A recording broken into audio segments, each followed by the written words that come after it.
Good day, my sir.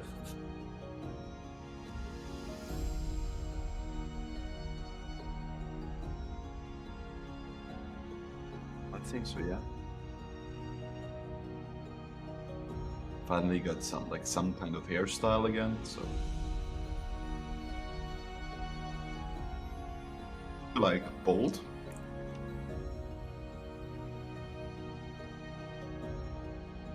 Hello, everybody in the Twitch chat, and welcome. We are here today for a very exciting little event that we put together. It's called the Superstar Cup.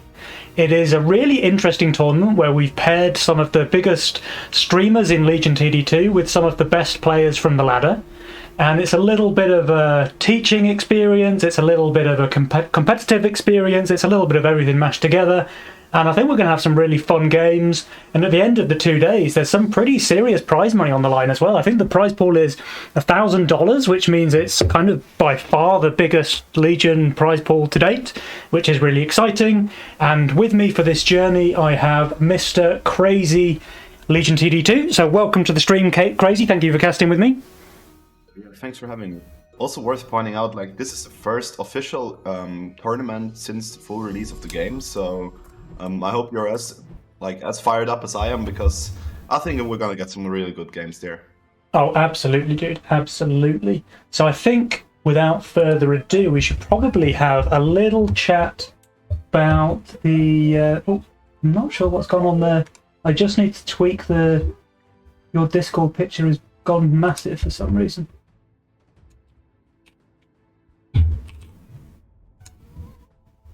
Hold on, that should be better. Technical problems, best thing to Yeah, well, I tested everything. Sod's Law, I tested everything before I started the stream, and then there you go, that should be fine now. Okay, right, so I think we should have a quick look at the player profiles. We've got games starting in 5 minutes from now. So our first round match is going to be Salt in the Jungle versus Crash and Burn. Now that's Bonnie and Meteos versus Ashton and Firebat. So I think if we start off by looking at the pros, we can check out Bonnie's profile.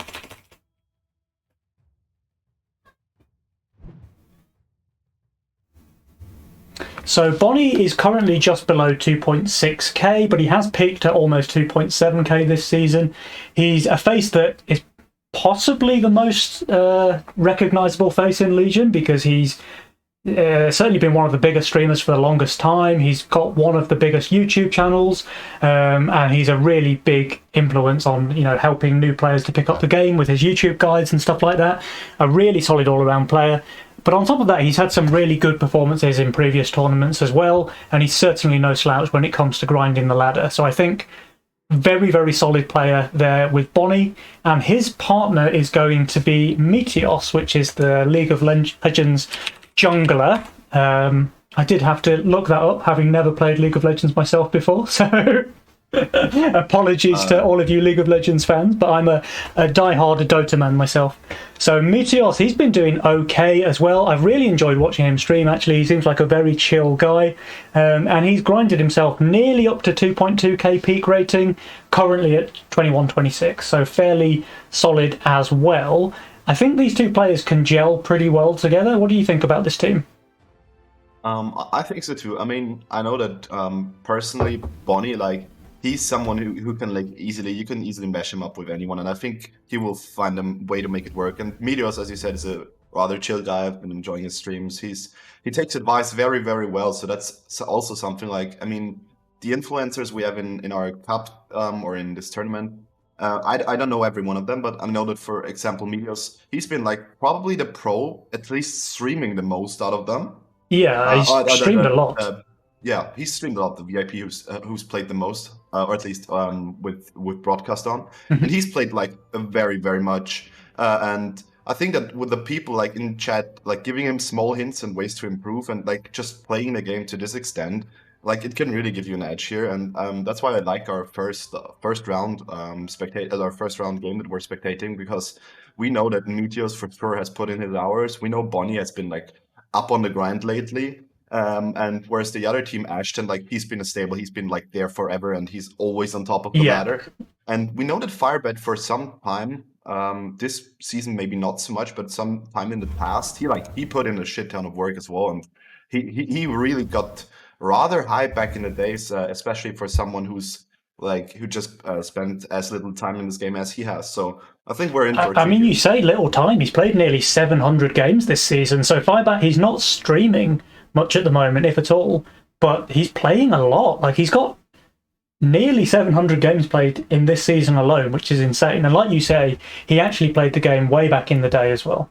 So he's got a lot Yeah, I of mean, Legion experience. In terms of the yeah. influencers, he might be the most experienced. I mean, he's been on the grind like this season, but before he had like one season where he really like broke out. He spent very much time in there, and I think he even reached like the top 200, 300 or so Nice. back in season 2 or season 1, I think. So yeah, I'm excited what he can bring to the play. I think that I don't I don't think I have a clear favorite in this game. Do you have one? Uh, It's really tough to call because I think Ashton is just playing out of his mind at the moment. Like, he's 29-27 current rating. Number one on the leaderboard, like, insane grind there. He's just winning all of his games. He's played a lot this season as well, nearly 900 games on Ashton. I mean, the man is a machine. Like, what more can you say about Ashton? You can just look at his profile pictures up the top there, all of the previous cups that he's won, all of the, legend badges that he's got on the ladder and stuff. Like, his accolades just speak for themselves. He is an absolute monster on the ladder, and I think he's got a pretty good chance of taking this tournament as well. I actually think these two teams have both got a solid chance of ending up in the top 4 at least. So I think we picked a really good one to start the cast with. Let me just check, actually, speaking of whether their lobby is The up. lobby's open. The lobby's up. Lobby's open. It's Bonnie's lobby. But yeah, Okay. that's an interesting point you're making here because I mean, Let me come and get into the lobby then.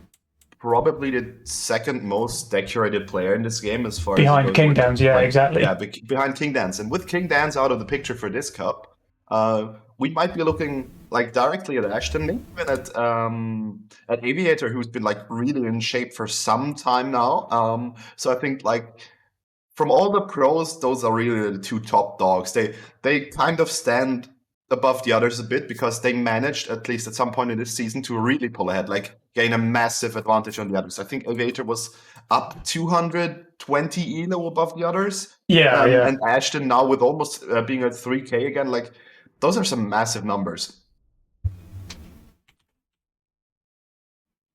Yeah, and so I think like those two players might be from the pro side the ones who really like stand out. But that being said, Ashton being such good of a player, I don't really know whether it matters in this setting because I think bonding with your teammate and sharing your information, especially prior to the games, but also communicating during the games, might be something more important than how good of a player or of a solo queue player you are.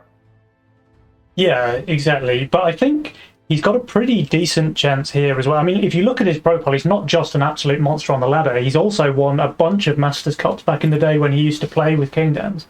He won like 3 or 4 in a row, right? So he's certainly no stranger when it comes to tournament play either. Of course not. But I think in this cup, like most of the players have played previously in cups. I mean, Ashton famously duoed up with King Dance for the first tournament, so there was like no ground to be gained there, and they became the by far best team. But yeah, now he's paired up with Fire, someone I have not encountered on the ladder. I had the pleasure to run into Meteos twice or thrice. Okay. I don't know what kind of playstyle Firebat brings to the game. I know that Meteos favors somewhat of Ashton's style, so more on the income oriented side, and later on being unleakable and basically winning the game off of being too fat for his opponent to break.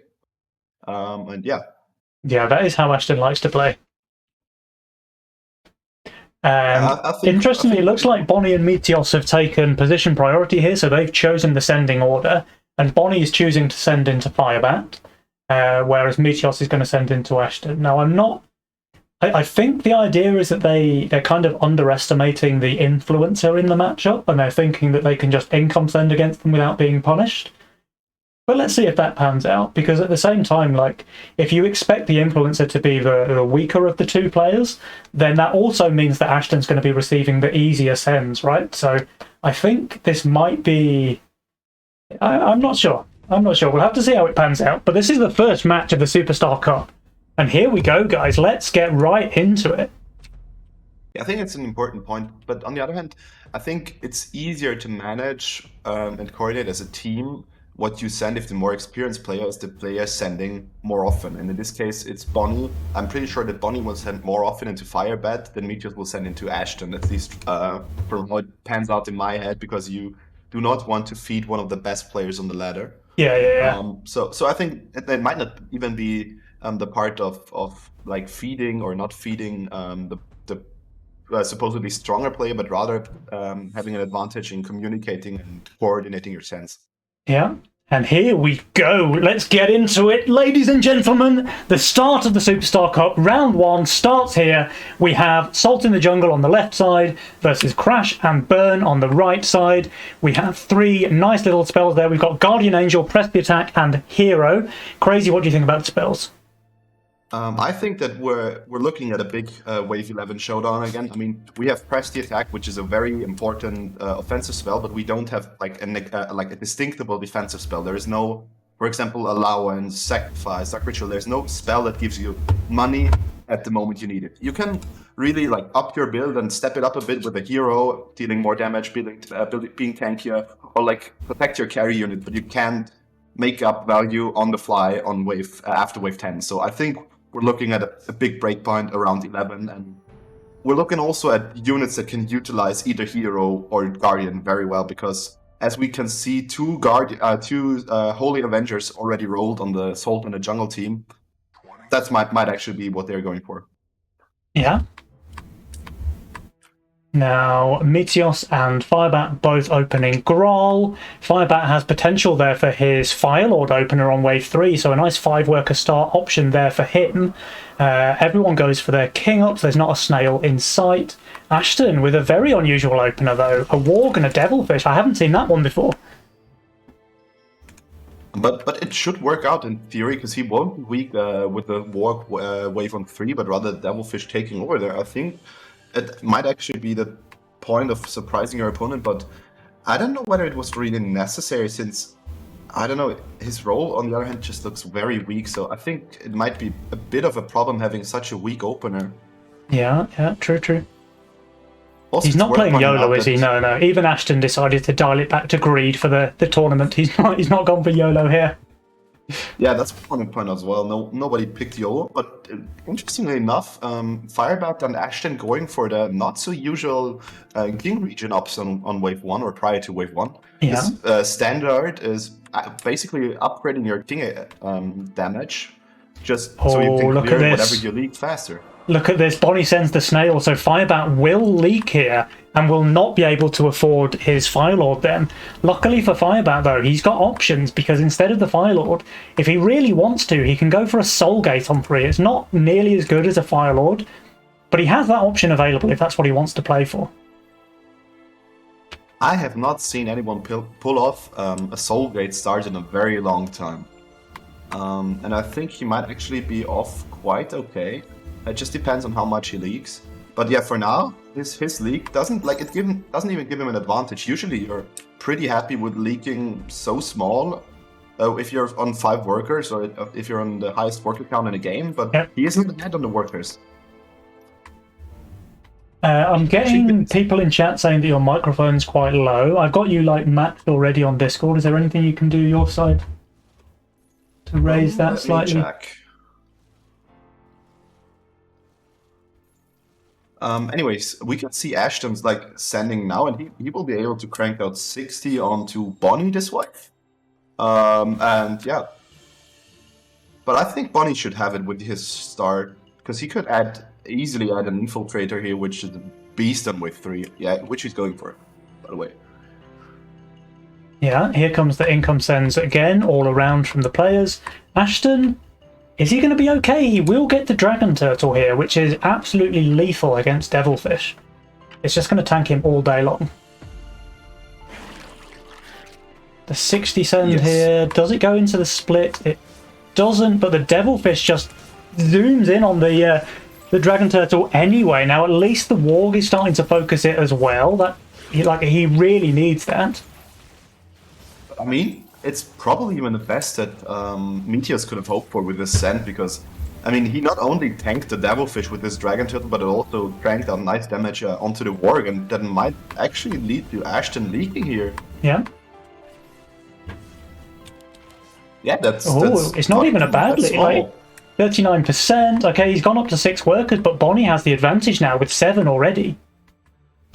Yeah, especially considering that Bonnie, like, he didn't even go for a brute or something. He sent the income option. He sent a Dragon Turtle and a Snail. Yeah. So first blood going over to the side of Salt in the jungle. It's not much damage, but it's some. And here we get the regen from Firebat and Ashton really starting to kick in and pay off. Because that HP is going to regenerate already. Income all around again from all 4 players. So this is going to be a bit of a fiesta game. Yeah, I think so, but I think that people are trying to leak their opponent, and I'm really wondering what we can see. Yeah, we can see Firebat greeted out on wave 3, just adding a veteran, now adding the Fire Lord, so he should be on the safe side.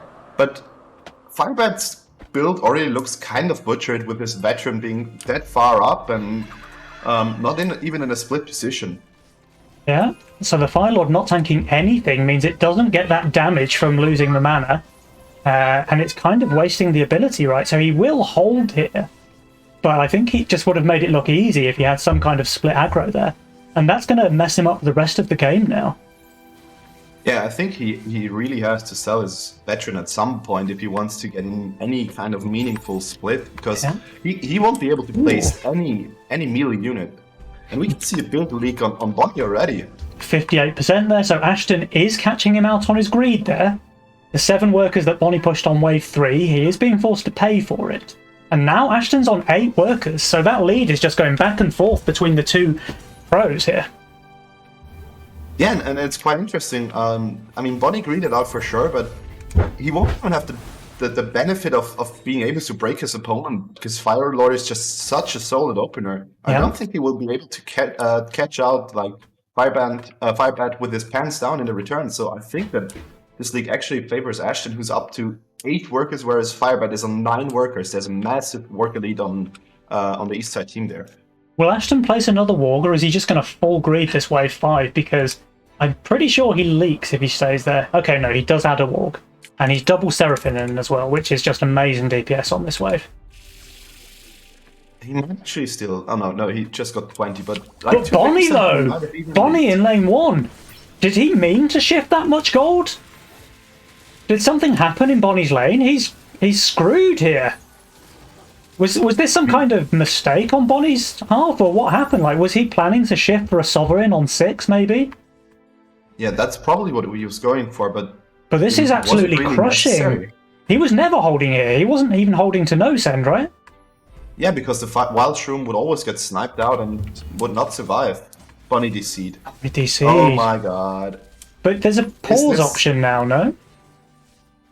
Yeah, but I don't think it's I don't think we can manually trigger it.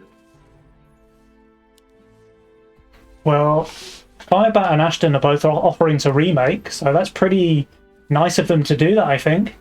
Yes, really tipping off my head towards them, because I think that's the right call there to make. I mean, we're still so early in the game, and I think that it really shows great sportsmanship to go for a re. I think any team should just forfeit now, I assume, and we just roll from there. Yeah, that's it. It's a bit of an anticlimax, but it looks like people are still building, so have they left? I don't know. I'm just making sure that we can message Seraphim on that we're restarting a game.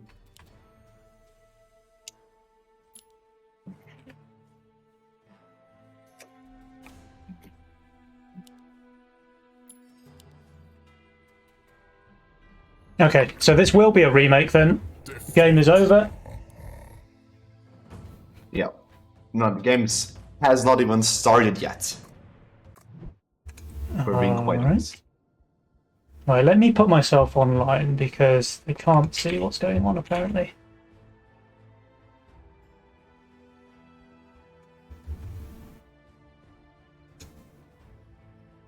What do you mean? So apparently the other matches were waiting for us to say what we were casting. Obviously, I don't have the Discord open.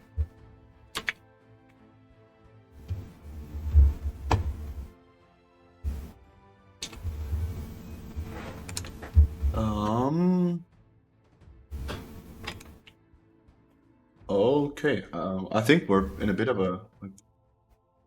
Where's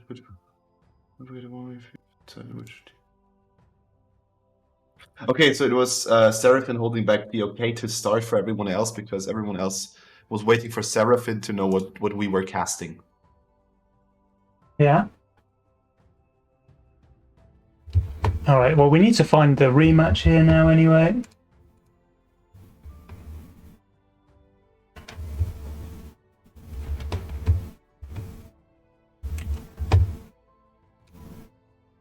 I think whatever happened is the nightmare that Mick expected when he left. For everyone without context, Mick is the guy who really like pushed this idea and who first came up with, and he's on like hiatus for this weekend. I think his son's coming, if I'm not mistaken. I think that was Mick, and he won't be like joining in stream or doing any of the organizatory part. And I think when he left, he expected a catastrophe, and I think for what happened now, I think he's very happy to not be here.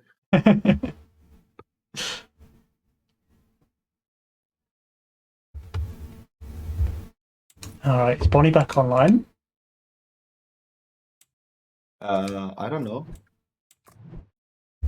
I'm not quite sure.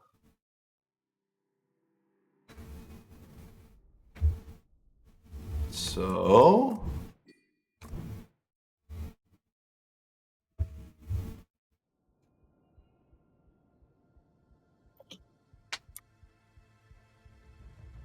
that's very unfortunate, gotta admit.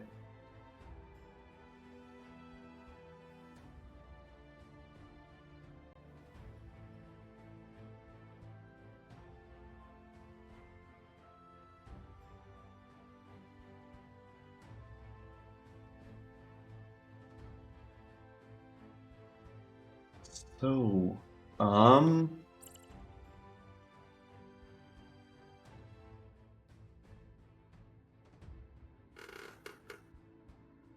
All right. Are the players here? Okay, I Bonnie's don't back think so online yet. now. Bonnie's back online now. But there's no lobby created yet. But I think that will like be done soon.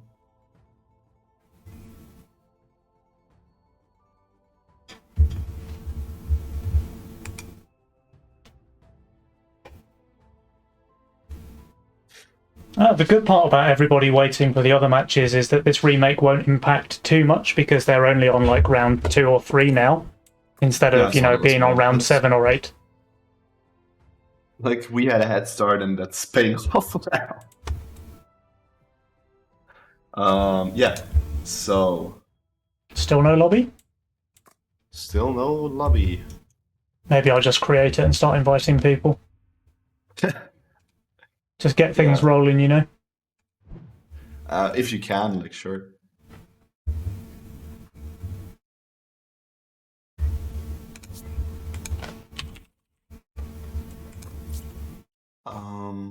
Yeah. Okay, so we're going again.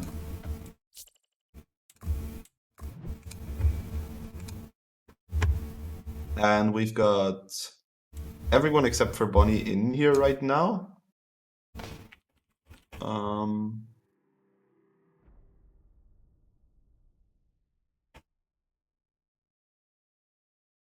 Do you have any word on Bonnie? He was in the lobby, unless he crashed again.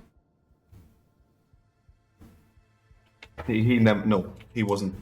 Like he wasn't in a game room. He was just online on the lobby.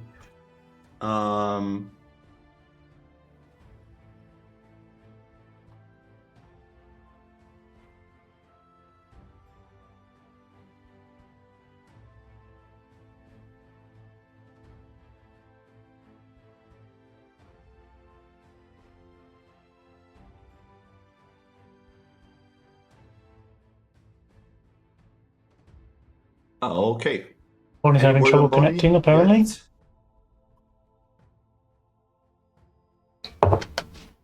Well, this is a good way to start the tournament. Yeah, we'll just assemble all the technical problems we have in this cup in the first game or prior to the first game, and then everything will run smoothly from now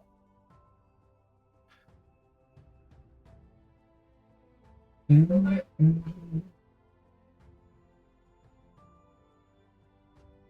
Well, Bonnie's still having trouble, apparently.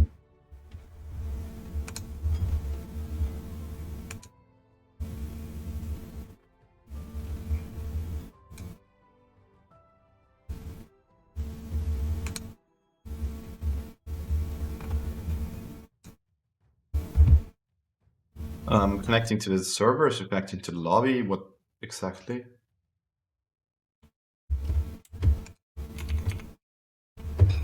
Come on, Bonnie. Get back in the game. Use your mobile hotspot, if that's what it takes. Where is he? Is he even online? I don't know, I can't see him. I see him offline in Friends, so I don't know if his entire internet's crashed or what. Okay, now he's back online.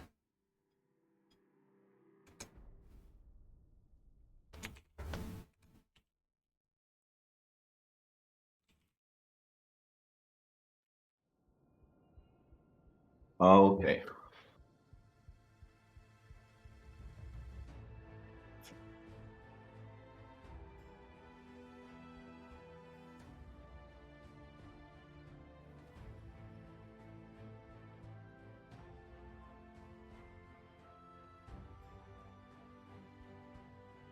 All right. Well, I see him online at least, so maybe he can get into the game.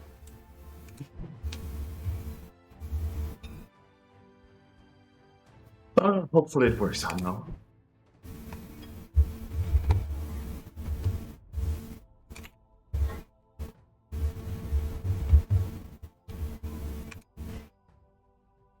He's back offline again.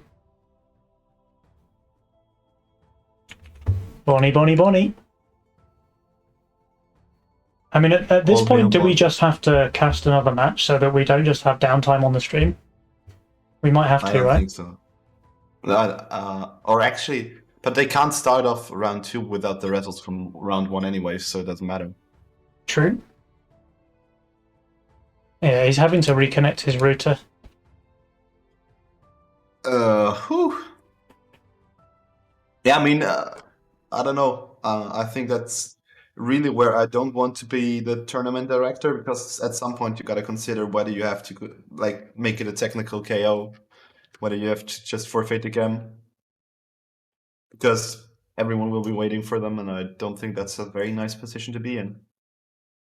Which game are we hopping into? All right. So we can hop into. Let's do SSP. SSP is just at wave 6. Well, SSP is casting. SSP is casting. Oh, yeah, he's in. Oh no, then we can take their game. That's true. We can take flight. Should we watch the Can we flight just game? take... No, I think they're doing it on French. Oh, wait, let's spectate the Akitos game. Yeah. Apologies to that, everybody in the stream. That's not the perfect way to start the tournament, but we are going to spectate a match now. We're going to hop in halfway here to watch Akitos and a Fossil. They are... I can't remember their team name. Something to do with Salty Bowtie. Versus Snepples and Mr. Slickins. They are the classic river dancers, and we are just tuning in here at the end of wave 7.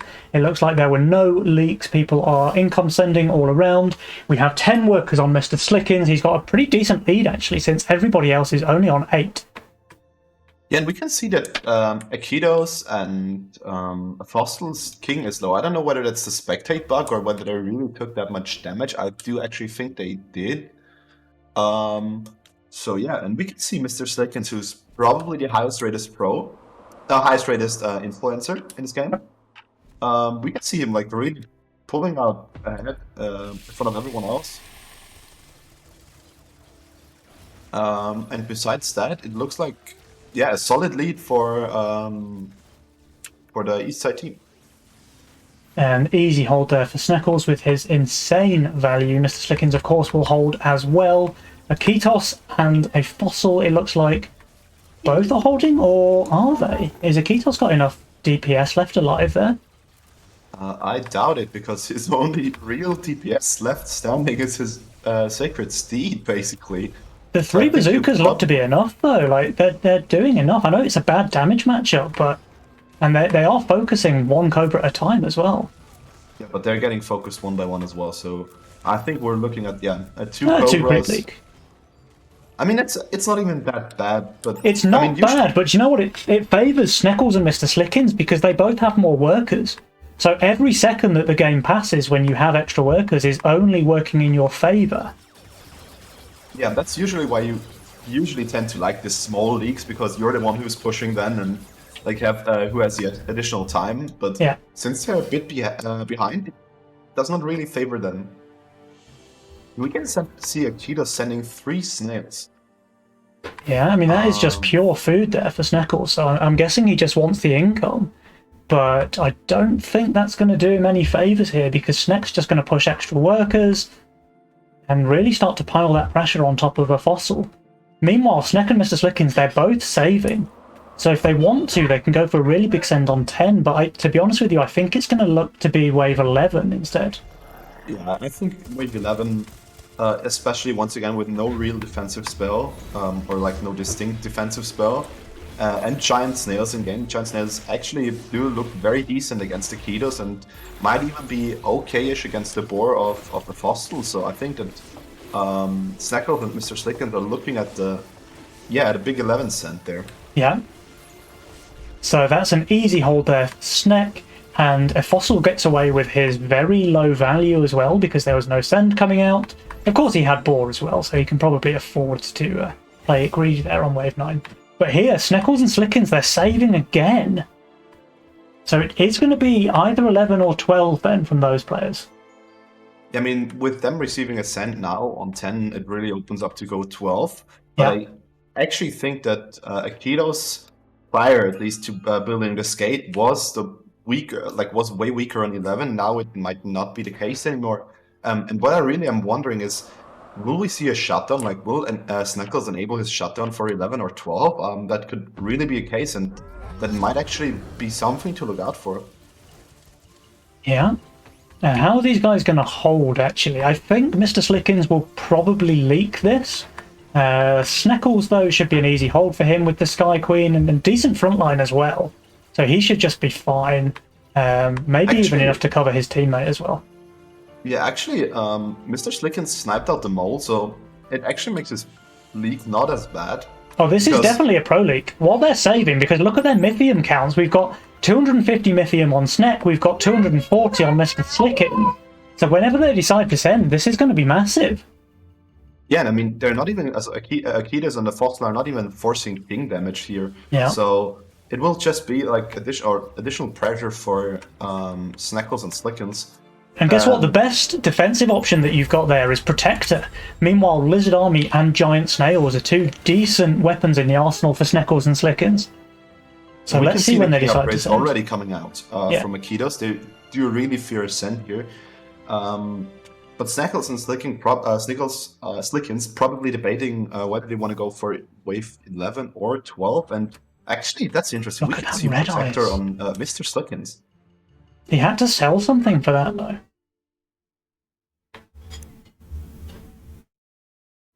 What do you mean? A Fossil had to sell one of his units to make sure he could get the red eyes here. So they are playing scared. But the red eye is obviously a very strong unit on wave 11 and 12.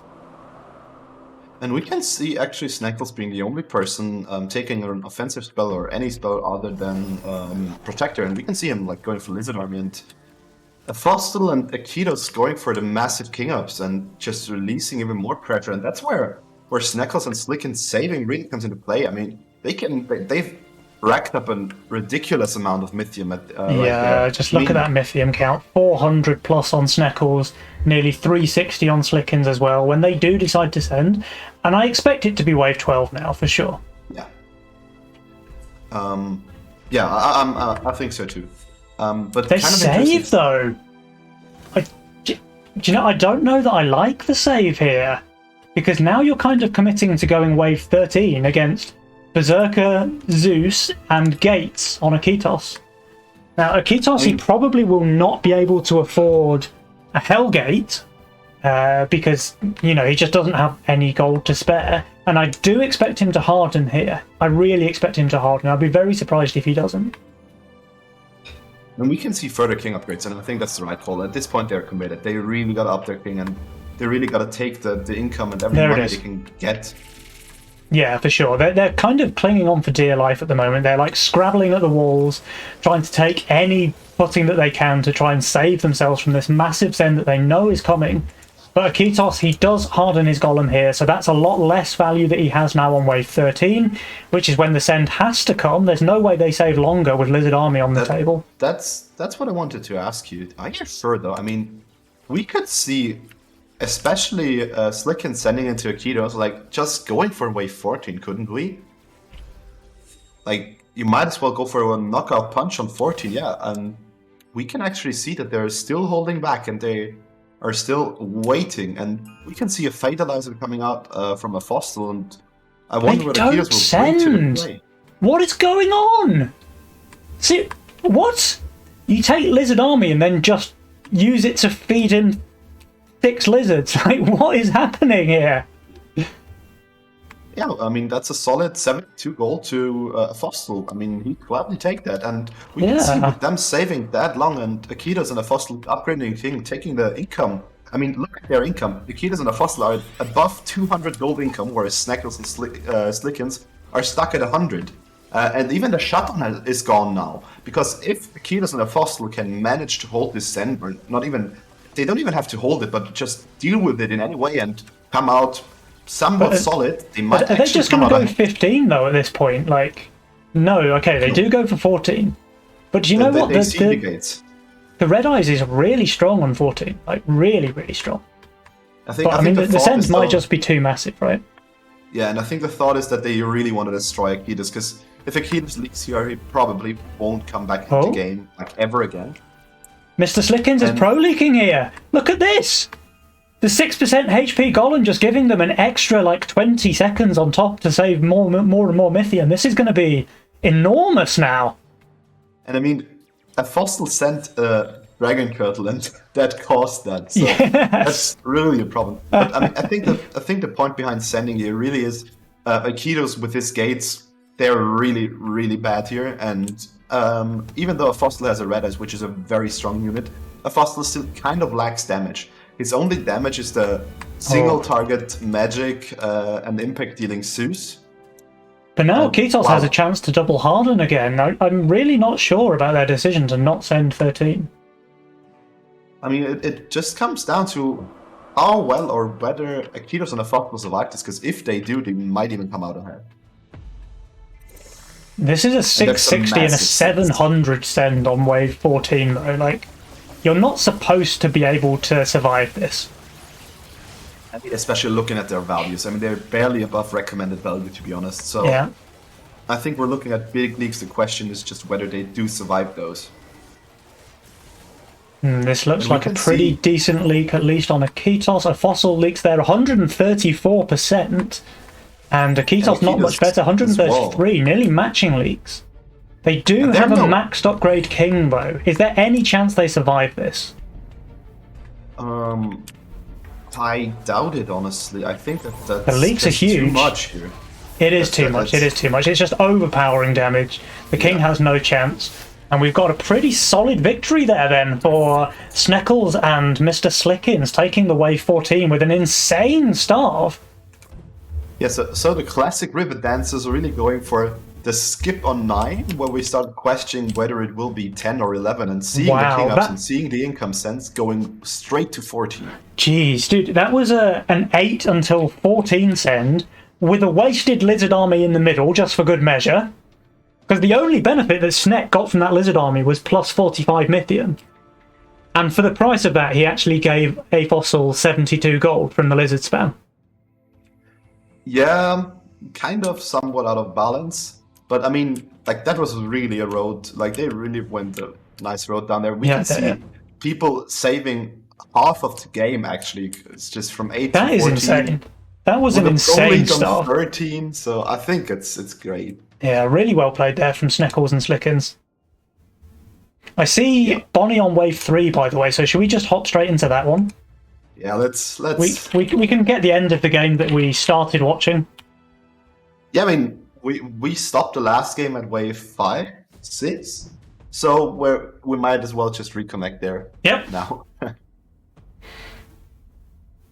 Oh, but that was a spicy one to see the first finished game on stream, at least anyway, with a massive send there from Sneckles and Slickens. Really impressive stuff. Yeah, just to catch you up on everything. I mean, it's not the first finished game in general because The first one that we've watched is what I mean. Yeah. Yeah, I know. But Kuchen and Honig, which is a German team, which is Mr. Buzz and Kuchen TV, they lost to Atomic Pyro, and we can also see that Adamas already won and the Flying Dutchman already won. So I think we're very nice. One of the few games still like in play. So everyone will be waiting for Bonnie and no pressure, you know. Well, hopefully his connection manages to stand up now. He did reset his router, apparently, on the previous game. So we've got a hold here from Firebat and Ashton. Ashton on 8 workers, as always. There will be a hold there from Meteos. A very small leak from Bonnie, only 3 chickens there. But look at the worker lead. Look at that gap there. We've got Ashton on 8 workers, Bonnie on 6 workers. That's not really a great position if you're Bonnie. But I'm still impressed that Bonnie managed to snipe out the lizard here. That is like really uncommon. That's quite some luck involved there. That the aqua bounced right there. Well, that must have been really lucky actually for him to achieve that. And Ashton starting gate guard, the previously nerfed gate guard, but I mean he's still doing very well with it. He's 2 workers up on Bonnie, 1 worker up on Meteor. So I think the next send that Ashton will issue, even beyond that one, because he receives one as well now, like that might be a massive one. So we've got pretty chunky income already on the side of Ashton. Will he be able to push even more? I think we might end up seeing a leak here because his Seraphine is dying very early on. So that probably will be a leak now from Ashton. But at least he's buying time for his gate cards to resummon. So both of them got a resummon. But yeah, I mean the Dragon Turtle, the damage of the remaining wave clips is just too much. Probably. Firebat's covering him anyway because his Avenger's about to pop off. Can you see that gate guard right there? And it's still alive and it just narrowly died. And, it nearly even got another summon off there, by the way. Yeah, very small leak from Ashton. Very small leak. Meanwhile, Firebat and Ashton, both of them, 9 workers apiece. Yeah, I think actually that's a pro league there. We can call it. They don't take any king damage. Actually that once again just favors them. Yeah, for sure. Going further. And we can see Ashton, okay, he has to add the snail for his builds, but we can see Ashton racking up 50 Mythium already, even though he just sent 20. So he's saving more than Bonnie is at the moment, even though he just sent out a snail. If Bonnie doesn't shift here, I think he's in a lot of trouble on 7. But I also don't see how he shifts here. I think he's going to. I think he will. I mean, actually, he can against just a snail. He's doing it with the Zeus. But if Ashton had full sent here, he'd be in so much trouble. So pretty ballsy play there from Bonnie. Shifting wave 6 with a bounty hunter. Especially considering that his only real tank is the bounty hunter. He might even actually leak here still. That's pretty close. I think the Zeus is just godly on this wave. But yeah, if Ashton had sent the 60 Mythium that he had remaining, then Bonnie would have no chance here. Just imagine like a brute or a lizard even. Yeah, 2 lizards. Like that would be disgusting. But yeah, we can see it clear from Bonnie, and that's props out. He really took a risk and it paid off, and I think we will see him place a board. He still needs to sell though to get his Millennium. Yeah, okay, there it is. Millennium even, yeah. Oh wow. There it is. That's really, really good play there from Bonnie. Actually, you don't often see someone ballsy enough to shift wave 6 with bounty hunters, but fair play to him. Especially considering that wave 6 is just such a coin flip. Sometimes, if you're unlucky, you can hit every wave creep down to a third. I mean, not so much with ranged units, but you can still be very unlucky and just have your focus going all over the place and then leaking badly just due to bad focus. But Actually, I wondered whether his Millennium is tanking too much in this wave, and Ashton sending It two might be. lizards. The two lizards are The actually Millennium genius is here. down, yeah. Like, if that were tanks, if that was Dino or so, it wouldn't have mattered as much, but the lizard's really dishing out some nice damage, but I think he actually leaks. Bonnie's... No, I think she holds. There's just one big one left. Okay, he's there's just no sniping out big the ones spawns. remaining, yeah. And yeah, so we can see Bonnie with his ballsy shift actually holding. Yeah, paying off really well for him there. And again, the lizards being low HP thanks to the aqua bounces means that he is able to snipe them. Yeah, and that ensures his hold. Like, but even though he shifted and he held, and it's all fine, good and fine, but we can still see Ashton sitting on 11 workers with 250 gold on wave 8. So Oh yeah. if he gets his hand here, which we know he does, he will be massive. He will like create some serious offense or offensive threat rather with his medium he will gain. But on the other hand, he's already sending again. So Firebat, he's receiving a pretty big send here. That will be a Mimic coming out. Yeah, but he's just laughing at it. I mean, he's there with his Sovereign. I mean, the Sovereign is an absolute beast. And the Mimic is on the Royal Guard! Oh, that's just so perfect for Firebat! Look at that aggro there. That's just amazing. It's just going to be a hold for him now, right? Yeah, but I think it would have been anyways. I think it actually should be a hold anyway. But the Sovereign's about to hit full mana. It enters Super Saiyan mode. Just starts slapping the wave. Look at that. What a hold there from Firebat. And Bonnie even leaks to the lizard. Oh no! This game just feels like slipping out of control here for Bonnie and Meteos. And there we have it again, that Ashton is on 14 workers. He's at the highest worker count in the game, even though, yeah, he just was their entire game, and he didn't even receive that much of a send, so you could argue that he thinks that he's getting like saved on or not full sent on, and he's still on 14 workers, so Yeah. Ashton really pulling ahead. He's just not afraid, is he? Like, in scenarios where a sane person would just, I'm just going to chill, I'm going to get my Harbinger out on wave 6 or something like this, I just want the next big unit, just play it a little bit safe. Ashton's like, nah, screw that, I'm going to push. And he's on 15 workers now because of that. And it's working quite well for now, but we can see Ashton actually look at this. for a Kingpin there. Bonnie's in so much trouble that he's had to take a 69 stat Kingpin.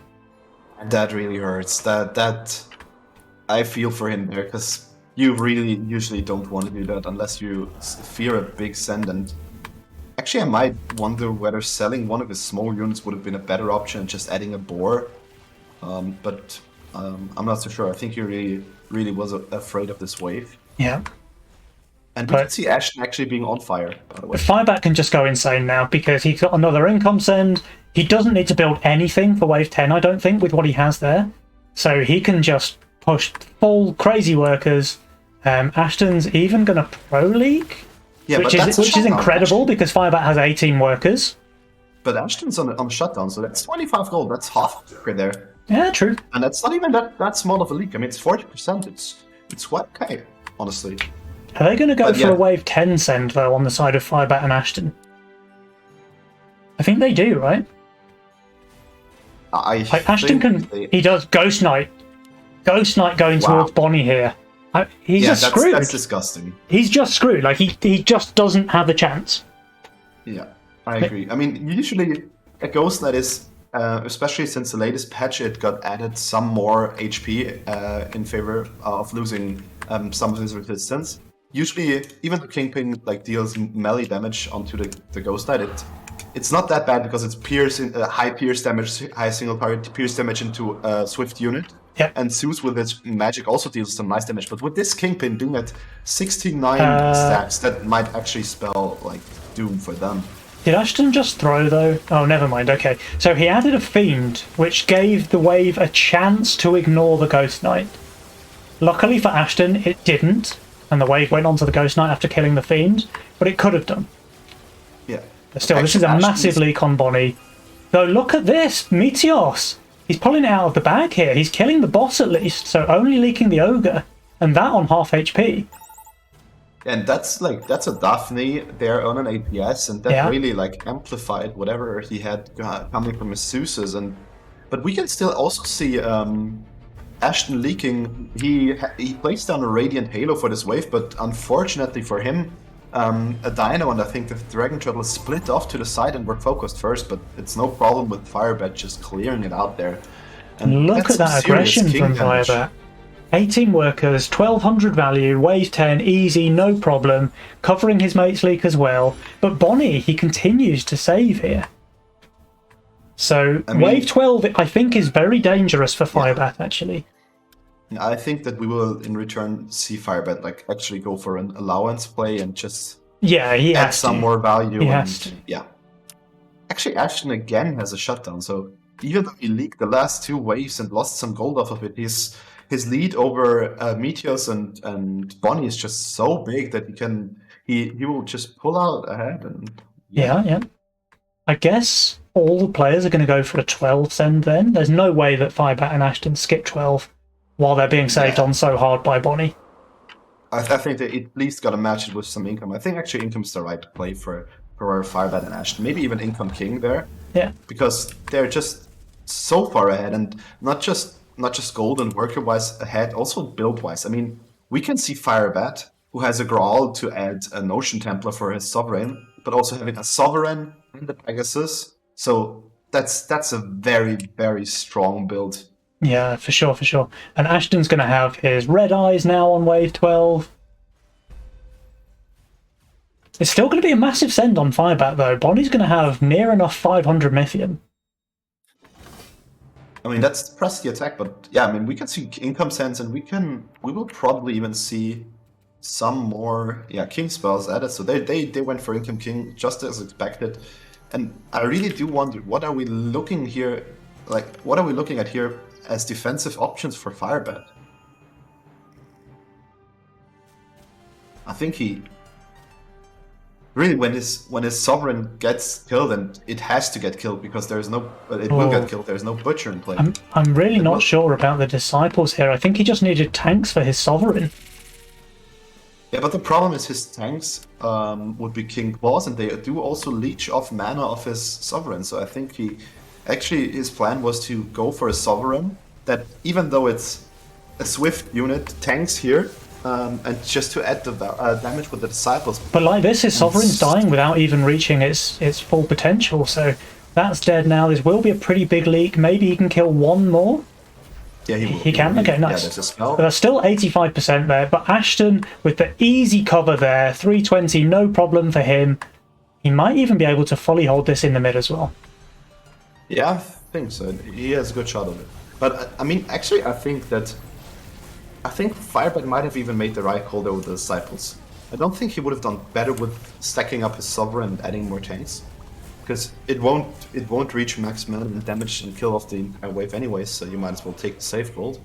And That's fair. Ashton and Firebat are like so far ahead anyways now. Because they took allowance.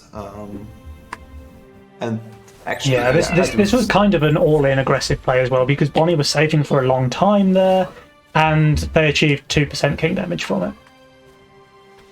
I mean, actually, worker-wise and income-wise, Bonnie and Meteors aren't even that far behind, honestly. That's true. That's true. But it really comes down to the next send, and I think we're actually all looking at wave 15 right there, because we can see a Sovereign as a carry unit there. We can see Boars on everyone else, so you probably won't get a 14 send. You will probably just see a big 15 showdown, and I think someone's gonna die there. Yeah. And it looks like this is the last game of round one, because we've just had another spectator join us. So when... Yeah. Yeah, I can see the 15 race as well. 15 looks like the most likely place to try and end this game. Meteos is not terrible there, though. Boars and Zeus, you can't underestimate them on wave 15.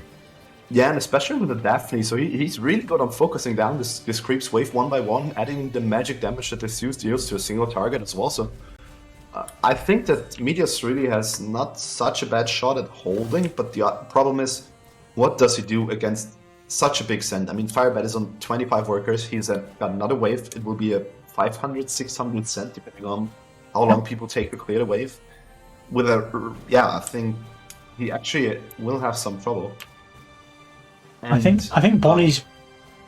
Yeah, I mean they both have the Zeus Ball, which is okay. Like the Zeus does decent magic damage, but I mean the send is pretty big coming out from Firebat and Ashton. I think, at least from my opinion, on it will come down to Meteos because he gets the bigger send, but he also has a better build, Yeah. honestly, and more value. So, if you're Firebat and Ashton looking at Meteos, and I'm sure they will be coordinating, what would you send against it? Against Meteors, I'm sending Shaman. I'm sending. He can get a 4-Eyes as well if he wants to, but he's just going for Dino Spam, which I think is respectable, honestly. Yeah, I think so too. But the question is, if you're adding the Shaman, you will probably just get him to lead the big wave boss and the Shaman, and that might actually be a problem. We could see Bonnie's approach of sending a Kraken here.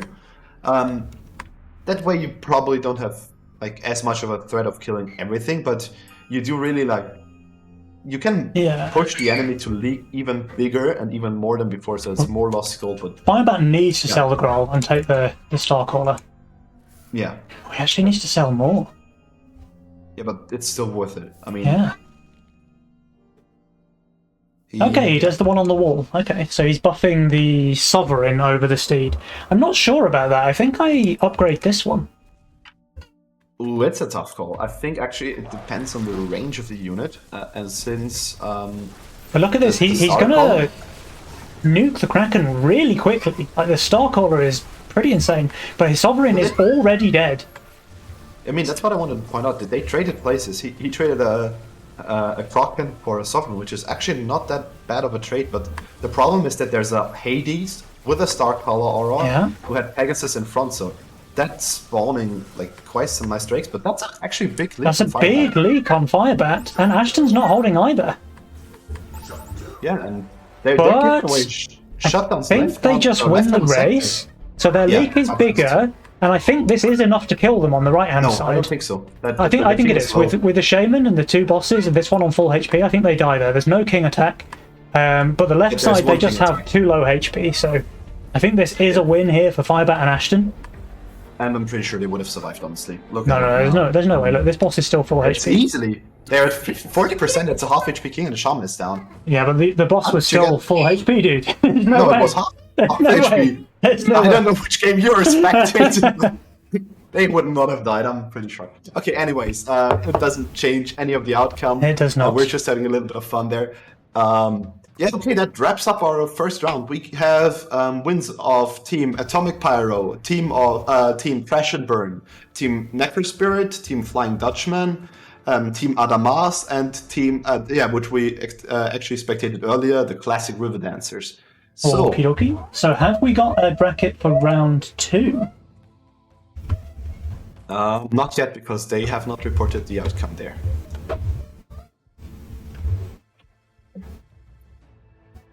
No, it's not Monster, it's Mr. Tots. He runs clouds now. He won't pick up me.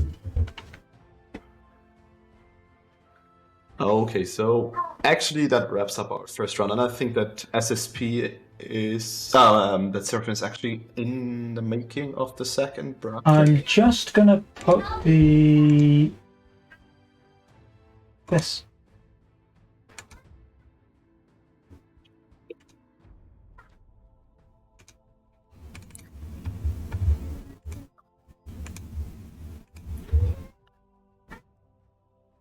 Okay, so we're again waiting for the tournament organizer to do his thing, which is important, but it gives us a bit of delay. We gotta think about who we're gonna spectate next, Penny. Yeah, I'm trying to just bring Chrome up on my OBS so I can show the bracket to people. Okay.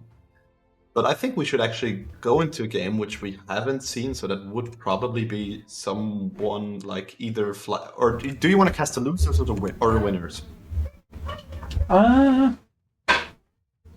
Should we cast the winners? I think we got to treat everyone. I think Actually, I would go for the winners here and the losers next, because whoever is 0-2 by next game probably has a shot of like dropping out then and there. Okay. Because you can recover from a 0-2, but I don't think you can recover from a. Though you can actually recover from a 0-3, but It's it just will very hard involve at that point. a big tie. Yeah. So I think I'd actually go for winners here, and then like a total loser, so someone who went 0-2 from them. Yeah. Okay, so we gotta win. We gotta have someone who won, and preferably even a game of people that. So my OBS just does not want to pick up the bracket, which is good.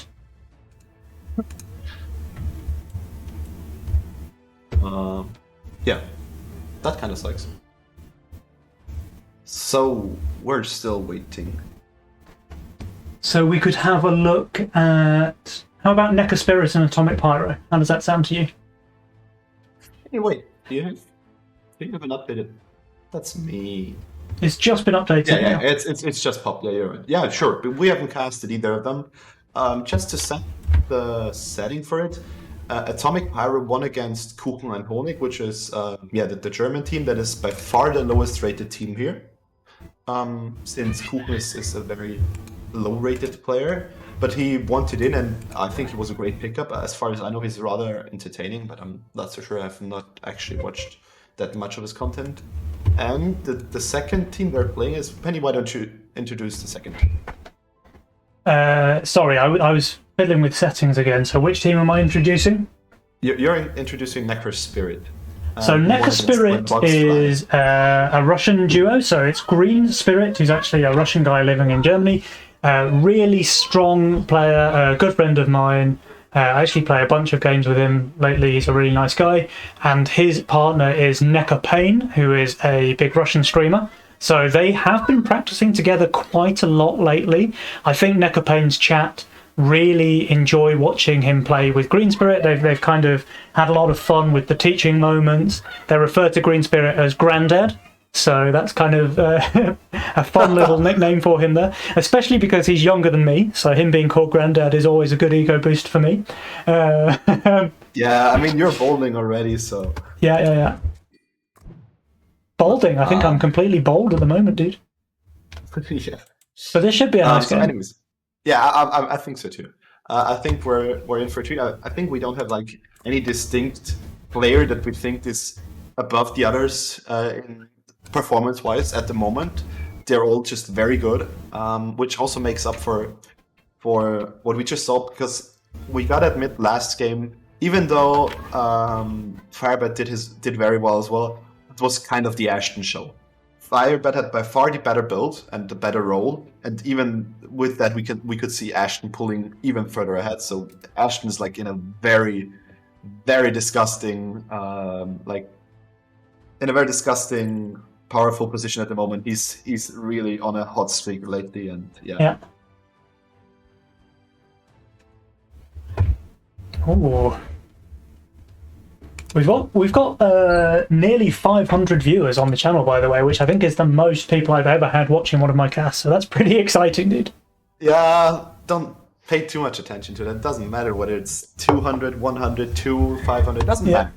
By the way, can I ask you to say in the tournament lobby which match we're casting, so that people don't end up waiting for us again? Yeah, I already did that. Oh, nice one. It just saves me from having to mess things around because everything's set up on OBS. Don't let any stupid number mess with your head, Penny. You're usually a calm guy. Just treat this like a ranked game against me. You won't get a send. Easy. You will just be patiently waiting for your end. Anyways, we have the first team here already. Second team's in the process of joining, and yeah, we have actually Xcode and Gara. Do you have anything to say about that team? Like, so these guys, they've practiced together a lot as well. I think they put in similar amounts of practice, because Green and Necker, I know, have practiced together a lot, and I think Xcod and Gara have practiced together a lot as well. Now, Xcod and Gara's matches have probably been at a higher level, because XGod, even though he plays on his Smurf is still like 2.6k, which kind of says a lot about XGod's standard, right? Like, he's a very, very strong player if your Smurf is 2.6k. But that means that Gara's been having to practice against 2.5k, 2.6k players as well in their practice matches. So he's kind of been thrown in at the deep end. Whereas I think Green and Necker have been practicing more against, you know, the 2k to 2.2k range, which is a bit softer competition. So maybe the fact that XGod and Gara have had to like go through baptism of fire kind of thing, it might give them the edge, because Gara is more used to playing against people at the very top caliber. So I don't think he's going to be phased by Green Spirit, whereas XGod might be able to bully Neckerpain. Yeah, I mean, Gara, even prior to like participating here, streamed a lot of Legion TD lately, and he's usually, I mean, even prior to playing and learning from XGod, he was around 2.2k, so he was higher than most influencers here already, or he was without coaching and help and playing with a very, very good player at the spot, at least on the ladder, which is where Necropain is right now. So I think it might just tip the scales in favor of Gara, like personally over Necropain. But it is still anyone's game. Like, the teams were matched very, very evenly. You have the nice chart maybe somewhere laying around there. You probably won't want to show it. That was created in the middle of creating the teams, where you can actually see the peak elos and so on from the teams. Do you have that? Not to hand, no, not to hand. That's It's actually somewhere. it actually shows that besides two teams, everyone is very equal, and those two teams being Kuko and Honig, and what we actually casted earlier was Salty Bowtie. They're also a bit lower than everyone else, but everyone else is really close. Like, they're within about 50 to 100 elo, aren't they? All of the other teams. So it's a really like close knit group here. Okay, so we have a second game, our official round 2 game, let's put it like that, coming our way. We can see Allowance, Lizard Army, and Hero as the Legion spells. Penny, any thoughts on the Legion spells, or on the fact that Necropain is the only player in this game who has not taken Greed? So the spells, I think, Allowance is very vanilla. There's not much to say about it. It's 100 gold, you know, you can never go wrong, but it's also not the most exciting spell. Lizard Army is an interesting one. It's quite aggressive, but not necessarily that powerful, because, you know, like, 3 lizards might not be what you want to send on wave 13. I've also never seen, like, the way that Sneckles played Lizard Army in that first game that we ended up watching, because he just took the Lizard Army and then didn't send on 11, 12, or 13. So that was a really interesting way to use that. This Lizard Army basically was press half of a press the attack with feed your opponent infinite gold. And Yeah. It was half a press the attack for Sneck, and it was half an allowance for his opponent as well. So a bit of an interesting choice there. And Hero, again, is like a very solid choice. You can never really go wrong with Hero.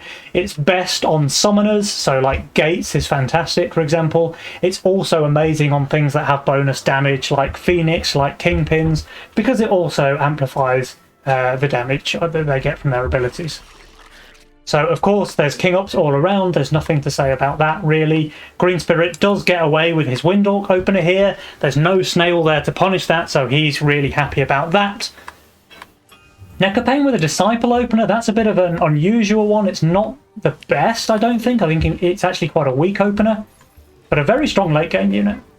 Yeah, and also I think at some point, especially for the influencers in this tournament, it's not so much about what's a good unit. I think it's more about being like as comfortable as possible. And we can see XGod going for an egg right there, because that's a Grawl and he's on 2 workers. So I do expect Neg. And actually, if wave 2 takes too long, Green Spirit might be able to break the egg since he's on 5 workers. I think actually, wave 3 will make a huge difference in what's about to come.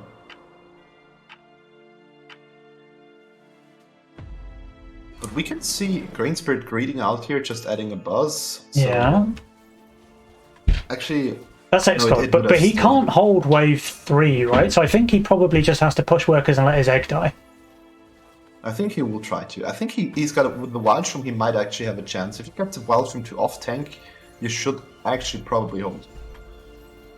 I'm pretty sure he won't sacrifice his egg. No, he's on 2 words. He for sure won't. And I think actually it's the right call. You can't afford to sacrifice your egg in that setting. He has like 2 little workers now, and but he can't hold this. No, like he can't. I'm pretty sure he can. He can add Wild Shroom and another boss, and he's getting sent. It's just 40. It's not even 60. Yeah. Okay. True. I think we will be able to see. He's going to have good positioning though on his Shroom. Oh, he's going for a boost. Okay. But this is going to die really quickly if the boss pulls anything. I think actually it was the plan for. Yeah, look, it's going to pull the entire wave there. Yeah, but I mean, at least he's not attacking the Dragon Turtle. Actually, no, he's killed the wave. That's actually what. Wow. Okay. Okay, X-God, you've proved me wrong. It's almost like he's a better player than me, you know? And meanwhile, Necopane, he leaks to no send here. So he was going super aggressive, knowing that he receives from the egg. Yeah, I think but X-God, he gets his egg off, so that's a fully stacked Hydra. And he didn't even send here. So he can just go for a really big send on 5, I think, if he wants to. Well, actually, Green Spirit even leaks himself. The lizard on 3%. Oh no. But I really gotta address the elephant in the room. Even though X-God got his egg through, he's still on 4 workers, whereas Necopane and Green Spirit on 6. So it's not even that bad for them to leak here and that everything's taking so long. And we can see a massive send out of Necopane. He's sending a Dino pre-income and he will be able to add a snail afterwards as well. Yeah. And I don't know whether Gara can like handle that. I mean, what can he add here? What can he add? He's got 138 gold. That Dino is just going to destroy whatever it attacks, I think. Yeah, I mean, there's some. He has to find some god positioning where he splits off the Dino to one of the Bone Crushers, but now the Fire Archers won't tank anything when the Bone Crusher that close to them. Oh. Okay, this is good aggro on this one, so this one's going to stay alive. And you know, the Fire Archers, they actually do solid magic damage. So they can burn down the Dino. Look at this. Is he just going to hold? I don't think he's going to hold, but it's damn near close to that. He's got perfect aggro on this Bone Crusher. I think he's going to hold, dude. That's very impressive. Look at this. Gara. The positioning there. Just getting the absolute maximum value from the regen on his Fire Archers and his Crushers. Getting a hold where he shouldn't really have been able to. I mean, his value is insane. You've got to say his value is insane. Yes, but I mean that's a very devastating send usually against the Fire Archer opener, and I really am very pleasantly surprised that was a very. I admit it, I didn't expect this to hold. That was a very pleasant thing to see and a very nice hold. Yeah, impressive, honestly. Now, Green Spirit, can he hold here himself? Because he's not looking great on this wave. And Gara is sending. Yeah, but it's only 60. I think he will actually manage. But he's shifting. 40. He's shifting gold. He's going to leak. There's no snail added. There's no snail added. But he would leak to no send, I think. No, I think the cat would still be able to full stack panic. But with the lizard, yeah, that's a big leak. This is a disaster. He's going to leak massively. What was he shifting for? Was he going for a gate on 6? No, I think a violet. But he wouldn't have had to shift as much for a violet. So 53% there on Green Spirit. Necopane will cover, or at least mostly cover, so that's okay. And they have got nice workers. Green Spirit, he's going to have 100 Mythium if he wants to send on 6, but I'm pretty sure they want to go 7, right? Yeah, I think so too. I think against the Fire Archers, going 6 is... You can overpower them, but usually they actually just are too good with their tanking and with the fire damage they crank out early, or the magic damage, which is like pretty big single target damage, which just burns down the Rockos. So yeah, we can see everyone choosing to not send on wave 6. Yeah, so they're going for mutually assured destruction on 7. And who's got the best chance of holding 7, do you think? Actually, I gotta hand it to the Hydra. I do really think I gotta hand it to the Hydra with adding the Wild He's, Here. he'll have the canopy there on wave 7, which is just amazingly strong. Gara's going to have a Sky Queen available, but his tank line's not amazing. At least not yet. I mean, but on the other hand, I mean, he could maybe. No, he didn't shift for a bunk, and he probably would have a chance of holding. But yeah, I think we're looking at X God because he will, funnily enough, receive the biggest send. But I think he actually has also.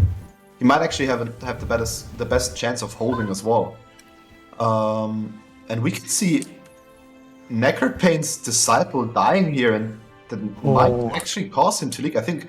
No, he's going to hold there, right? Even though he's attacking 3 completely different units with his 3 towers, he's going to hold. Yeah, I mean that's what I. Yeah, you're right. But he'll be able to get a bunk next wave as well, which is pretty clutch. Yeah. Okay. You're right. The bunk next wave will surely make him the person most likely to hold because he's got a disciple with a seed, and the disciple, for those of you who don't know, if the disciple last hits a unit, Xcode going for a disciple here, by the way, not a canopy. I'm not sure about that, dude. I think the canopy's just better here. We can see actually Necropain, I want to point that out as well, going for a Pegasus instead of selling the Growl for a bunk. I think Green Spirit, Green Spirit's pinging him, so Green Spirit's telling him he needs the bunk here, which is absolutely right. But Xcod and Gara, they both just went for income send anyway, so they're not really too bothered if they get a leak here or not. But these are not income sends from Necker and Green. Necropain, by the way, he didn't full send. He's got 60 Mythium left over.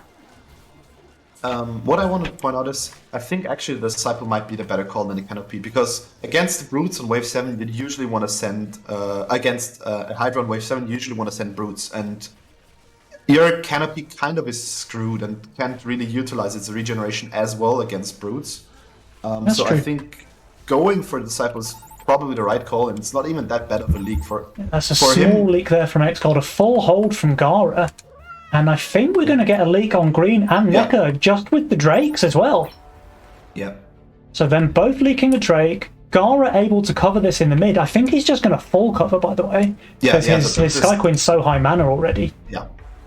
Sky Queen's fully stacked, and he even splits aggro there, which is great, because he snipes that's just an easy cover there from Gara. And meanwhile, they're taking King damage just to the income send. So that's a pretty big advantage in favour of Gara and Xcod, I think.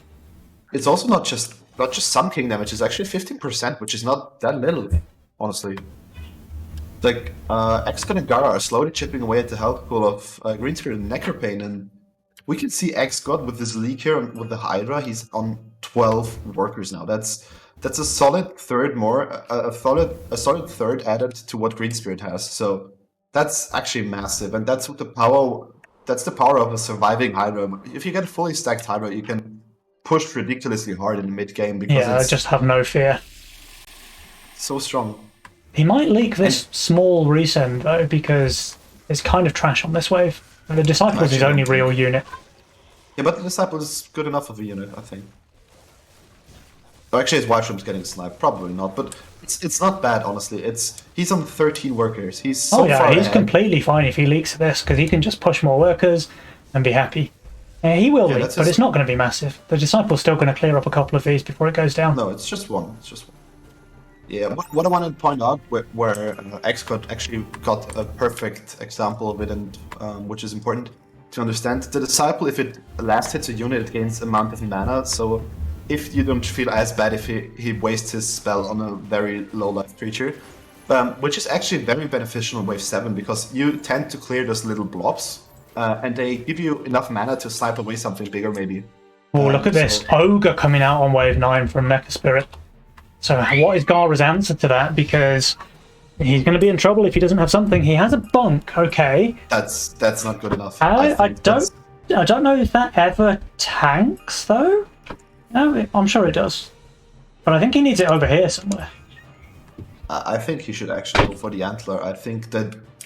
No, he's still going for the bunk, but it will tank, but the Ogre is such a good send against that. Yeah, the Ogre is really strong against the bunk, yeah. Gara's value is off the charts, though. 1240 on Wave 9. But what really is his value? It's 2 Bone Crushers, which are really not good, especially not if there's a... Oh, they'll die immediately as soon as the Ogre looks their way. And the Fire Archers also are not as good anymore. And Yeah, Sky Queen needs time to stack up, so I think we're looking even at though it's range damage, he's still cleaning up the Scorpions pretty quickly with that value. So he will leak, of course, but it's not going to be that bad. It's going to be an Ogre plus 3 or 4 creeps. But he will give away a shutdown. So that's The shutdown helps, yeah. So I But think Xgod's able to cover most of that in the mid, and Necropane he leaks to the income again. Look at that. yeah, it's just that's what I wanted to point out. It's just as big of a leak from Necropane as it is from Gara. And Yeah. let me remind you that Gara received an Ogre, which is a unit which does not give you full income, whereas what Necropane received was just a Drake, a Fiend, and a Lizard. So from sending that, Xgod got full income. So Yep. I think it's just a slight advantage once again to Xgod and Gara. I think that our team, the Atomic Pyro, really is pulling ahead like bit by bit here. And look at this, Xgod 16 workers there already. He's starting to build his Starcaller circle, which is very, very strong. And Green Spirit and Necropane just continuing to income send here, which I think might be a bit of an error because Xgod and Gara, they're already ahead, and this is just enabling them to push even harder.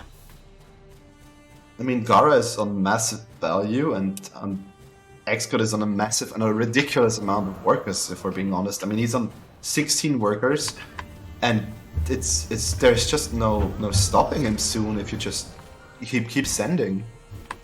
Yeah. But I mean, there are 3 disciples. He can just push as much as he wants to. He's even got the Hades there for his late game, so he can tag a couple of Hades onto his Starcaller Disciple circle. Yeah, which is kind of disgusting, if we're being honest, because especially lately, since everything revolves, or so many games revolve around the 15 shutdown, or a 15 showdown rather, Hades really increased in priority again. Yeah. And Xgod and Gara, they continue to save. They have quite a scary amount of Mythium already. 245 on Xgod, 180 on Gara. Are they going to go 12? Yeah, no, I think that Xgod and Gara have heard the legend of Snackles, and they decide to go 14 anyway. Yeah, Lizard Army into away 14 send. Yeah, that's got to be the play. I can't see what else they would do. No. That being said, I really don't think we will see it here. Actually, we're seeing a 13. We're seeing a 13. We can see a Haven there. We can see actually something that might even leak to a 4 Eyes, but. Actually, I can somewhat see the point of Green Spirit and Necropane income sending. I really can now, because let's be honest, Green Spirit has gates on an Antler with a hero. Yeah, he's really strong. He's got Steeds as well, and here comes the 12th send. I wonder if Xgod joins or if they're going to do a split send here. Now, Xgod, he does have a ton of Mythic. They do have to split. They can't send into a Haven Work combination, which just... It literally just is fortified. Yeah, Necropane is a god on 12. Necropane is an absolute god. But Xgod is going to send. I think Necopane's just going to hold here, though. I mean, it looks very pleasing. Let's just look at his value, though, because that might even tell us more. It's 1,950-ish, depending on what he adds. It's actually not that much. It's... Even though he's... Necopane's building for 13 here. Okay, he's changing his mind. He's changing his mind. Yeah. But what really is his damage, honestly? Well, Green Spirit takes the Antler now, so he's very tanky, but he just doesn't have any damage on this wave. He does with the gates, though. Yeah, but impact damage against a Swift Wave. Yeah, but the ranged creeps do deal magic damage. Yeah, sure. So on actually, his cat snapping up the nymph is quite funny. Yeah. It's actually perfect for him, and I think the Whiteman, like, buying time for the gates. I wasn't watching what happened in Necopane's lane, but his Haven just died really quickly against the send from Xgod. Yeah, I mean, that's what I wanted to point out earlier. If you look at its positioning, the Haven really is tanking basically everything. Yeah. I think this is just game here, no? Wow, I did not expect Necopane to leak that badly with a Haven and with those wargs here on this wave. He did go for the Starcaller, which okay is like decent damage, but not really adding any tank value. I think if he just went for like alpha males here, he'd have done so much better. I think he killed himself with his bone warriors, if you look at them. Yeah, because he just pulls too much of the wave onto the Banana Haven, right? They die here. Yeah, they die. This is it. This is game. I think they do. I think we're looking at game, especially with it's just very solid play there from Atomic Pyro. That's X-God and Gara. They did deserve this win, I think. Just X-God's sheer aggression there was really impressive. Yeah, and Gara's hold on 4 made me his fan already. So yeah. Actually, wow, I think X-God and Gara really hit the point in the game where they had to end it, because you really don't want to let Green Spirit with his disgusting roll come online. And even though Necropain had a Haven and a really solid build to cover for his teammate, he also... That's crazy. It's crazy that he leaked so hard with that build. I mean, the send is massive, right? Like 560 Mythium on wave 12 is massive. Yes, but I mean, I can't help but think whether there were positional errors as well involved. I think so, yeah, I think so. Yeah, I don't want to be picky or anything, but I think you can do way better than that, and I think that they might even live. Like, they weren't that far off of living. I think there were 5 creeps left, so a solid, like, killing 3 or so creeps from the wave more probably will net you your survival there. Yeah, but you can't take it away from X-God and Gara. They played this one really well. No, they were far ahead anyways. Pretty much the entire game. Pretty much the entire game. I do totally agree. No, there's no point arguing with that, but still, it looked like a solid chance for them to come back if they could have somewhat managed to like handle the Sun on the Green Spirit Necropain side, but they actually didn't. So, well, they would have had a really big send of their own on like 14 or 15 if they'd managed to survive this wave 12. So I think you're right. I think this was a turning point. Like, if they'd been able to hold a little bit better and survive, then maybe they end up winning the game. But like this, obviously, X-God and Gara take it, wave 12. Pretty nice. Well played, those guys. Yeah, I mean, let's face it, Green Spirit probably had the best late game role in the game. And I think I stand by that statement. Anyways, it doesn't matter if you don't get there, your late game can be as powerful as you want. So Sneckles and Adams are on wave 16. That might be the last game in this round. Should we hop straight into that one?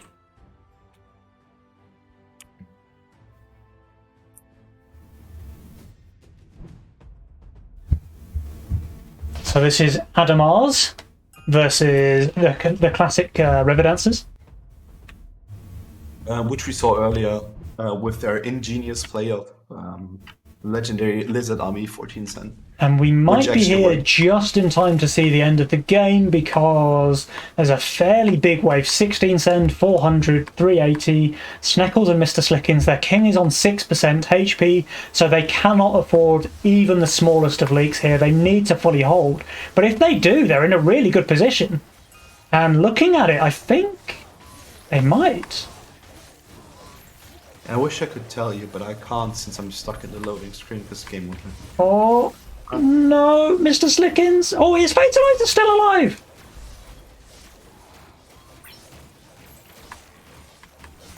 Oh, Sneckles leaks, though. It's going to be too much. Mr. Slickins, even if he kills the 4 eyes, it won't be enough to hold mid there. Oh, no. I don't even think he's going to hold the 4 eyes. I think he's going to leak this. Yeah, so that is game here. Adamars, they take this on 16. Unfortunately, we didn't get to see any of the rest of the match, but at least we get to see the killing blow here. Well played, Adams. Well played, Adamars. They're 2-0 now, right? Yeah. They're 2-0. That's actually that wraps up our second round, and I do really wonder whether we can see a team really coming out ahead and really ending the game on just wins, or the bracket on just wins. I do really wonder. Let's have a quick look at the bracket. I think that might be working now. Yeah, so I can pop that on over there. So I think Sneckles, actually, from what I've seen so far, really they've impressed me. So Sneckles and Slickins really look like a force that is not to be underestimated. Yeah, for sure. But Adamars, they are 2-0. Cushion and Honig, they actually won there against Lisk and Flight. So the Yeah, lowest rated team in the tournament taking a victory there. Impressive. Yes, it really is. But on the other hand, we gotta admit that Mr. Buzz by far also is the best player in the match you just True. Yeah, that's true. Or not best, but highest rated. Like let's frame it neutrally. We don't want to judge anyone. And we have Jorgen Geller, that's Katjan, taking a victory over Salty Bowtie. We have Widdowson and X Smithy beating actually Bonnie and Meteos. So X Smithy, he is another League of Legends jungler. And it seems like the better jungler must have won there. There's no other explanation, right? Oh, any League of Legends fan will probably have an opinion that, because I think it's quite an interesting discussion to be had. But at least in Legion TD2, X Smithy for sure was the better one there.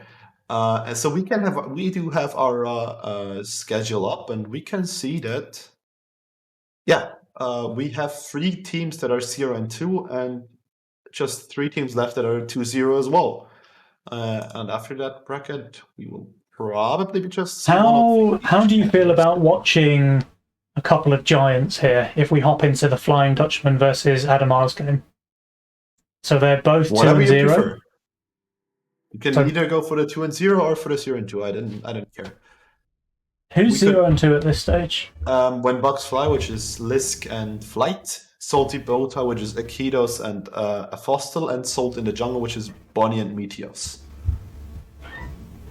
Those 3 teams are 0-2, and the 0-2 game is when Bugs Fly versus Salty Bowtie. So Lisk and Flight against Akitos and Fostel.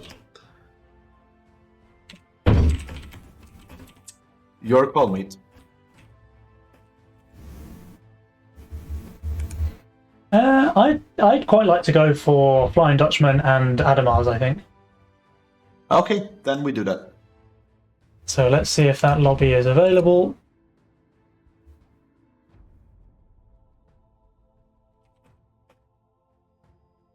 And it is, so Aviator's game is up. We can hop into there. Yeah, I'm on it.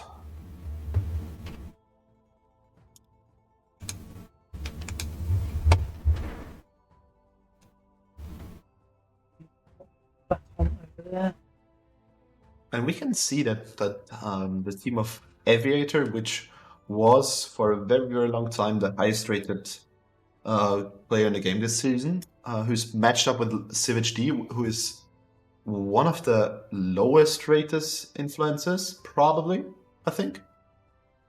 So, yeah. Yeah, so CivHD, I think, is, other than Cushion TV, probably the lowest rated player in the tournament, right? But Aviator is one of the highest. So I think he's currently not rank 1 because Ashton took his mantle off of him before the tournament. But certainly when we were drafting the teams, he was rank 1. So yeah, and he was rank 1 by far. Yeah. And regarding peak rating this season, he actually also is second to Ashton, but by just mere 7 elo. So that's quite interesting. Yeah.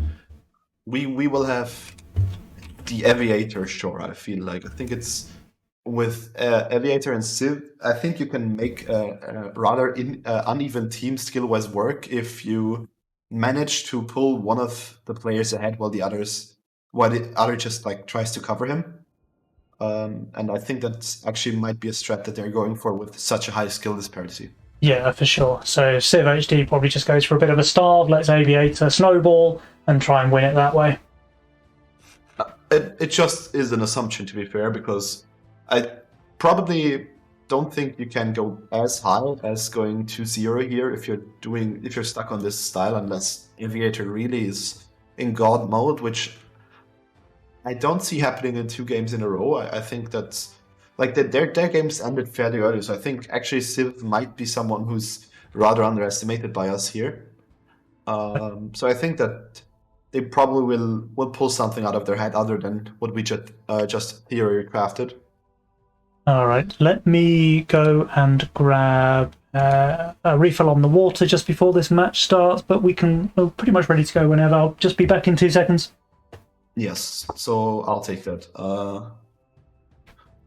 Yeah, guys, we have Adamas and Amaz, who currently online is the biggest Legion TD2 streamer, who is streaming his point of view for the tournament, but for this game we will take it. Paired up with Adamas, who's a very, very good player, who's a highly skilled tournament player especially, and matched up against Aviator, who dominated the bigger part of the season with CVHT, who is actually one of the lower rated influencers here. And yeah, I think we're in for a treat. Game's loading up. Here we go. I'm back just in time. Nice. Also, Civ with just his gold badge, whereas I feel basically every influencer besides him has managed to reach expert. And we're in the game, and we have the Legion spells of Guardian Angel, Magician, and Embargo. Penny, what do you think about that? So Embargo, pretty solid, especially for like a wave 13 or 14 send. Guardian Angel, a really, really good all-around spell. There's some units that are better with it, so anything that has lifesteal, Guardian Angel's amazing, because then it can come back at like half HP and start healing all over again. Magician, pretty solid. I don't see any, I was going to say I don't see any amazing Magician rolls, but actually Civ HD has the Disciple in his role, which is just perfect with Magician. Yeah, Aviator with the steeds and... Aviator has the steeds, but doesn't really have anything to buff with the steed, so I don't think he'll even take it, to be fair. And Mars has a nice role there with Zeus and Ranger, and Adams has Anglers and Steeds if he wants to go for that, but I'm not a big fan myself. And let's just point out that Civ HD as well as Adamas, they both took what I suspect to be a redraw. I'm not sure, it could have been lock-in as well. But I think actually both of them going redraw there, so they will start with less income.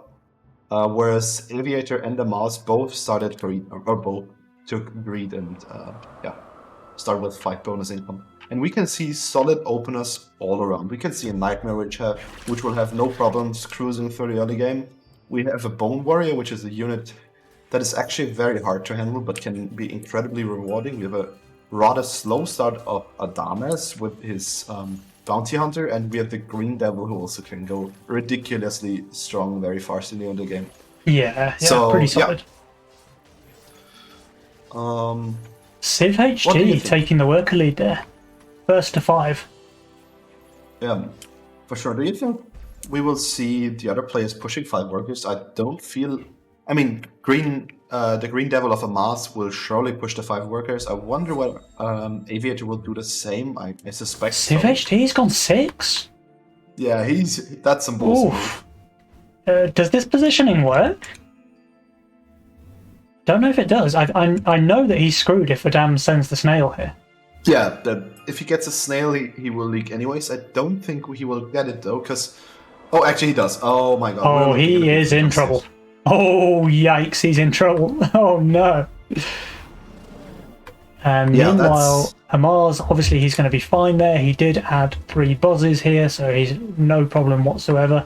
But yeah, this is going to be a big old leak there for Mr. Civ HD, going for the 75%, I believe. Aviator will cover though. Yeah, but does that really matter? Because if your teammate falls behind that far, and that can easily happen because he's on 6 workers, he's at mere 33 gold now. I mean, he will cash in about 20 probably for the wave still, but that will still be like put him into major trouble for next wave. I think that if he gets big enough of a reset, there's no chance he holds. He does have 60 Mythium saved up though, so he goes for a Brute, in fact. But Amaz, he didn't push any workers off the send there on wave 2. So staying on 4 workers, Amaz should be able to easily hold here against the Brute on 3. Especially considering he has the Green Devil, and the Green Devil is just a disgustingly strong unit in this game. But Amaz going for the concert, actually, this might actually leak. It totally could. Because if the Green Devil doesn't get help from the split fast enough, which it shouldn't. But Adams doesn't send, so I think against no send he should be fine. Also, let me add that Civ HD chose to not add the snail there. which I actually think is a big mistake if you're going for a brute as Yeah, well. if you're going for a brute, you should probably full send. But Mars, I think he was going to hold this regardless, right? So the snail, I don't think changes anything really there. But and we can Dams, see- I think he is going to leak fairly decently there. That's what I want to say. It's not just the gold that the bounty hunter loses here; it's also the stacks. 3 is a wave that spawns 18 creeps, so that's by far the most in the game, besides wave 16, and that really does hurt in regards to your stacks. And it would actually even go to the king. That's quite funny. He'll go to the king very slowly, though. Very, very slowly. And it won't do anything, so it's I think Civ HD damage. should go for a resend here. He will get a brute in time. Okay, he just goes for Dragon Turtles now. That's fine as well. Adams, he goes for a brute here also. So Civ HD's got 150 gold now. What's his best option to be able to hold against brute snail from Adams? I think it might be the Warg and pray that you hit the lottery checkpot and have the perfect split. Yeah, it's a Fire Archer, and then it has to be somewhere around here a Warg that splits off the wave. Or is he shifting 85 gold? No, that. Okay, yeah, it's actually adding a snail. A Necromata. Which actually makes his. Yeah, that makes his Fire Archer tank nothing, so he's losing out quite a bit of value there. This will be a big leak now, I think, from Civ HD. Yeah, especially interesting considering he could have gone for the Warg, which he didn't, and since he just added a Necromata, he could have added at least a Bone Warrior to have some kind of a split, but now he's like just leaking 66%. Yeah, so he's starting to struggle now. I think the first leak there on Wave 2 was fine, you recover from that pretty well, but leaking again here, and not small on Wave 4. Meanwhile, Amars was able to hold both of his sends. I think the advantage is pretty solidly in Adams and Amars' court now. Yeah, it really is just the fact that Civ HD really has to be cautious. I mean, let me remind you, on Wave 2 he pushed 6 workers. He hasn't pushed a worker since, and he still keeps leaking. So yeah, that really is a problem, and it really can become a problem. For now, at least he's keeping up with the workers of everyone else, and he kind of stays in there. He's going for a pretty big send here now against Adams. So what is Adams' answer? He won't even get the snail to go with it. Never mind, it's only going to be a dino. Yeah, that's true. Aviator's playing his second nightmare here. He is getting hard starved by Amars. Yeah, Amars going what I suspect to be either a big 7 or maybe a Mimic on 6 or something like that. And yeah, there's a big send on Adamas, but Adamas put down the Mudman, and I think... Yeah, Adamas is totally fine here. He's totally fine. And Mars, when's he going to send? Is he going to go 6? He has to go 6, right? Yeah, I mean, actually, he started Green Devil and he's added a healer, so he doesn't necessarily have to go here, because he's just all over quite solid, honestly. And it's quite interesting that that send here from Aviator, the Dino, gave actually Adamas somewhat of a leverage there, because he just stacked way longer with his steed, which he usually wouldn't have done, but actually he's leaking a return. And I think that's a point where you don't want your opponent to leak, because he's leaking mere 70%, and you're facing down an opponent which hasn't sent you since the king upgrade. Mars has 200 Mythium already. Like, he can send Ogre here on Wave 6 before income. Yeah. And we can see Adamas sending... Oh, there it is. There's the Ogre. Okay, Aviator, you're in trouble. Good luck, dude. I mean, he can sell this fist and add a Yazora, which I think he kind of has to. But I mean, this is an Ogre on 6, dude. You don't hold an Ogre on 6. Yeah, it looks dire, because even Civ HD gets like not to be underestimated send. It's like 2 brutes coming out there, and yeah, that Ogre will just go there and be like bonk, bonk, bonk, and every third bit it this will honestly just might be game. Harder. This honestly might be game here. Although the Ogre does make a beeline straight for the Azora, so that is good for Aviator. He's able to clear up the left-hand side. Yeah, but now he will just... But he won't kill the Ogre, though. Yeah. Can this survive? Yeah. It can. It does, but it's now just getting crushed by the Ogre, and it's... Yeah, that's... But he's actually doing really well. Yeah. And meanwhile, totally. Civ HD, how's he doing? I mean, Civ HD is actually leaking more. Yeah, but to be fair, CHD is also like down 100 value, and he's Yeah. having Bone Crusher with less than optimal positioning. So But just watch how much damage this ogre does now. Like, thankfully it's on half HP, which might be their saving grace, but it's going to absolutely chonk through the king's HP. Look at this dude. Down 50%, still going. 40%, still going. 30%, still going. Like the brutes also do really hurt you Yeah. there, because they slow down your king Wow. attack. And Look at that. 25% king HP remaining. That was a really big crushing blow there from Adamars. Really just getting this game off to a pretty solid start. And it really puts like Aviator into a really uncomfortable position, because even though he just received such a big send, he just pushed 9 workers with the income he got. He was on 7 during the wave. So that's also a big problem, because he's quite far behind, and he actually would be the one who needs to step up, since Civ is down low still. He's still on 6 workers, the workers he pushed in wave 2 and has not recovered from since. Adams goes for a bit of a shift here, so he hardens his Mudman. He will then have the Kingpin on wave 8, so he's not worried about being able to hold wave 8. Yeah.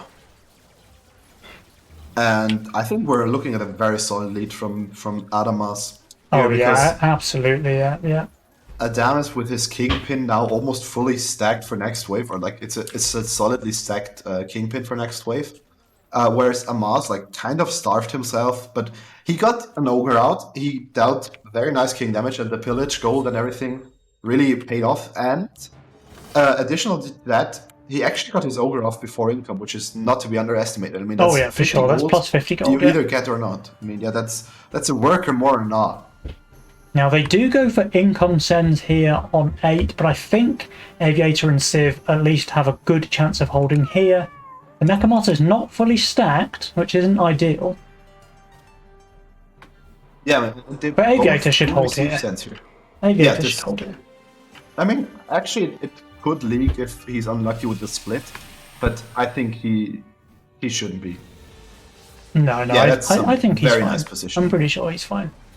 And then Civ, I think he's going to be okay as well. So when do they want to go then? Because there's no real obvious weakness on the side of Adamars. Like, they already have one Kingpin alive and kicking there for Dams. He's not really weak. They can't go 10. Like, Amaz has his 2 Rangers and a Daphne and a Zeus and some buzzes and a concert. I don't think you can go 10 against them. You will either have to speculate for an 11 cent or go here, and we can't see a cent coming out, so I think we're headed for an 11 here. Yeah, but even on 11, like, Adams is going to have 2 Kingpins with a lot of mana. He's got the Mudman that he can harden. There's a bunk there for Amaz. I just don't see your path to victory here for Aviator and Civ, which is a really hard place for them to be in right now. Yeah, I mean, Aviator is pushing very hard. He's on 14 workers. Are they trying I think they have to be trying a 10 cent then, because... But on the other hand, I mean, it will be a fully stacked Kingpin who's on an APS. Yeah. And, I mean, yeah, but you can't afford to go 11, I guess, because the Guardian Angel on that monster of a Kingpin then will just be even more disgusting. And so, yeah, it really has to be here, because otherwise... If that Pilgrim gets upgraded, for example, it will deal ridiculous amounts of damage and also like buff a bunk. So they do have to go here, and we can see like Aviator's push. There's no way he can hold 11 without sending prior to that, and we can see just 2 Cannoneers coming out. They just go full income, so they starved them out just to send into income, which I think is okay because it's meant that Adams and Amaz have not been able to push any workers. But that cost him, like, Aviator would have needed just 13 gold here to add a doppelganger, and instead he's stuck with Yozora and the second healer. That's not what you want to have going further, really. Yeah, true. I mean, he's already so swift heavy, and Yeah, they do actually fear that they might die to Ascend here because they're king upgrading, and that really might play into the hands of Adames and Amas. I mean, But look at it, they're this is a shredding the income 340 Mythium send, but Adams is going to hold it very easily. Yeah, he says, yeah, like, thank you for the tips, sir. He like, His even boss his is Kingpin already down, and the first Kingpin only just dies at the very end there. What I mean. And meanwhile, Amaz, he very easily holds as well with his 1480 value. So, bit of an interesting one there. That looks like very dire for Aviator and CFHD there, because Amas's build is very, very strong, especially with wave 11 and 12. I mean, there's a Lost Chieftain with a Bonk and a Daphne plus a Zeus combination in the background just to add even more DPS. We see Adames with two almost fully stacked Kingpins. One of them is fully stacked.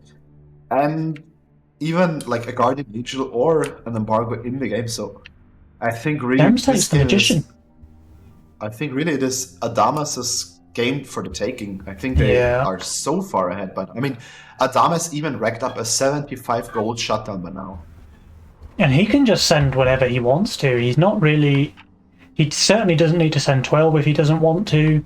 But he's already got over 300 Mythium, so he can go pretty much whenever he wants to at this point.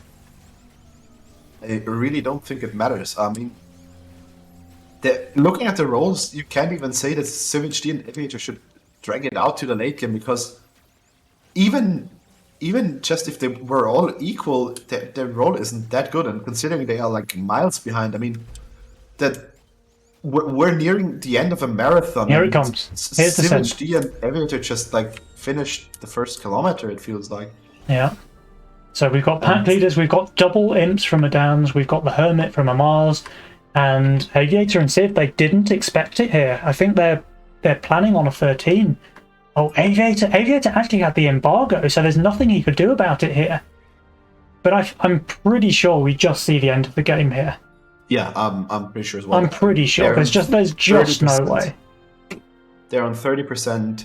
CivHD lacks any type of tanks. I mean, he even put on the Disciple instead of adding an Alpha Male, and they're both shifting gold as well. Yeah, 130 there, 200 there on Aviator. I mean, that was his embargo as well, but it's still 120. Yeah, the GG already coming out there from Aviator.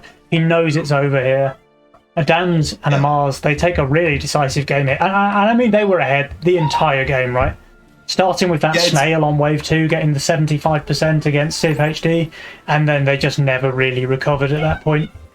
But it's not just that they were ahead and they won the game. I think, like, looking at their performance, that's scary. That's not what some people thought about this tournament. That's not a fun tournament where some influencers play with some players who play more frequently. That's some legit competition there. That's something. If I'm seeing that on the ladder and it happens to me, I'm feeling scared to run into that again, because that really was a well-played game from Adamas. I mean, yeah, for sure. Amas's Starve worked wonders, and Adames's build and how he planned it out and how it worked out in the end as well was also more than just legit. So Amaz actually went king up into straight wave 6 there, and they were long waves in between, because there's a big leak on 2, a big leak on 4, a small leak by Adams on 5, and that just led to the 220 send there against Aviator on 6. And he did really well. Like, he only leaked a half HP Ogre and 1 Rocco, but that was just enough to do 75% king damage, with the brutes leaking from Civ's lane as well. Really solid play there from Adams and Amaz. Yeah, I agree. That's really... I mean, I've never seen a more obvious turning point in a game. Yeah. It's like... Or it's not even a turning point. They were ahead already. I mean, they just tipped the scales so much more in their favor. So, yeah, it's... But still, gotta say, it was a very convincing game from Adames and Amaz. So, yep, 100% I don't think did. There's too much that were to be done after wave 2 probably happened, because that's where CivHD handed over the steering wheel of the car basically to the opponent team and was like, you will decide when you go. I probably won't. I will just spectate till you send into Aviator, and that really cost them. I mean, they didn't do it voluntarily, of course, but like that game was all all whatever this Adamas decided and wanted to do, they could have done whatever. They could have probably done income sending at that point. Yep. At this point, I just need to take a quick 2-minute break to refresh the water, etc., and I will be right back. I think it's a pretty good point for the casters to take a quick 2 or 3 minutes before the next round starts. I think that's one. So All right. I'll also be gone real quick. So Twitch chat, don't go anywhere. We will be right back with the next round of exciting matches in this Superstar Cup.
Hello there.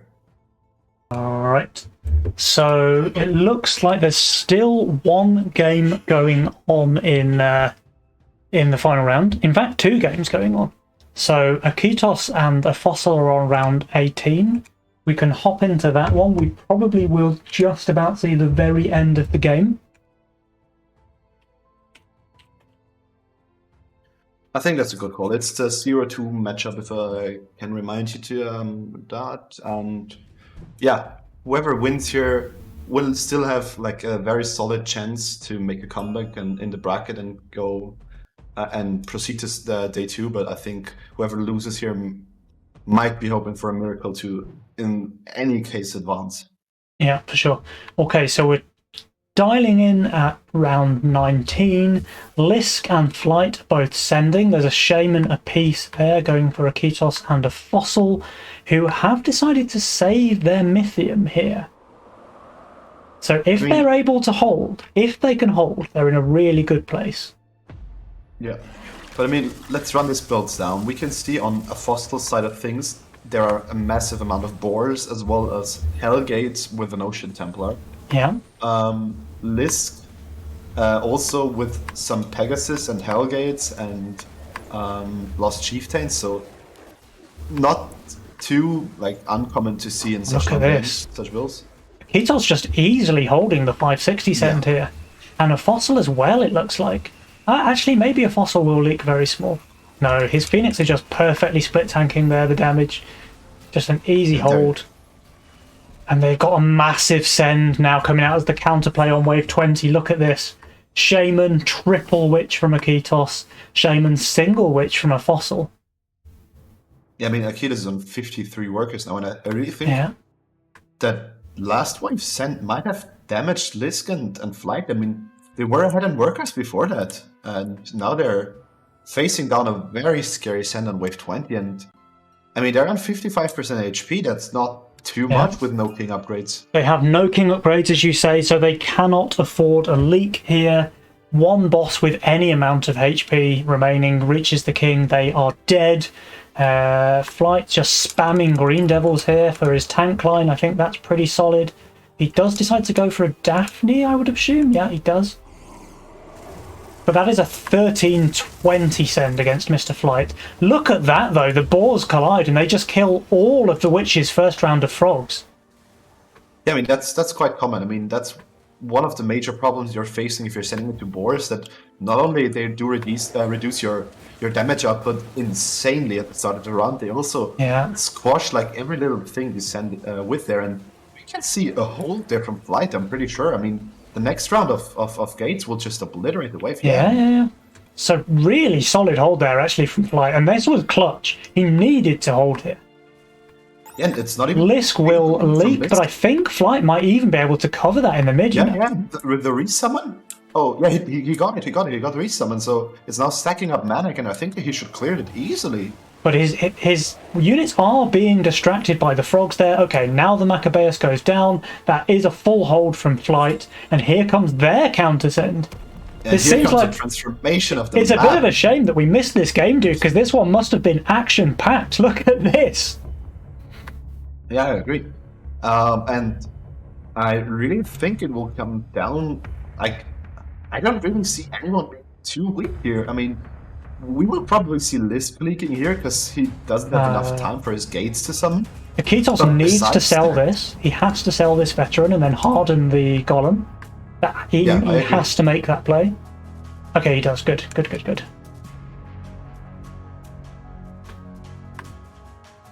So yeah, but I think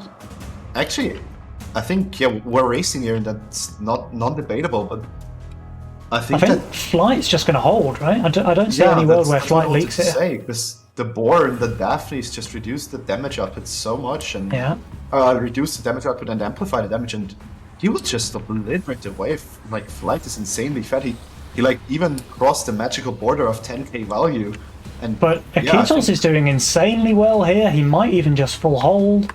And a Fossil, it looks like he will leak, but not that much.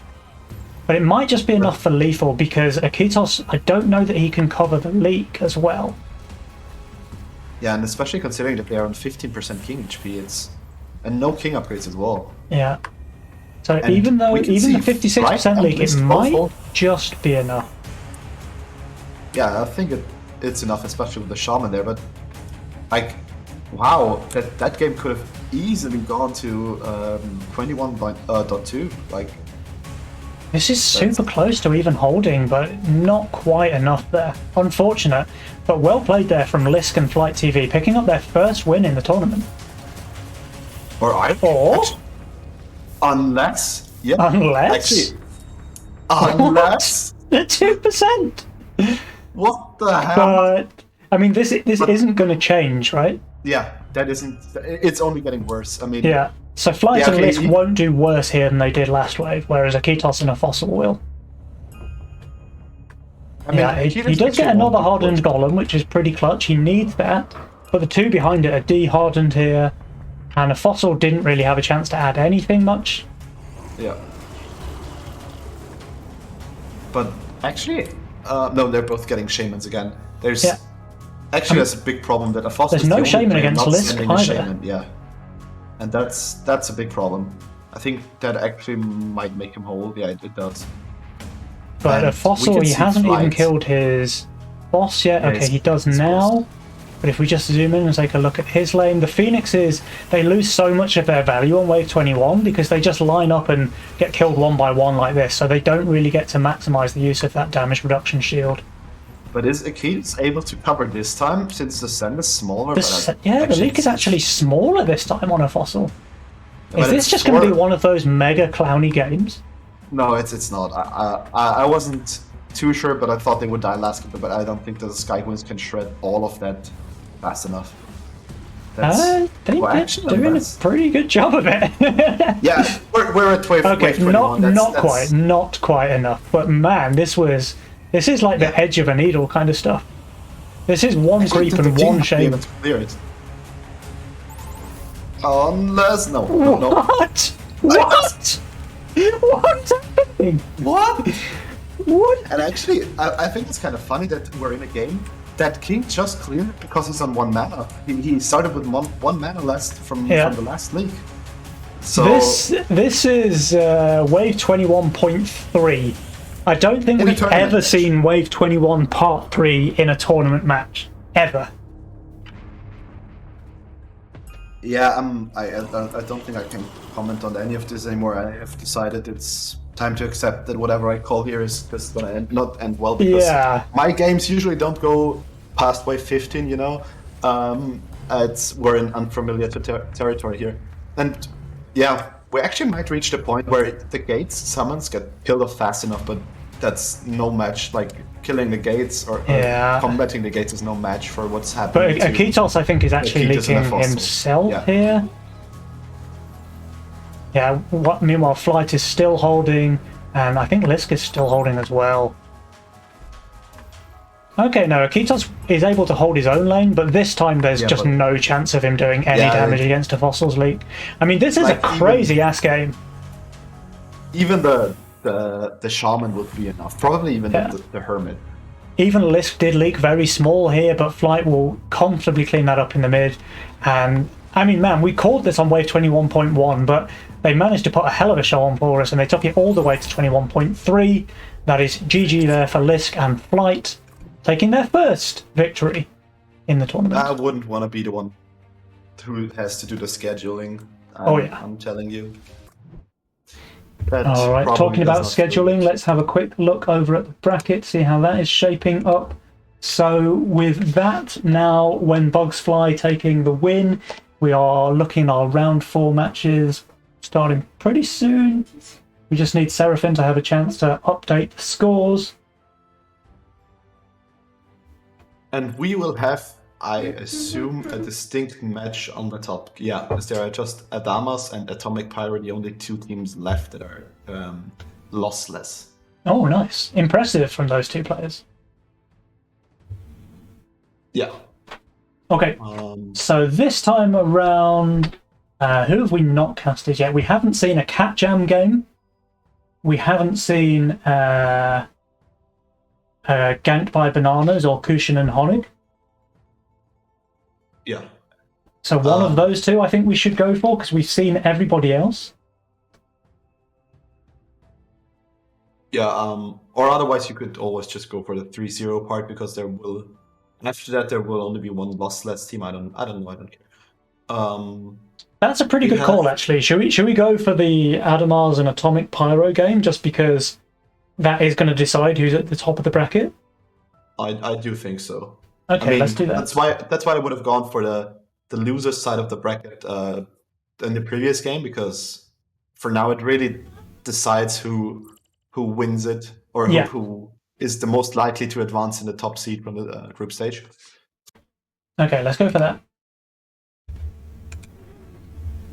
So let's see if that lobby is available. Are you okay to write that in the Discord? I'm already doing that. Thank you.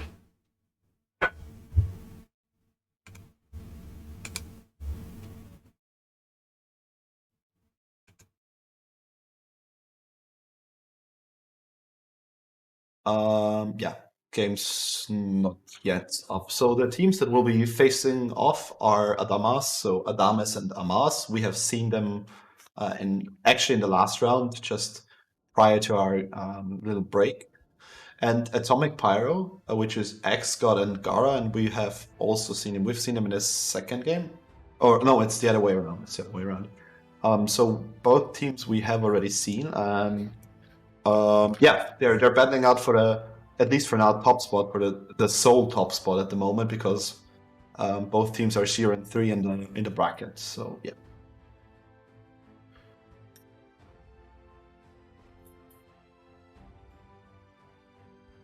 So if we just have a quick look at the standings while we wait for the lobby to open, we can see there, as you're saying, Adamars and Atomic Pyro both on the 3-0 mark. Salty Bowtie, the only team yet to pick up a victory, so hopefully they can take a win now. I think Salty Bowtie, they have to win all of their matches now to have a chance, right?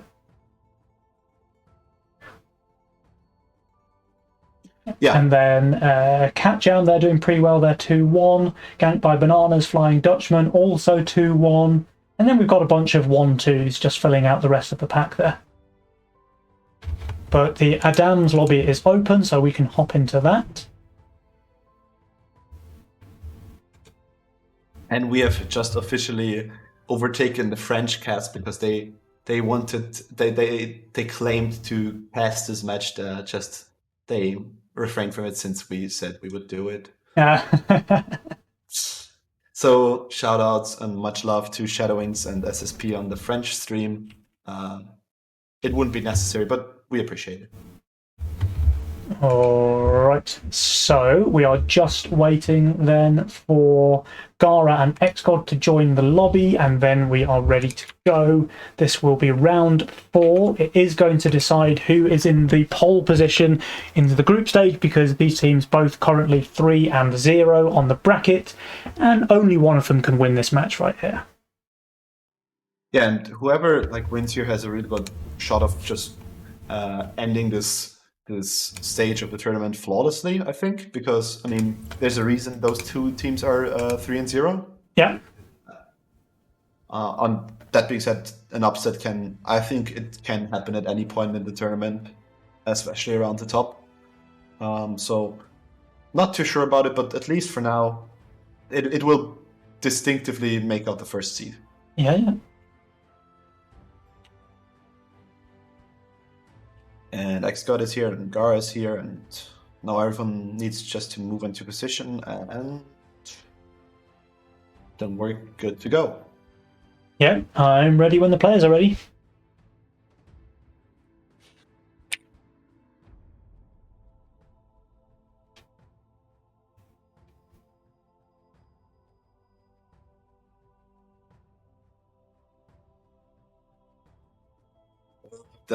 I'm getting nervous now. I think we're in for a really good game here. I mean, actually, all of the games we tested were really good, but that one's I think it will also make out who the favorite for the entire remainder of the tournament.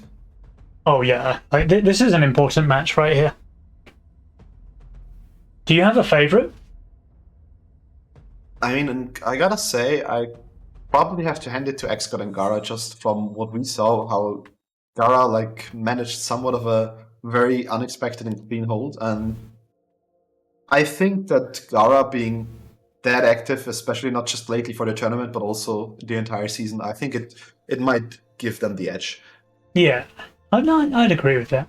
I think Adams might be the best player in the match. Now, that's not to take anything away from XGod, who is a fantastic player. But Adams But just in tournament has setting, he has more tournament experience, right? Like he's won more tournaments, he's won more leagues. He's just played in more tournaments because XGod is still a relatively newcomer to the game. He only really started playing last season, whereas Adams has been around since day one. So I think Adams might be the more seasoned player in the game, but I think XGod, from what I've seen, has done a better job of training his influencer. That's Gara. So let's see. Yeah. I think this is going to be a really interesting one to see who wins this. yeah, I don't think so.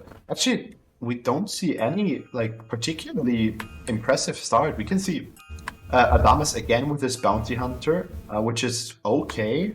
We can see a nightmare start, which is actually okay-ish, especially considering he has a butcher, but he has no real tank for now. 'Cause Okay. And So Amaz added a poly there, and I'm guessing Adams told him, no, don't do that. yeah, you don't want to see that, but still, yeah. So I think that we're in for a close game. We can see Adamas going for actually what I suspect to be a redraw again. It might even be lock-in because he's the only one at 9 income where everyone else is on 11. Yeah. So And he's got a very early game focused role there. So his most expensive unit being the APS. That has to be a redraw. There's no way you take that role if you're not playing redraw, I don't think. yeah, I think so as well. Because he needs to flip it into some late game at some point. I think even in general speaking, on average, redraw might be the most competitive version of Mastermind. I think, like, if you were to play it through a tournament, it probably comes out ahead of Agreed. Yeah, I think so. It's just you're pretty much guaranteeing yourself a very strong role, aren't you? Whereas with Greed, sure, you get the 2 income, it enables a few builds that you can't do otherwise. Oh, look at this, there is the snail resend, but Adams was prepared for it. He built the Bone Warrior, he just holds this. Yeah, and that's 5 workers for an angler or for a bounty hunter, with the prospect of adding a seed for next wave and not being threatened by it. Yeah. So I think it's fine that Gara went for that play because it does get a nice leak out of the bounty hunter if he doesn't add a tier 1. But he did, and yeah, we can see that's an easy hold there for Adams. He's actually pushing to 6 workers. So do you know what? I would love to see Gara send another snail, but I don't think he will. Another snail would be pretty devastating, though, I think. But on the other hand, you can't expect him to not build anything. I mean, we know, and we looked at the Sacred Seed, but usually you tend to have another tier 2 or tier 3 which you can prepare for and plan. But yeah, there is no send from Gara yet, and there won't be one coming. But we can see Adamas with suspectably a very volatile start, which is Bounty Hunter pushing 6 workers. You don't often see a Bounty Hunter going 6 workers on 3. That's an interesting one for sure. Meanwhile, how are XGod and Gara doing? It looks like a hold there from XGod, and same for Gara, maybe a very small leak over there. I think we will see a leak on a mask, by the way. Yeah, not a big one, but a leak. Be able to clear it. Oh, hold on. Does the Bounty Hunter even hold the no send? It doesn't. Oh my god. Can you imagine if there was a snail there? The snail just makes that 17% much bigger. 50%, yeah. Yeah. So, King damage here on wave 3. And Gara should be able to punish Adams pretty decently here. He has the 60, he can go for Brute Snail if that's what he wants to do. He does.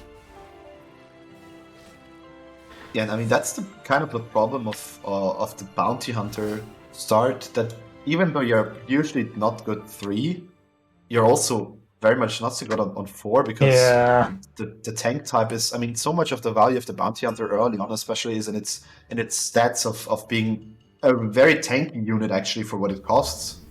But that being said, on wave 4 it's not so strong. On the other hand, Oh, actually, he goes for the seed. If he would have gone for maybe the Fire Archer or a well positioned Dark Mage or so. I think this should be a pretty big leak from Adams, though. Yeah, I mean, there will be the Brute and the Snail, like killing off his steed. That would be a huge one. Yeah, and the Angler just lasts for 2 seconds and then it's down. And I think he's just not going to kill anything else after this snail. No, he's focused on the snail now. Yeah, he doesn't even get the snail. 72%. 72%. Wow. Gara really able to punish Adams there. I don't know if he made the mistake of like underestimating the influencer side of the team, thinking that he was safe there, but no, because Gara really just kicking him there. No, actually, I don't think so. I don't think anyone would make the mistake because those peoples are most likely in voice calls and most likely have trained together a bit. So yeah. Even if Ara would have like overseen it, which I actually don't think, he still has a teammate. But look at this. The counterplay, Adams, Imps, Wave 5, name a more iconic duo. X-God, what is your answer to hold this? 160 is all of the gold that you have. He can't afford a second Zeus. He probably has to go for a Wanderer. Which is not that great because it will just... I mean, I don't think he can properly split it. I mean, it might work, but... Can he even get the boss onto his Zeus with this positioning? Yeah, it should spawn out in front then. I think Gara holds, though. I think Gara holds pretty comfortably, in fact. So he should be able to cover for his teammate. I mean, he's added a second fist, which is a very good tank here. Yeah, and X-God's aggro is actually really, really good here. Really good here. So his Zeus tanked the boss, got itself down to half HP, but then survived to deal damage against the wave. He's nearly holding. Yeah, I mean, he's clearing the better parts of the wave. He's clearing basically everything. Everything apart from the imps. Yeah. Yeah, so... Really good result there from X-God, and Gara even able to fully cover that in the mid, so there won't be any king damage. Meanwhile, Gara was actually saving, so is he going to go on 6 here against the Dams, or does he go one more for a massive send on wave 7? Oh, that's a good question. I think actually he can go for either, but I would prefer to see the 7. Yeah, he saves. Just makes it so awkward for Adamas now because usually what you would like would be like getting a send here, shifting 7, having a kingpin for 8, and going onwards. But this it's just very uncomfortable and awkward for him. I mean, he can place on a Graal, but if we're looking at it, then this Bounty Hunter, if he were to sell the Graal next wave and add a Kingpin, we would be looking at a Kingpin with 70, 75 stacks, maybe? Yeah, that's what he's going to have to do. He doesn't have a choice. Like, as soon as Gara skips this wave, Adams is forced into making that 70 stack Kingpin next wave. Because he, without that, he just has nothing. Like, maybe he has the redraw available, so maybe he can redraw into like a Millennium or a Bunk. Or a Bunk, yeah. But other than that, the 70 stack Kingpin is really his only option. Yeah, that seems to be... I mean, the Graal for Adamas is very nice here. If he would have gotten the Send, it would have worked wonders, but not getting the Send here, like, Gara holding his nerves and really not sending here is... It's just such a big like swing into their favor, and he's going to go for the triple brute. He's going to get one more after income as well. Adams, of course, he gets the Kingpin here, but it's 69 stacks. Oh no. That's not what you want to see. I mean, we called it out in the game that Bonnie had earlier, that he also had to go for it, and then, I mean, we fully agree there is no other option for him right now. He has to do it, but it's not pretty. It's really not pretty. I mean, he's on 879 value, but these 3 brutes are just going to walk through him, I think. And the value is inflated, to point it out, because the value actually calculates off of the stacks that the Kingpin has a bit. So the value is actually a bit inflated, but look at it, it's not looking too bad. I mean, that Adam is like bringing half of the wave ring around. Like, it's looking bad. It's looking bad, all right. Look at this, like the 3 brutes on top of the Kingpin. It just doesn't live very long, and with those low stacks, it's having to 2-shot the wave creeps. Look at this. 89% leak there on Adams. I mean, sure, Gara leaks 50%, but this is a tiny leak. Like, it's only 50 because of the Cannoneer. And actually, Amar's just very barely holding there against the income send from X-God. So this is serious king damage now on the side of Adamars. Yeah, it's severe. I mean, it could have gone worse, but it's still not pretty, and it still like hurts him going forward like by a big time. And we can see like even after the ascent, even after receiving ascent, even after building a kingpin, Adamas is just at 8 workers, whereas Amas, his teammate, is on 11, Xcode is on 13, and Gara is on 10 as well. So a Yeah, this very is a very really solid strong for lead Xcode actually and Gara. for the Atomic Pyro side. They're doing very, very well this round. I think Adamars need to pull something special out of the bag to try and come back in on this one. I mean, Amas actually is rather fine. I mean, he's got an Antler, he's got a Nightmare Butcher combination. He looks to be solid throughout the game, but solid is probably might not even be enough at the moment anymore. So I think we're looking at probably another big send or bigger send here. Or do you think they will skip and straight go into 11? Because I think they honestly can don't get them see- on 9 because like this Kingpin just gets weaker and weaker as the waves go on. Like sure, on wave 7 it was still two-shotting the big blobs and still one-shotting the small blobs, but on wave 9 having like 69 mana is just gonna, it's just not going to kill the Scorpions quickly enough. I think 3 Brute again from Gara, if that's what he decides to do, will get a big leak. But no, okay, they decide to save. But honestly, I can't see them go 10. I don't think you want to go 10 against Nightmare Butcher Antler if you can go 11 with an offensive spell. I mean, it's an offensive spell. It's either Overwork or press the attack there. But on the other hand, Adamas really looks like insanely bad on 10. If you send him 3 or 4 brutes, that Kingpin won't even move anymore, let alone attack. Yeah, but Adams would leak hard to 3 brutes here. Actually, to be fair, Yeah, Gara doesn't actually get 3 brutes. He would have only got 2. But I think that Xcode and Gara recognize that they're so far ahead that they might as well just continue saving a bit and like threaten not just a bigger league but also a kill on the enemy king. I think they'll just go 11 now because they have the press the attack or the overwork available. Yeah, I think so too. Actually, even going 10 probably would be enough to kill it, but there is a leak here from Gara. He's not on shutdown. Yeah, it's actually not even like it's a 50% leak, but yeah, at this it's a pro leak for them for sure. Yeah, for sure. It just adds and adds and adds, and I mean we can see Xcode almost at 300 Mythium. Yeah. So that's prior to either overwork or press the attack. That's prior to an entire wave still coming. And Xcode's going to cover some of this in the mid here. Oh, he's even going to kill the imp. Yeah, he's killing the imp. He's probably even killing another small one. Oh no, that's not enough. He doesn't get one. But so very minimal king damage on this side. Are they going to go for 10? They've got enormous Mythium. No, it is going to be an 11 kill send. So I think Adams has to make another Kingpin now. Well, he goes for an APS. Okay, so I think that means that Adams has read their play. Because if you expect the 10 send, there is no way you don't do another Kingpin here. I agree. He read it, and I think that's where he will start. I mean, I haven't kept track of it, but if he has redraw, I think that's the moment where you look for a really strong answer to wave 11. Yeah, like he's even shifting gold. Yeah, Adams is even shifting 75 gold here, so he did read them like a book. He knows the send is coming on wave 11, which it is. But is that read going to be enough to save them? Because look at this Mythium. 380 on Xcode, 330 on Gara. And they have the press the attack or the overwork available. Now sure, there's sacrifice, which is a nice defensive option. But can it ever be enough?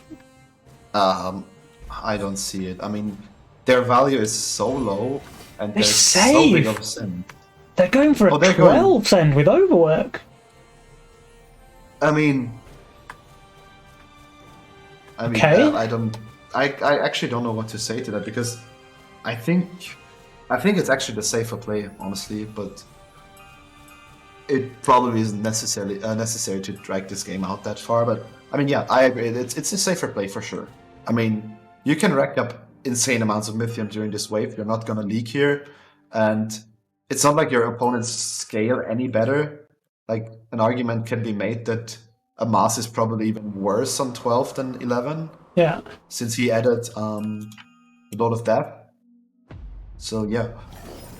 But I don't think it really matters if I'm being perfectly honest. I think they That is probably crazy. could have won here, and they probably will win in this wave. That is crazy to me. I mean, there's probably going to be a pro leak here as well from Gara, Do you right? think so?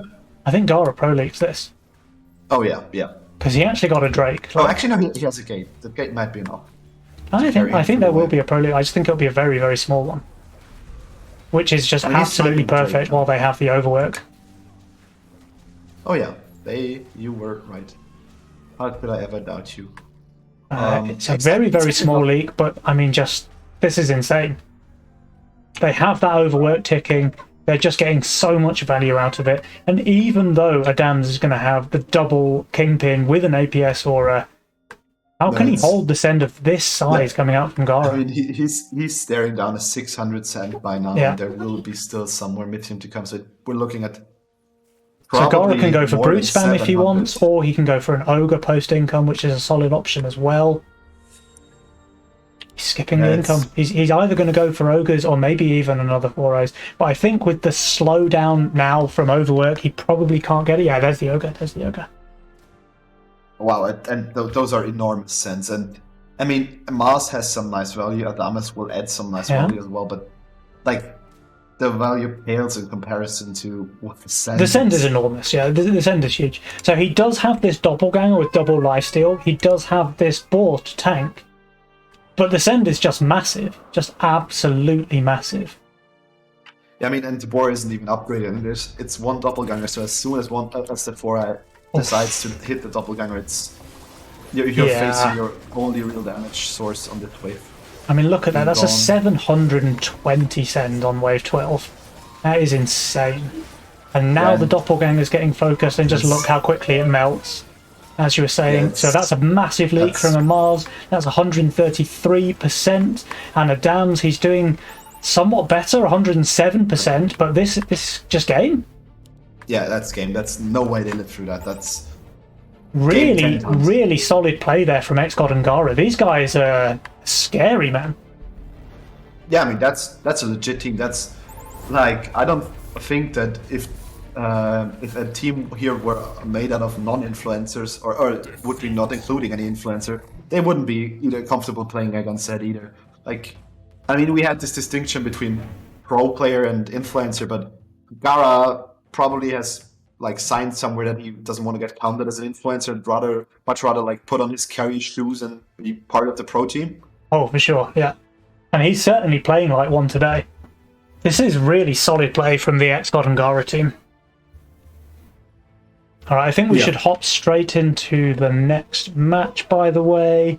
So it looks like SSP's already casting the Akitos game, but we can maybe hop into Gella's match. They're on wave 13. Yeah, sure.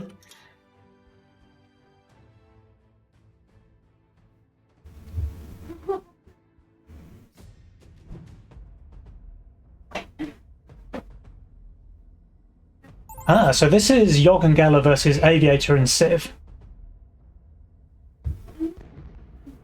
Ah, and we tuned in just in time to see one side win. I'm not sure which. Yeah, I'm also liking that information. I actually want to. I'm going to check Aviator's profile to see who won that one. It's It a was Aviator and Civ. They won. Okay, they won on wave 13. So Yeah, then we should probably jump into Bonnie's match. He's on wave 12. That is the one still being cast by SSP, though. So maybe we can jump into Ashton's match? yeah, he's on wave 15. Let's do that. We'll probably see the end of it, but Yeah, wave 15 nowadays really ends many games. this is Ashton and Firebat versus Lisk and Flight TV. So hopefully we can get to see a little bit more of this game than we did of the Aviator game just now. At least for now, for me, no, they're not sending 15. We have a game where wave 15 gets skipped. Mayday, Mayday. I have not encountered that anymore. But it makes sense. I mean, we can see Lost Chieftains and Ocean Templar and Ashton. We can see some Green Devils stacked on Firebat. Yeah. We can see that Lisk has his Phoenix and his Necromancer, so everyone's Phoenix very with strong on the life magic steal. damage side And of nice things. positioning on it as well from this. But this will be a big 16th end, I'm sure. I'm pretty certain that nobody skips. And Lisk did push very hard, so then maybe they decided to go for like a kind of suicide play against Ashton. I mean, for me, it's at least not loading any shutdown. But looking at the values and the workers, I imagine that Ashton probably, he's on a 75 gold shutdown. Yeah. And these are some pretty large sends now. So there's double Ogre Pack Leader coming out from Lisk. There's single Ogre Pack Leader coming out from Flight. Firebat. I don't think Firebat's got the best chances of holding here. Ashton, though. I mean, Ashton, he's 4.3k value, but even that is under the recommended just because Lisk has probably been saving him for some time now and has decent worker count. So this is looking pretty dangerous for Firebat and Ashton, but guess what? It's not looking less dangerous for Lisk and Flight. I think the call from Flight and Lisk was that Lisk will just death push and Flight has to cover. Like, yeah. I'm pretty sure that's what they went for. And it might actually pay off because... Look at the size of this bunk here from Flight TV. 15,000 HP bunk with an Ocean Templar buff to regenerate it and protect it some against the 4-eyes. I mean, there was no 4-eyes due leaks. to the deep coilers. But it leaks, yeah. It leaks, and that's a shutdown. That's nice, at least for Flight and Lisk, as long as they survive. But, I mean, they don't have King Ups, and they're both majorly leaking. And Ashton's nearly holding, so he's not quite, but damn close. He's leaking an Ogre and one creep. That I don't he's leaking know. The slowest by far. Does either side survive this? And if not, don't Ashton and Firebat just win because they reach the king faster? I mean, the king's spell with being Chain Frost might actually make you survive there on Lisk and Flight's side. Yeah, I think it looks like they do live. survive. And then if we come back over this side, they survive as well. Both sides surviving this. Impressive. Oh wow. Yeah, and that's where they resend. Yeah, I mean, actually, it makes sense. They saw that Lisk fully pushed, so they saw Lisk's value and they decided to full push. And especially Lisk being on 2 Phoenix being very weak, but I don't know whether you can leak flying. I think Flight just holds this, right? I mean, Ashton can send quite a lot more if he wants to. He can probably send a second 4-eyes if that's what he wants to do. I mean, he should be able to, but I don't. Yeah, I mean, okay, Firebat adding their sending now. Yeah, it's true. And actually, it really comes down to not whether Flight holds or not. Not even that. That is a double 4-eyes there for Mr. Flight. It actually matters how well he holds as well, because Lisk is gonna lead big times here. Yeah, Lisk is not that strong on this wave. And the 340 is a lot for him to deal with. Flight, his bunk is still alive though, so it's tanking the 4-eyes, but nothing else. I think he just holds. I mean, he holds, but I actually think that's a mistake there. Lisk is doing really well as well. Look at this. So sure, Lisk is leaking, but it's not massive. But and Flight, he's still got 3 chieftains alive, 2 Daphnes. 2 Daphnes. And a Ranger. I don't know though, because this is still quite a few creeps alive. Majorly screwed. I don't think it's enough. But it might actually just be. That's a very tough one to call. He's going to kill another one? Yeah, he's going to kill that one, but they'll survive this. That's not enough to do with 16%. You think that the forest isn't enough? They don't have any king upgrades. Yeah, it's fine.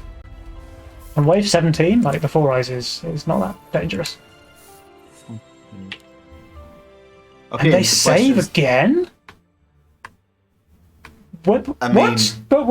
What? When can they win this? Yeah, but would they win this if they sent here? I doubt it. No, they wouldn't. But then, when do they win? Like, they can't win 19, not against Ashton's bunk, right?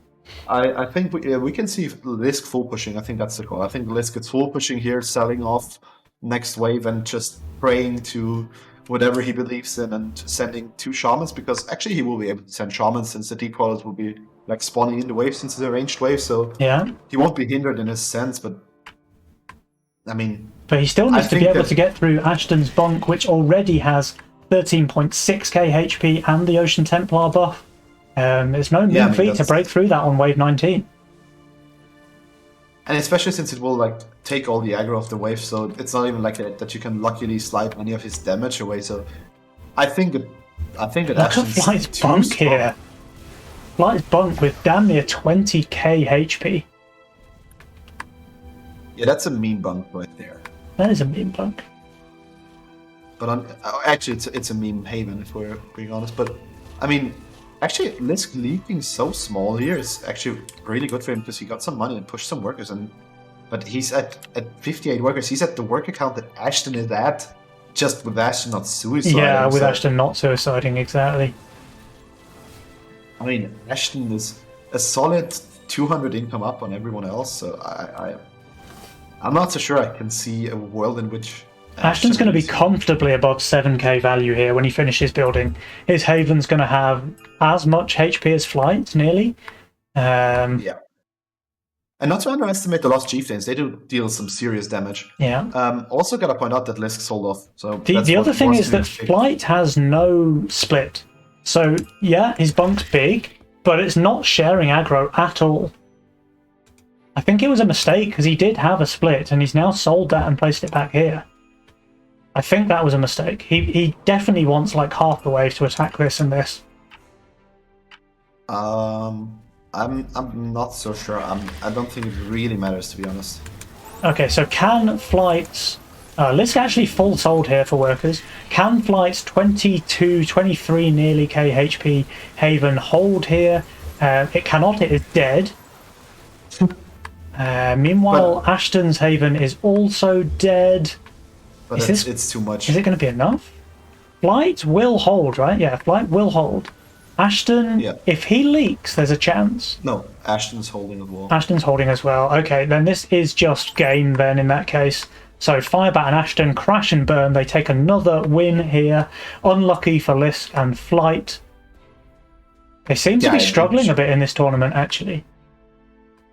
Which is, honestly, I mean, I think that they're not a distinct like influencer plus pro team. Like it's Lisk who is the creator of this game, who is somewhat of both, but like he never was that highly ranked, and Flight, who's actually a very like for at least for Legion standards a big streamer, but also not on top of the ladder. So I think that really is like where it comes back to bite you, because as we can see that Ashton, I mean, of course Flight somewhat kept up, but he couldn't manage to be at the same level that Ashton was, and even though Firebat was maybe weaker than Lisk, I'm not so sure, because we haven't seen the entire game. Flight never came to the level that Ashton is, and to be fair, it's a very hard to reach level, and a very high level. But I mean, they just lacked that distinctive carry player, that distinctive superstar that stepped up and carried it over the finish line.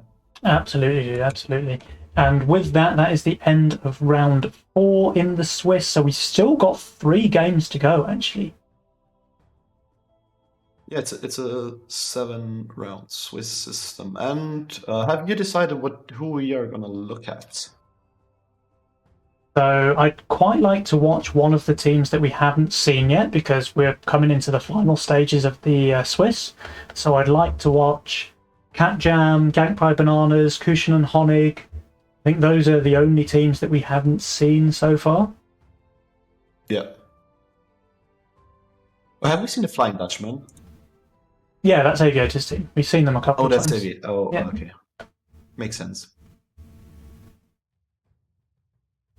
Okay, so we're waiting for the bracket. We're just waiting for Mr. Seraphin to update the bracket, and then we will have our next round available. But the games have been coming thick and fast so far. Yeah, but I'm still stuck in the Wave 21 game. I think we're at Wave 21, part 18 now in my mind. No, I'm joking, but like I'm still flashed by the fact that we got into such a late part of the Wave 21. Yeah. Yeah, it's insane. Can I interest you in? There's a couple here that look promising. There's Crash and Burn versus Cat Jam, and there's Adamars versus Ganked by Bananas. Now, I'd quite like to watch Adams versus Widdowson because obviously they're usually partner with each other, so it'd be quite interesting to see them face off. But also, I'd quite like to watch Cat Jam. So, what do you think? I think we should go to catch 'em. I think we're better off at the lower part of the bracket since we've been casting so much of the. We've seen quite a few Adams games already, haven't we? Adamars games. So yeah, I think I agree. Let's go to the Crash and Burn versus Cat Jam.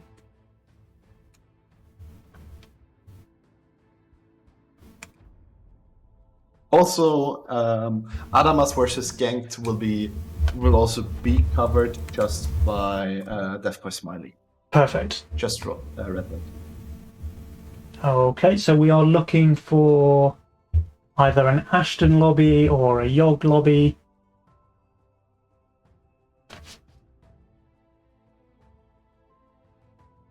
Yeah, we haven't seen Yogg yet. Like, not even joining late. I mean, you did, like, in the last second. We joined literally as the game ended, so we didn't even get to see a second of the action there. Yeah, and then we're just still lacking the Widdowson game, I think. Yeah, Widdowson's the only, like, Widdowson plus Xmithy will be the only. Yeah, so we need to make sure that we watch them in the next round. Oh, no, actually I'm lying. Kuchen and Buzz we also haven't casted. Yep, true. So it's probably set what we will cast next.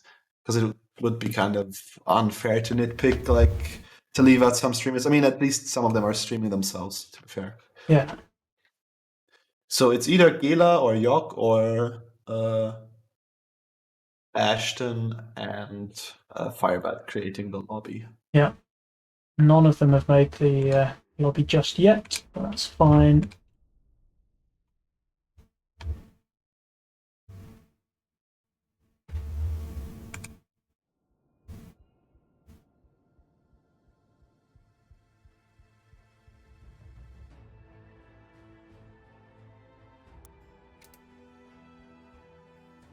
So we're still waiting.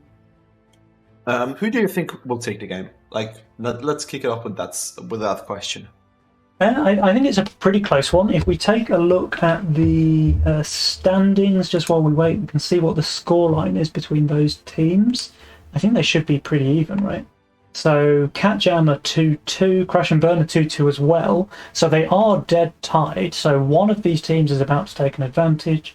By the way, I can see on the table here, Salty Bowtie unfortunately is 0-4, which I'm pretty certain means they can't qualify now in the tournament, can they? They can't progress. That's a shame for those guys. That's a real shame. But hopefully they've at least enjoyed their time in the tournament. Atomic Pyro, the only team to maintain that perfect scoreline so far. Will anybody take a game off of Gara and XGod? I mean, I think at least at least tomorrow, someone has to. You can't go flawlessly through a bracket. That would be unheard of. I don't think that has happened, at least not recently. And meanwhile, Ganked by Bananas and Adamars, they're both 3-1 as well, so that's a pretty hype match. That is going to be over on the second stream, by the way, if anybody is wanting to watch Adamars versus Ganked by Bananas. That is on the DB Smiley stream, that's the secondary stream. But meanwhile, we are just waiting here for Crash and Burn versus Cat Jam. As soon as that lobby is up, we will be ready. Do you have any of those guys on your friend list? Have they just started with idols? I have Geller on my friend list and Yogg, but I think he's playing offline. I can see they're not in a game. Okay.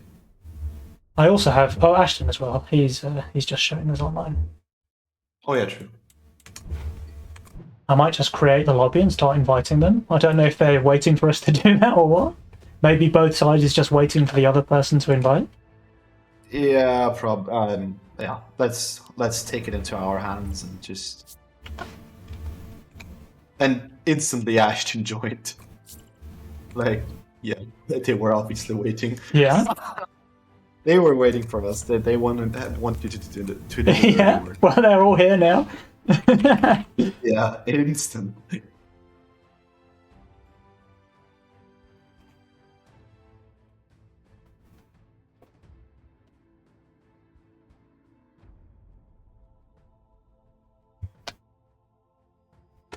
All right, well, we have got everybody into the lobby now. So let's swap back into the game screen.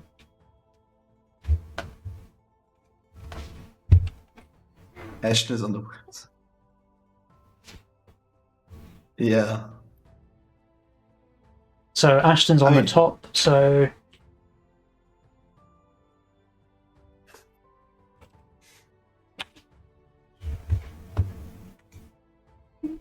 Very much let's do it here. Come here. Back to these. Okay, and actually I think we can see it there.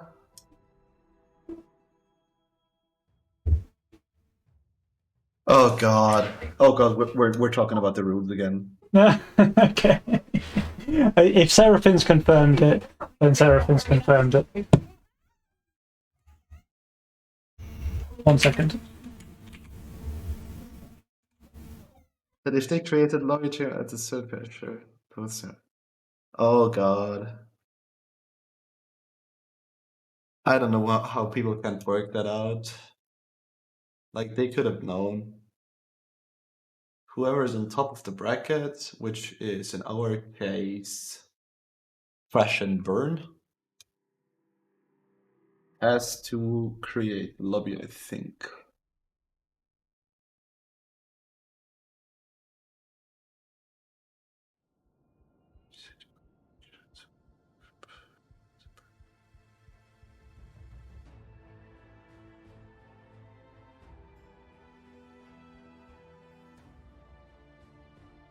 So yeah, the team not creating, yeah. I can confirm that's right.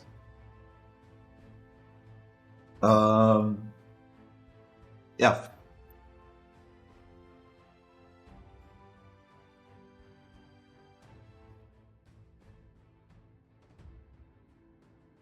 Okay. All right, I'm back.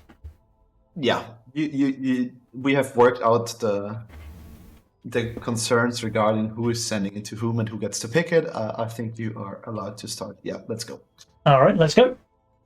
And just for your information, the team that is not on top of the challenge bracket gets to choose the player positions, because the other team gets to choose whether they want to be West or East side team. Okay. Okay. I don't know. I mean, of course, I think Seraphin has read the rules wrong. The rules seem the rules seem overly wordy to me, but still clear. It's like the team who's on top gets to choose. Split the side, the other ones get to choose the position. It says the other side chooses their position, and then there's another point at the end of that says, and then the other team chooses their position. No, it's not, because that was previously how it was handled. I think for this one, it's actually. I was waiting for me to start. Yeah, you're the one who's gonna start. Right? Because I made the lobby. The team with position priorities selects its preferred player positions.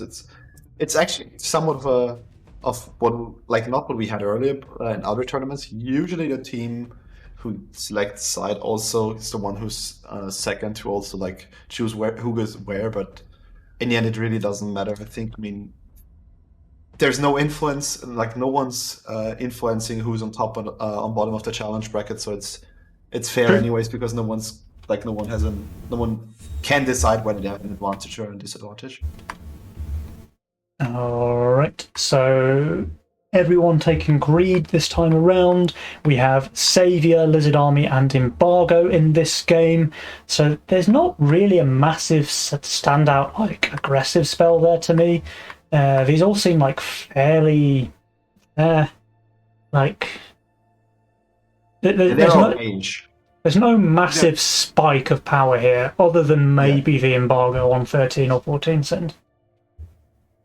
Yeah, I think we're still most likely looking at probably even Saviors there. Because it's straight up, or like at least that's my suspicion for now. Because no matter how it pans out, the heal is nice, the goal is nice, and there's not really an option usually to that. I mean, Embargo also is a top contender there. I don't think we will see much of a limited army there, but maybe. We can see a bounty hunter start from Firebat. Let's hope this one goes better than the last bounty hunter start we saw. Yeah. You can see a Bone Crusher from York, Priestess from Gela, and an Eternal Wanderer from Ashton. That's interesting. So very slow waves. Very, very slow waves. It's not even a good start, to be fair. It's a very underwhelming start, but I mean, he has a lot of semi-good starts. You could have gone for a Daphne as well and things like that, but there's no real good start for him. I think this favours Yogg quite a lot because he can comfortably push up to 5 workers and still be safe. Gela pretty slow there with the 190 gold opener, so she cannot get the 5th worker until wave 2 has started. Yeah, man, but we're at least from what we're seeing regarding the roles for now, we're really looking at Yogg taking over the game, or at least the early game for now. Yeah, but everybody really now on 5 workers except for Gela. I'd love to see Gela send a snail here on wave 2, because Ashton, he just can't hold that. He just can't. Like, he's going to add a ranger here, I guess. Yeah, I mean... But a snail would leak Firebat as well. So if Yogg decides to snail, Firebat's leaking because his split is lower. Yeah. And I'm pretty sure if Gela sends a snail, then Ashton leaks too. Yeah, especially since the ranger's not tanking it. But they both save, okay. Having said that, Ashton doesn't really look better on next wave either. Like, he can add a Seraphim, I suppose. But DT Snail might still be pretty dangerous for him. But I think he, like... No, actually, he might... I'm not so sure whether he would leak a snail. I think he does, like, pretty big, because he just doesn't touch the wave. Yeah. And this Eternal Wanderer trades places with it. But on the other hand, the Ranger actually tanks very nicely here. So, might be a tough call. I mean, I think nothing's done wrong by not sending here, let's say it like that. Because, as we know, Ashton does not get that much stronger. And here comes the income sends now. So there's Lizard from Gela. I think she would have been better off with Dragon Turtle Snail, but she wouldn't have got the snail anyway, so it doesn't really matter. Meanwhile, Firebat, he will get the snail send as well from Yogg. Is he going to send it, or is he holding his Mythian? I think he should really send it. He does, okay. Yeah, so this should be a decent leak from Firebat, because what happens is the Dragon Turtle tanks the Polywog, and then the Seraphim should go onto it now. Yeah. And that just means it's not going to kill anything ever again. And that hurts, because... Oh, actually this Lizard working out, because it's killing the Seraphim real quick. Yeah, but that won't leak, right? No, but this is going to be a big leak on Firebat, though. Yeah, I mean, that's the problem. Like, he also took ages to kill up the Dragon Turtle afterwards. And yeah. So that's a 50% leak there from Firebat. And sure, Ashton holds, but he's not going to clear all of this up, so there will be a little bit of king damage. Their double regen wave 1 starter is going to start to do its work already.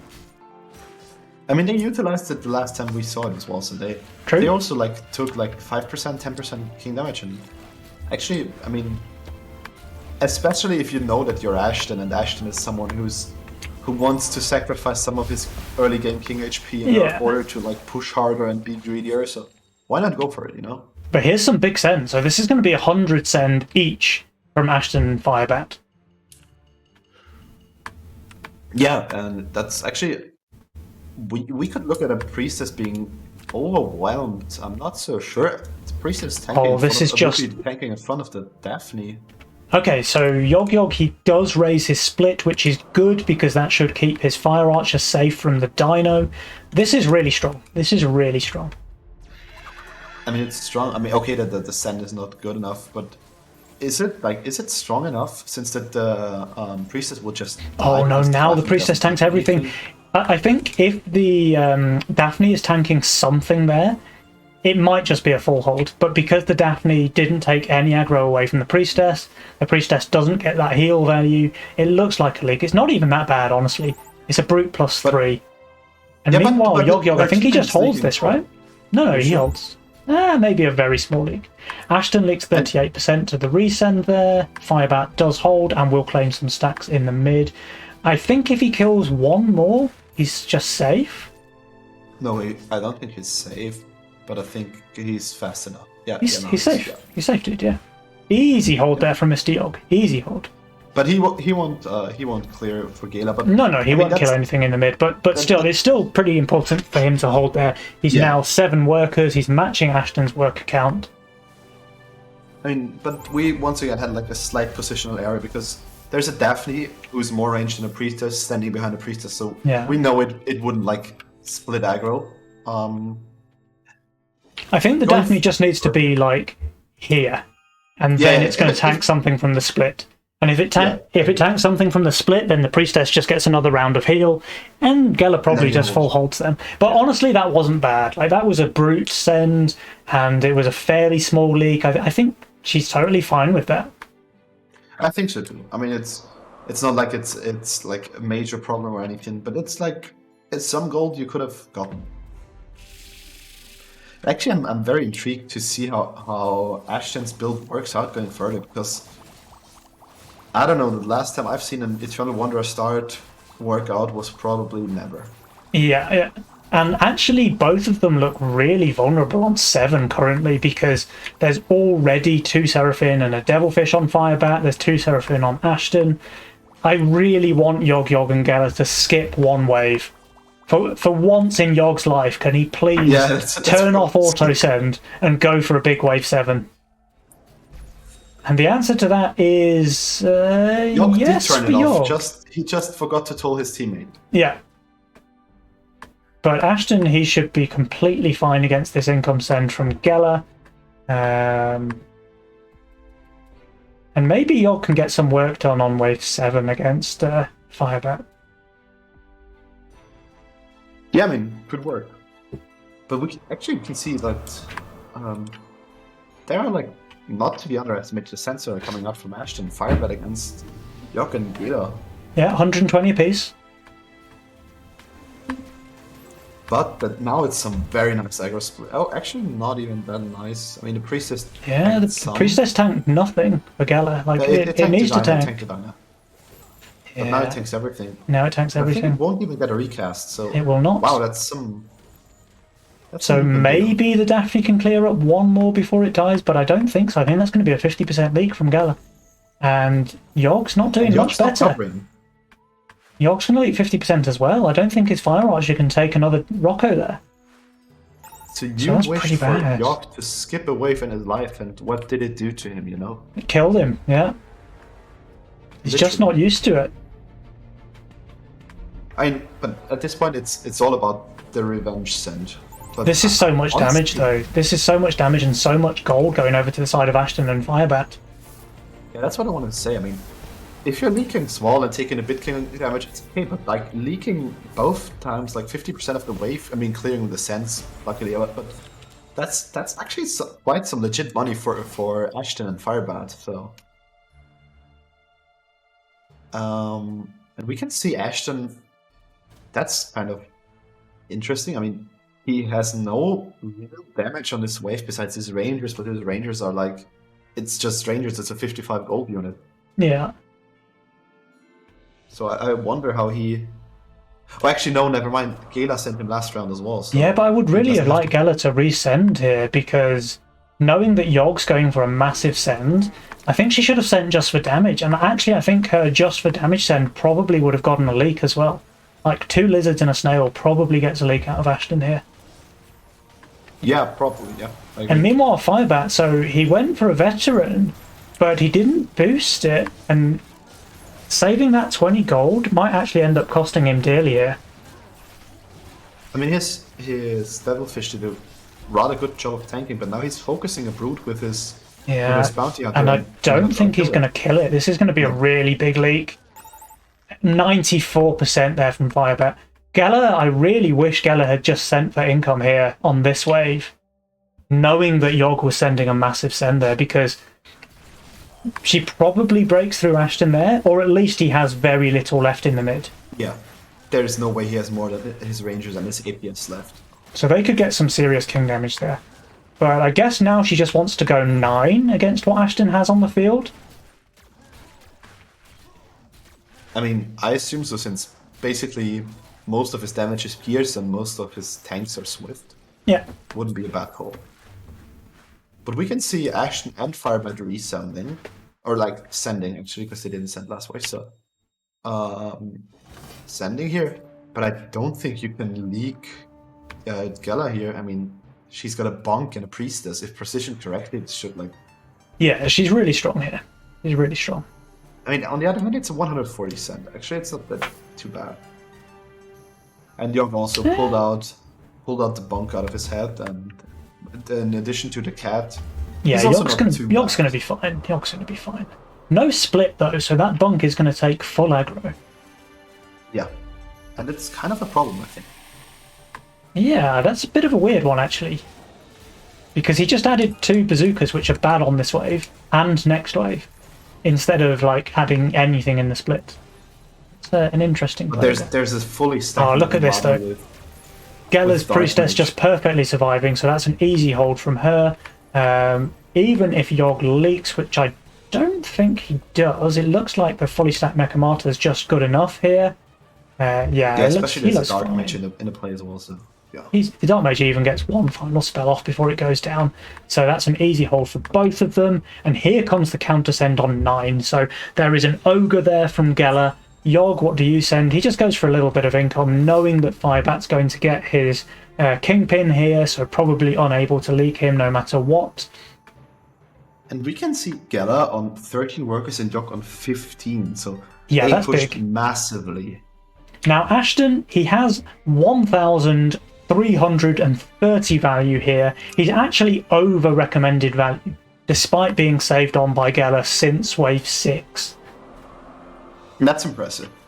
But he only has 1 unit. The rest of his stuff is really weak here. Yeah, I agree. But we will see how it pans out. Honestly, And the ogre straight on the Samurai Soul. I probably would have liked something else than lizards here, if I'm being perfectly honest, but I don't think it matters too much. I actually think the lizards are okay, because if she sends a brute, then the ogre wanders into the split and wastes quite a lot of time there. Whereas like this, it's absolutely destroying his Samurai Soul. So there is going to be a pretty decent leak there. Now, Ashton at least was able to kill the ogre there, but remember, he's overvalued. He's overvalued on this wave and still leaking 58%. I mean, it's some nice gold. It's not as bad as it sounds, because from the proclaimed 58%, there are still the lizards, and Firebat's clearing it as well and saying thank you for the stacks, mate. But I mean, it's not too bad, but it's really a shame for Ashton. I mean, he was on very high value, which is not common for Ashton in the early game. Yeah. I mean, so and he actually did like worse than I expected, if I'm being honest. Now he full pushes, so he's not building anything for this wave. Yogg continues to save. Yeah, but I mean, Ashton full pushing here is still below both workers and value that Yogg has. Yeah, true. And he just narrowly edged him out on the income due to him sending for 60 here, and Yogg still like holding his Mythium. And this income resend should be pretty nice for Yogg and Gela. I expect them to hold. Yogg actually has the Haven, so he can just afford to push really hard now after getting this send here. He doesn't need to build anything for wave 11. Yeah, I agree. And actually, that's like, considering the ridiculous amount of workers that Yogg already has, that's insane. It's a really And good actually position to very be in. nice. Are Yeah, they going to go very for nice an hold. 11 cent? They are. It's income only, though. Okay. Interesting.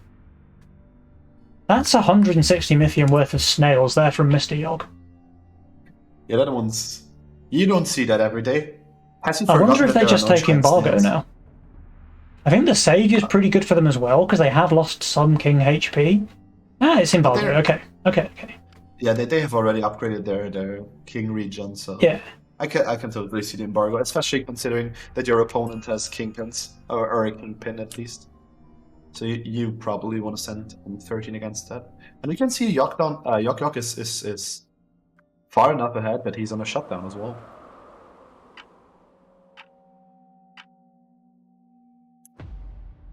And here goes nothing. I don't think we can see anyone leak here. I think even No, Ashton no, has a- there's no way. Look at their values. Like Ashton's on 1700, Firebat's on 1800. Yeah, they he's don't. got They a don't leak. chieftain. They don't leak. I agree. It's just a question of when they want to send. Like, is it just going to be a straight 14 with that embargo from Yogg and Geller? Can they afford to save past 13 themselves? I'm not so sure. I don't think so. I mean, actually, against the kingpins, they might be tempted to send 13, and I don't think they want to afford skipping 13. I think with if they go rocks. 13, they might just income king it, because Firebat has Fatalizer and Hellgate options, both of which are insane on 13, and Ashton has, you know, the Yuzora with the Desert Chieftain Pilgrim. buff. Yeah, No, it won't have it because the split's placed higher, or is it power enough? the split is higher currently, yeah, but he can just build another Yuzora, right? Yeah, true. But I mean, I don't think they can afford. Oh, to look at skip this! 13. Firebat's scared. 40 gold there. Oh wow. That's 40 gold he's never going to see again. Okay, he changed his mind. Okay, good. Yeah, he was just taunting. He was checking whether you were still awake and still spectating. Yeah. But one point of this is so much of the value that Yogg and Gela have are in their bunks, or respectively 280 gold in a bunk. Yeah, and the bunk just stocks additional on 13. Okay, they in said. the haven. So yeah, I think they want to go here. Yeah, that's exactly what I expected. I just didn't know. I mean, we can see 12 eyes already. There's 4, 8, 12. Do we see 16? We see 16 eyes. So everyone's sending a 4 eyes, and pack player coming out as well. And I do really wonder, like, who's gonna do like the best on this wave? Because honestly, no one's particularly insane, but no one's bad either. I mean, they're all being Ashton's forced. pretty heavily undervalued. But on the other hand, Firebat, is I think insane. Firebat just holds here. Like, he has the Berserker tanking, he has the full Hellgate. Even his split damage is perfect because it's that swift armor on the Devilfish. Like, I think Firebat just holds here. Yeah, I think Firebat is also the one to look out for, because I mean, he receives not that much. I think it's manageable. But I think everyone Geller's else- holding as well, because look at this, the Azaria tanking 2 perfectly, both of which are dead, now killing the third before it kills the Pegasus that is diverted, so that's a hold from Geller. Geller's Meanwhile, also- Yogg, he won't hold, but he's doing well. He's going to leak, I think, 3 plus 4 eyes, which Geller might be able to deal some damage to mid, but as expected there we have a hold from Firebat, it looks like. Yeah, he kills the 4 eyes there, right? And a very, very small leak from Ashton. So actually the biggest leak here is on Yogg by far, 83% there. Ashton leaking very, very small. It might still go through to King because the Nightcrawlers are losing their HP just because of the summon passive. So yeah, it looks like the 4 eyes reaches King on that side. And meanwhile, Geller... okay, so she is going to leak that as well. So a 4 eyes reaching both Kings. But very, very slim damage on either side. Yeah, and I mean, both teams do have some king upgrades, so I think they will be fine. What do you think is the wave we're looking at next? Penny. 15? Maybe 16? Probably 16, actually. But then Ashton's really good on 16 because he's going to have that really big arc tear, right? Yeah, I agree. But, I mean, actually, Ashton doesn't have that much of damage. I mean, I guess the Lost Chieftain deals decent damage, the Japanese do as well. But will it be enough? I mean, actually, also, they can't send as much. So it's... Do you think anyone has the balls to skip 16? No, because you can't go 17, right? Like, Firebat is just a god on 17 with his Kingpins and with his Hellgate. No, but And Firebat might actually skip six or want to skip 16 into the Azaria with the Pegasuses. yeah, and so but on. Geller even has Haven in her role as well, so she can be pretty good on 17. I'm pretty sure it's 16. Like Yogg is trash on 16, and Geller's not much better. Like she's really not much better. But they go income here on 15. I think that might be the throw, because Ashton and Firebat should just pretty easily hold against this, and then be able to choose. They can just send whenever they want after this, right? Yeah, I think so too. But I mean, yeah, I mean, also going for King Ups here, so I'm kind of intrigued to see what's going to happen, because you don't want to mix. I think the thought process behind Yogg and Gela sending here for income is that they want the income, skip 16, and then send 17. Yeah, do you really want to send 17 against Firebat? Can Really? you send 18 against him? I mean, 17 is for sure his best wave. They actually cover each other really well, because Ashton's very strong on 16, Firebat's very strong on 17, Ashton very strong on 18 again. I mean, 19 is probably their weakest wave. 19 is probably their weakest wave, coming up. but you can't plan to save to 19 from here, right? No, you can't. And now Ashton and Firebat, they do go in for the kill on 16 as expected. We might get another income king round from Yogg and Geller. I think they should. They do, okay. Yeah, I mean, they started upgrading the king region last wave, so the king region is at maximum. Yeah. Now they just need to add a few. They will be able to finish the king spell here, right? Yeah. So they should be in a fairly comfortable position. But Yogg, he has double Haven, and it just sucks on wave 16. But he doesn't really have any better option either. Like, what else can he build? I mean, Ashton's very limited, but yeah, it's looking dire. I mean, it's not looking dire for anyone. It's looking confusing. I don't know what to make of this. Yeah. The income sending coming out from Geller and Yogg and the sends They coming will out from leak this. Ashton. There's no way around it. They're going to leak But this. they will live, right? I mean, they've got a fully upgraded king. They most likely will live. But I love this though. This Daphne and the Azaria, they just synergize so well, because look how quickly that siege ram died on the side of Geller. She's cleaning up the whole right side very, very quickly there. And meanwhile, Yogg is leaking massively, as expected. Like, he just didn't have any units on this wave. But even though he's leaking, like, everything's rather lowish from the elite archers. It's 111%. They won't die here, but this is so much gold going over to Ashton and Firebat. Like, Geller leaks as well, 48%, so a much smaller leak. But now Ashton has 48 workers. Yeah, he's just doing the Ashton things, and we can see actually Firebat is even on a shutdown. So that's kind of I mean, he came into this game as an influencer, and he's actually playing very, very solidly now, especially here. Oh, for sure, dude, for sure. I think we should stop making this reference. I mean, after all of them are, at least Firebat was a professional esports athlete. He won Hearthstone World Cup, so I guess he knows some of what he's doing. Yeah, they're influencers for a reason, right? They're all very skilled gamers. They're all professional gamers.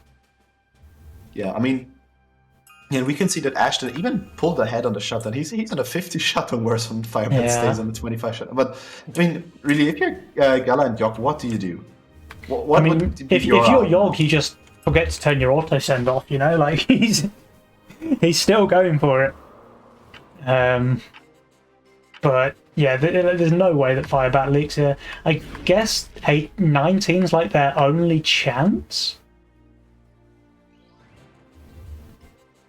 Yeah, I don't know. I don't know whether I can still see the chance, because Yogg and Geller, they will just receive massive sense here, and they're not looking too good. I mean, they're not looking terrible, but is Yogg really strong enough to hold the Shaman plus I don't know, a Siege Ram or I Token don't or think whatever so on comes? 18. I really don't think so. I think Yogg just... I mean, Zeus is okay damage, but like his tank line is weak to 18, and yeah, the rest of his towers are really bad here. I think we probably just see the end of the game now on wave 18. Because Firebat even pushed really hard. He's on 55 workers now. Actually, Firebat with the highest worker count in the game. I mean, he pushed that last wave after receiving Yogg's income send, so... Yeah. I guess. But he's still pushing. He's on 57 now. I guess they do really want to end the game here. I mean, it makes sense. It makes perfect sense.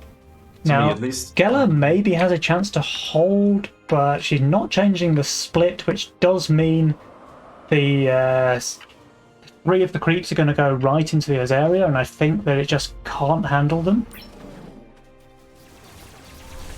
I mean, the Daphnes amplify their damage quite nicely, but yeah, it's too much. It's too much. So one Azaria's down, and that's a big chunk of his DPS goes down with it. He will kill the rest of them, so the other Azaria's going to survive. But not for very long. Not for very long at all. So that's a massive leak from Geller. And Yogg, he's doing even worse. It looks like that's 121% from Geller, 111% for Yogg. And that is game. So well played. Crash and Burn taking another victory here on Wave 18. And as far as I know, they're still in the running for one of the 4 spots to seed. Yeah, I mean, they stepped up from a 2-2 to a 3-2. And yeah, they're still in for a run. Nice game, really well played. Ashton and Firebat, they're a scary duo, man. I mean, I think like they proved they displayed that they were like perfectly able to still turn the game after that. Yeah, even after the big leak there on 3 from Firebat, the small leak from Ashton. But the wave 6 was really bad for Yogg and Geller, like really bad. They actually lost 40% of their King's HP there. And they were both pretty high value and leaked 50% to income sends. Like you just can't afford to do that. And even though there was big damage there to Firebat on wave 7, like they didn't take any king damage because Ashton could full hold it in the mid. And then like they were getting leaks here and there, but they were never getting king damage. And that just enabled Ashton and Firebat to push really hard, get that massive crushing blow in on 16, and then just end the game outright on 18. So really well played, actually, from Crash and Burn. They deserve the win here.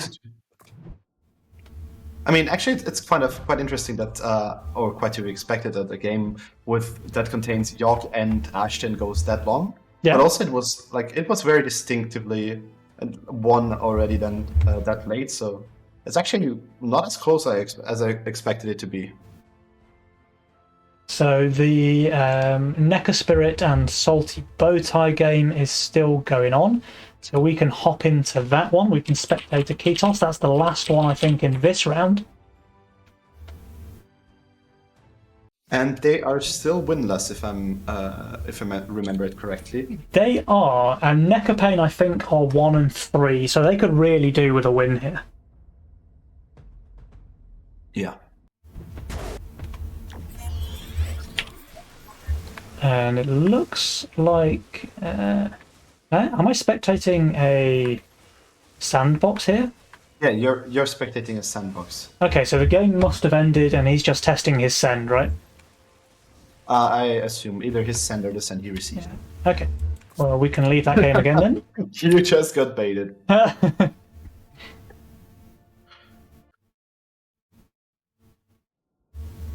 Okay.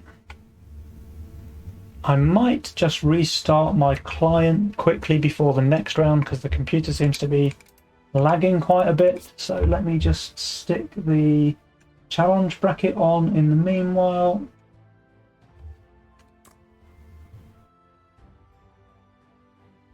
I mean, the next games are not up yet. Yeah, they're still waiting for the results, and then we're into round 6, which is the second to last round of play that we'll have today.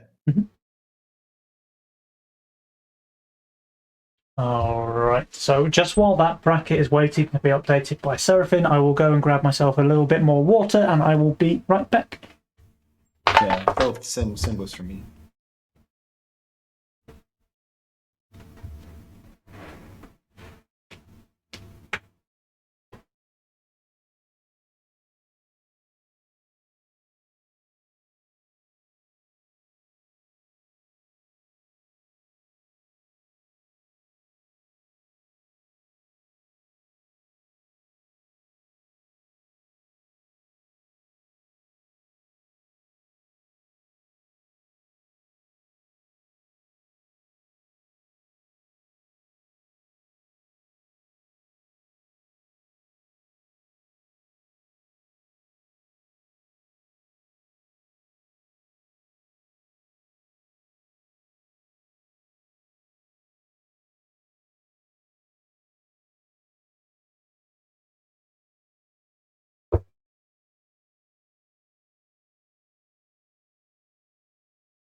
Alright, I'm back.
So if we take a little look at this bracket here, we can see that Atomic Pyro remains undefeated with an impressive 5-0 scoreline. Can Ganked by Bananas be the first team to take a game away from them? They are standing at 4-1. So these are the two leading teams in the competition so far. They're about to go head to head. So let's see if that lobby is up.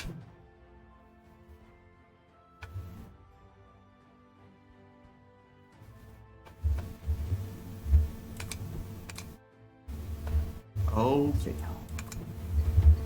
All right. So do you think anyone will ever take a game off of Atomic Pyro? Well, that's what I just said a second ago on the stream. So they're still 5-0. But if anyone can do it, it's got to be Ganked by Bananas, right? So they're 4-1. They've only dropped the one game so far. I don't know who they dropped the game against. I'm trying to find the bracket there. Give me a sec, I can check. They lost against Flying Dutchman in the very first round, but since then they've won every game. Yeah, Flying Dutchman also a good team, so a loss totally is something that can happen there. So nothing lost yet. I mean, we're still just in a Swiss system, so the bracket will really be more important when we get to the later stages, which means tomorrow, which means elimination bracket. And there's still no lobby up, so I might just have to make the lobby again like we did last time just to get things rolling.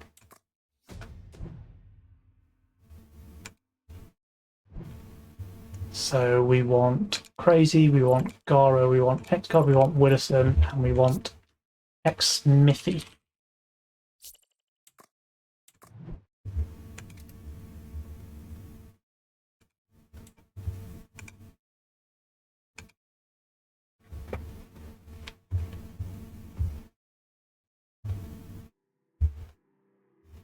And Smithy and Widdowson, they just want to spectate.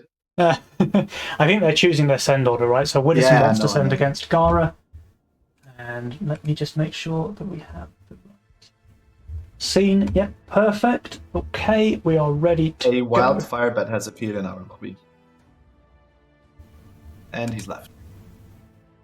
He's just used to being spectated by us. That's why he came into this lobby.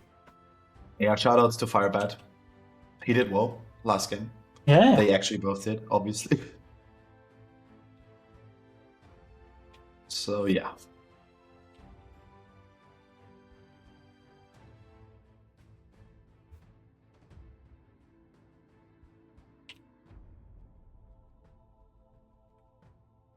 All right, everybody's ready. Crazy, are you ready?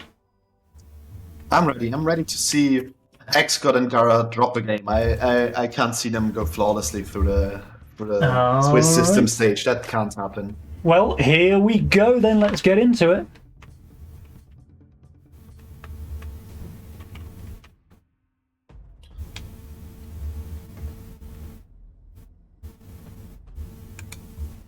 Okay, so the two leading teams in the tournament so far, that's Atomic Pyro on the left versus Ganked by Bananas on the right. It's going to be a close one. It's definitely going to be a close one. I might just have to give the edge to XGod and Gara, though, because they've been playing so well. Yeah, I agree. I mean, there's a reason they haven't lost a game yet. Yeah. And saying that, I mean, we actually have some very interesting Legion spells in this game. We have Allowance, in Investment, and Pawn Shop, but there's no offensive spell. There's not even a utility spell. There's nothing you can enhance units with. There's just plain gold or income. Yeah, so this is a purely, like, eco game. But you know what? That also... it discourages certain things. So you don't really want to go for a big send on 11 or 12 because you know that your opponent has, like, the Allowance or the Pawn Shop to fall back on. It's most likely going to be one of those games where it either ends before or after, you know, like before or on wave 10, or it's going to end up going long. Because because of the way that the Legion spells are lined up. Yeah, I agree. I mean, actually, it's like, unless your opponent is abysmal on 12, you probably won't send there. So we're looking probably at a 13, 14, 15, whatever of that. Like, turns out to be the weakest one in the build. Wooderson playing redraw, by the way? Yeah, I saw him picking. He's the only player not picking Greed here. So Gara going for the Fire Archer opener, which I love. XGod, what does he decide to go with? Chain Fist, okay, so both pretty aggressive openers. Wooderson on the Crusher there. And we're in for a very long snail, wait, there's a snail sent right into a bone But crusher. Wooderson, he can just go 6 workers now. I think you can pretty safely go 6 workers, send a snail of your own on wave 2, and then you've got the double Bone Warrior to be able to hold a snail resend. I mean, it works for 2, but is he sure that the 5 workers of XCOD might not come back to like haunt him on 3 or 4? I mean, Do you maybe. think you can really read it out that far? We're about to find out because he's about to hit 50. He does not. Okay. Oh, he does. He does. 6 workers. Yes, let's go. There's the snail from XCOD. So Wooderson, he needs to get this positioning right. He didn't get the... He pushed his 6th worker too slow, I think. And he didn't get the snail send. Either that or he just forgot to send, or chose not to send, whatever of 2. That's really gonna hurt him here, because now instead of potentially full holding with good Bone Warrior positioning, he's gonna leak 75%. Yeah, that's a big one. Yeah. Wow, that's actually... That's on the other hand, honestly huge. Like, I think he just pushed his 6th worker a fraction of a second too slow, and that meant that he couldn't send the snail.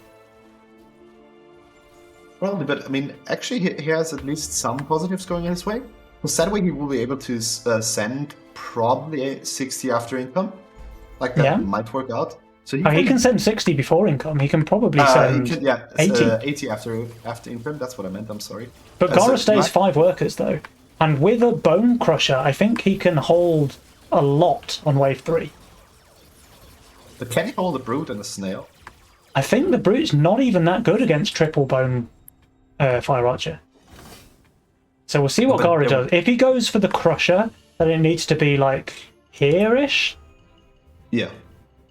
I mean, we've seen him previously do the Bone Crusher as an answer to not receiving a send. Yeah. And he goes for it, okay. Now, is it low enough, is the question.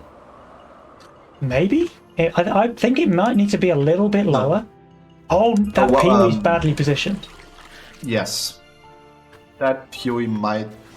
That Pee-wee's very badly positioned. Very, very badly positioned Pee-wee. Oh, no. That's going to turn, like... It would have been touch and go, whether he leaks or not, into a pretty big leak. Meanwhile, XGod, how is he doing?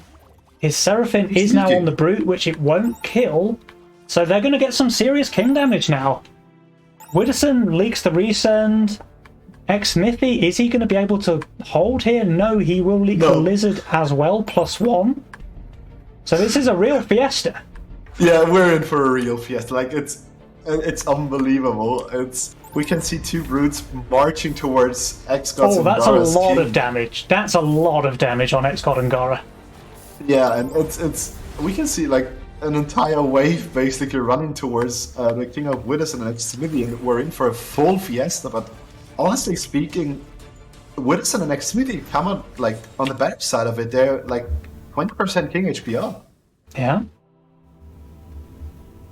That's pretty solid from them. I agree. I really think that if this Pee-wee was just like here, or it probably needs to be here. He sells it now, so he realizes his mistake, but it needed to be here on wave 3. Yeah, I mean that's actually a case where not adding a unit would make you hold better than adding a unit. Yeah. Oh, that Pee-wee was so bad for him. Because it destroyed his Bone Crusher as well. Yeah, obviously, because it stood there like in front, it ran up to the wave and didn't tank the split, but it just ruined his entire split. That's really unfortunate. That's probably the first big mistake we've seen from the side of Atomic Pyro. And we've watched a few of their games, so that's saying something. But, you know, the day's getting long. They've played. This is their 6th match already. You know, you get tired, you make mistakes. It's fair enough. Yeah, I think so too. Let's actually do a quick worker check. We can see everyone on 6 workers besides X-God, who is on 7. Yeah, so there's going to be income sends here now against Widdowson and X-Smithy, who should be able to hold and then push hard off the back of it. Yeah, I think so too. I think they Is have Widdowson very shifting fair gold? chances. Widdowson? He's not. Okay, he makes another Fire Archer. So that's an easy hold then for Widdowson with the triple Fire Archer. There's no way he leaks here. When do they want to send themselves, though? Do they just go straight 7? I think they do, you know. I think Widdowson and X-Smithy are going to go for a massive wave 7 send. Yeah, I mean, they see that the alpha male, they know that there's so Yeah, much they're not going to go for the 6. Fire Archers. They're going to go straight to 7. There's no way they go 6. X-God will place a Shroom here for wave 6, upgrade it to a Canopy for wave 7. Gara, do you think he dares to skip for a bunk here, knowing that the send has to come on 7? I think it would be the correct play, especially considering... And he's only on 2 Fire Archers, so they're not that strong, so he might be tempted to go into something along the likes of just adding Pewees or so. But I think that the bunk for sure... Yeah. But boosted veterans are insane on 7. Yeah, okay, he makes a veteran. That's a good play as well. He may even be able to get the bunk if he shifts the rest of this gold. He gets 24 from income. Yeah, he should be able, actually. Just depends on... Yeah, should actually be... That's a good shift. That's a really good shift there from Gara. X-God does not shift, and in fact he goes for a Gate Guard rather than a Shroom. So he will still have that Harbinger for wave 7, but I think the Shroom might have been better in this case. I'm not so sure. I mean, I don't think it makes that much of a difference. Honestly, I think that a Harbinger might even be a safer bet against Brutes. Because you just out DPS parts of the wave, and knowing that you have a big 285 value standing there in form of the alpha male, actually you might even be better off having some spawns spreading your damage, dealing more damage, rather than having another unit that... Oh, Gara didn't afford the Haven? Not without selling something. I wonder if he just goes for like 2 boosted veterans. There's that Harbinger from X-God. He's on 780 value. He's got 50 more to spend. There's a Fire Archer. He sold a Fire Archer, okay. But again, this bunk is just way too far in front. There's no split tanking going on. That bunk's going to die very quickly. And he didn't even boost his veteran. He did have enough gold left over to do it. I think we're starting to see some fatigue setting in from Gara, because he was playing much more solidly than this in the earlier matches where we saw him.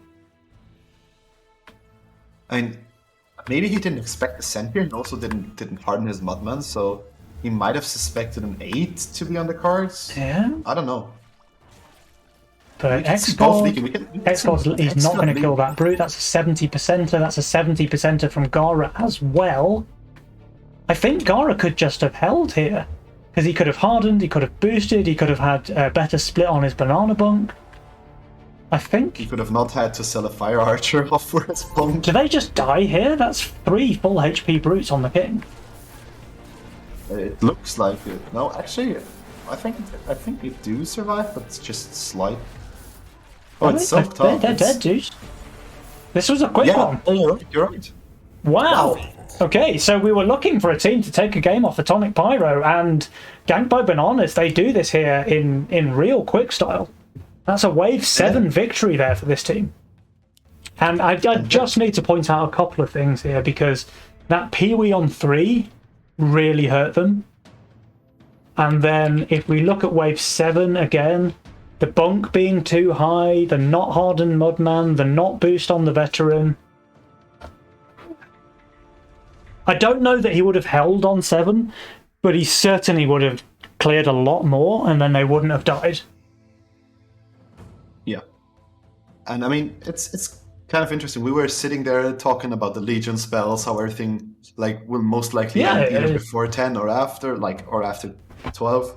And yeah, we got that. And actually, that win should make the team of Ganked by Bananas ranked 1 in the Swiss system, if I'm not mistaken. And yeah, because they have the same scoreline, but they're winning the head-to-head, right? So they should be in the lead. Okay, so in that case, we should hop into another match. Maybe we can jump into the Mr. Buzz game, because we haven't actually seen any of his matches so far.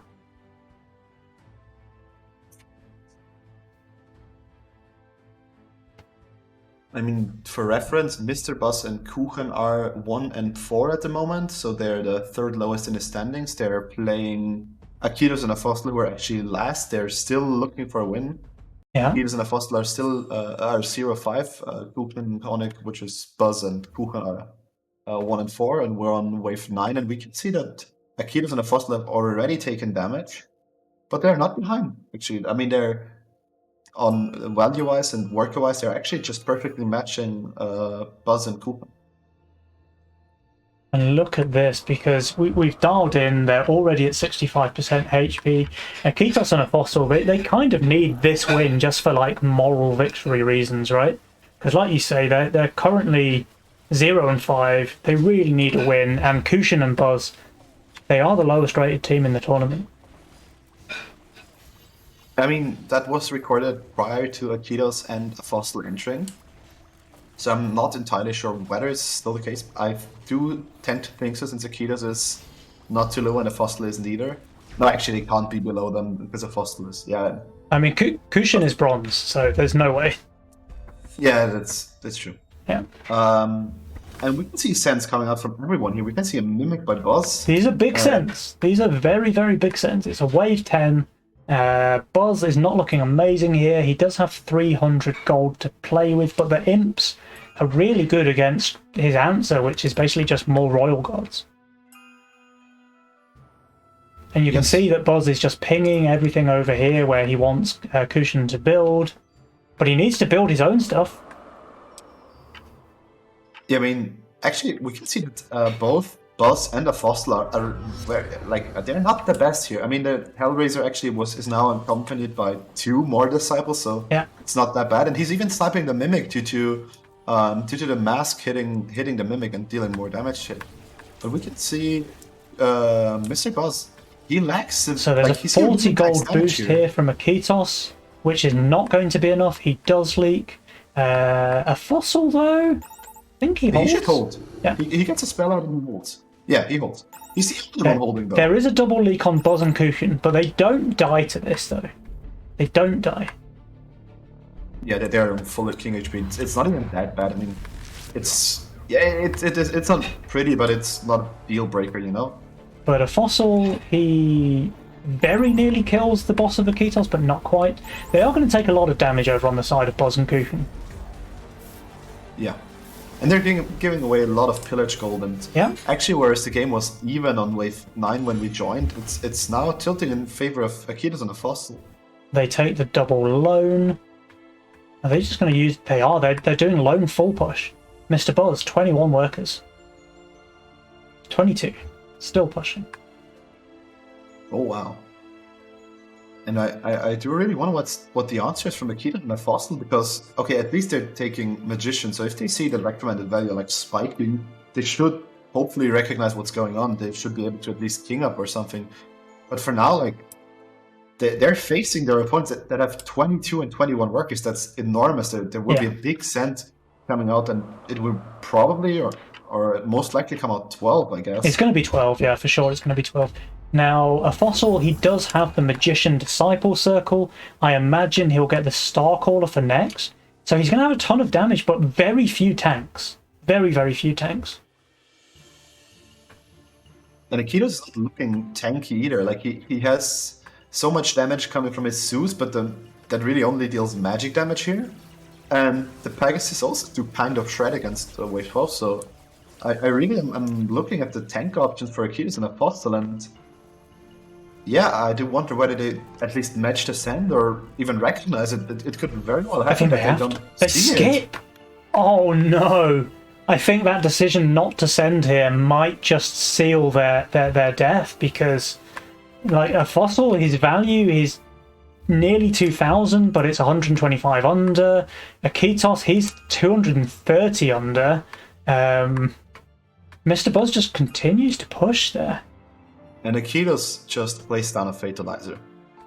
Yeah, He so they're thinks it's expecting the send to 30. come on 13. Okay, he changes his mind. He sells the Fatalizer. He builds a Growl. He can't actually get... Okay, he has to sell a Peewee, so now he gets the King Claw. But I mean, did they not look at their opponent's builds? Did they not recognize that Kuchen and Buzz didn't need anything, or basically for the last way? I think they might not need to worry about it for much longer. Yeah, one way or the other, it ends here, and I think they're not on the better end of it, if I'm not being perfectly honest. Yeah. I don't think they can survive that. 65% from a Akitos, 59% from a Fossil. I mean, the leaks are not big, but they have no king upgrades. I'm pretty sure they just die here. Yeah, they're just at 61%, and it's 2 pack clears, a Brood, a Mole, and 6 wave creeps, so I think we're facing game here. And it certainly looks like it, dude. Pounding away, and yeah, that's... Actually, it's gonna be another close one. Mm-hmm. I think we spoke too soon. Lose. They're alive. Oh, wow. Okay, well now the ball is in the court of Akitos and a Fossil, because Buzz and Kushin, they pushed real hard to do that. Real hard. I mean, but that's what you gotta do. If you feel like you're behind, and Buzz and Kuchen totally were behind, like, there's no doubt in that, then you might as well go for something like that. And yeah, as we can see, it almost worked. Well, now it's going to be a race on 14. The problem with that is Akitos and a Fossil, they will have a much bigger send, like double the size. And they might actually be able to hold with them like having so much income coming in from all the money they're spending and all the lithium they're spending. And well, actually, I don't think so. But Akitos should be able to delay long enough with his Pegasuses. And I mean, looking at the value, Kuchen and Buzz are nowhere near high enough to make up for the difference in the cent. Yeah, no chance. They have to go for a race. So they can't do an income king play here. They have to go for a full send and hope that they can somehow leak a Fossil and a Akitos faster. Yeah, I agree. So I like the Centaur. I do like the Centaur there from Kushin.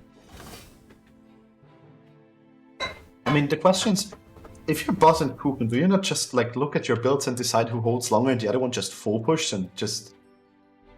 I mean, actually, yeah, Buzz might even have a solid chance of holding here.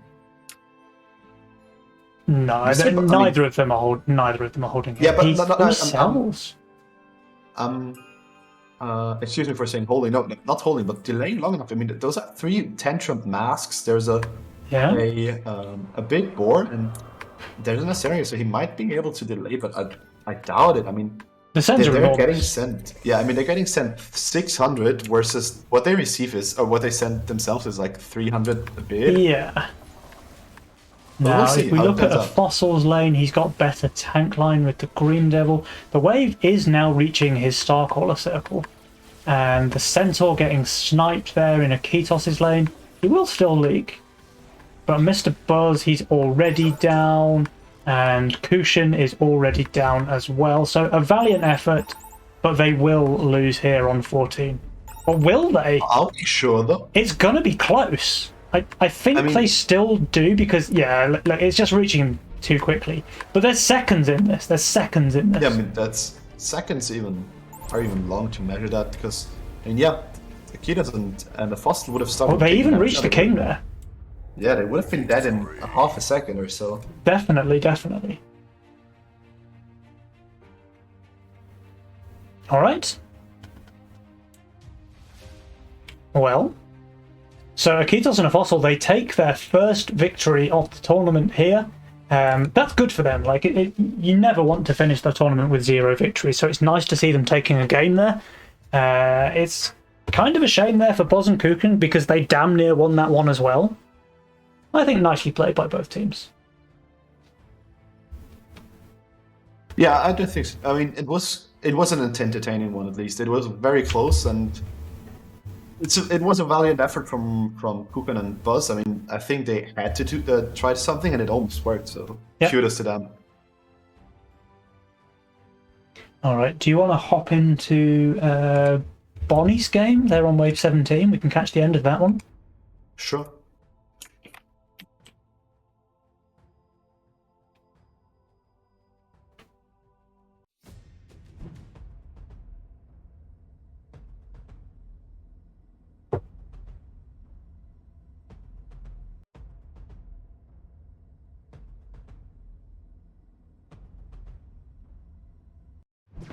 And we can see that actually Bonnie and Meteos are ahead, like they're a 9k value together.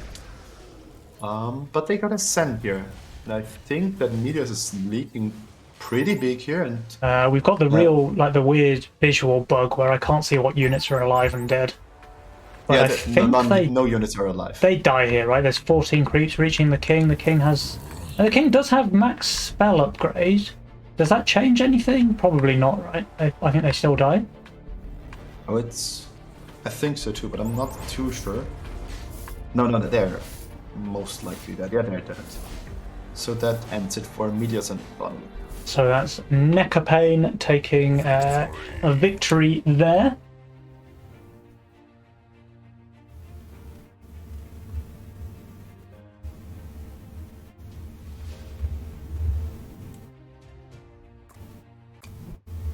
Alright, so there is one match still going. That's the Ashton and a Dams game. So we can just hop into that one.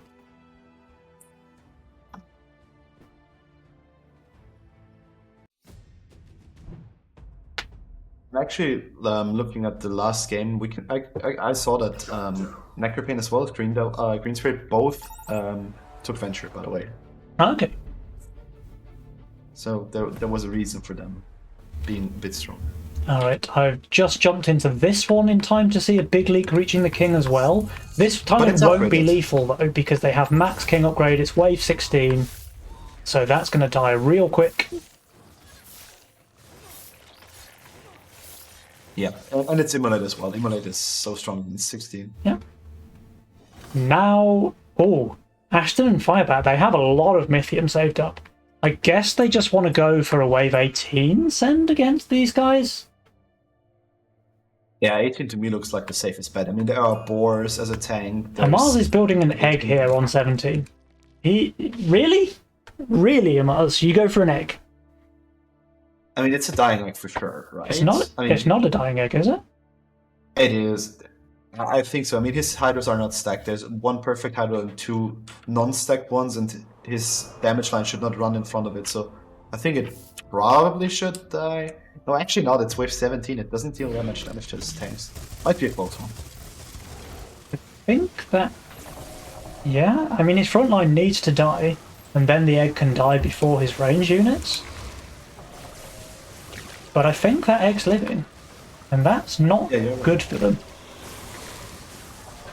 That indeed is just dead value. It's not even working. It's not like you can send something off of it or up to the king. Yeah. It's literally a sitting dog and waiting to be shot. Oh, but they're not sending.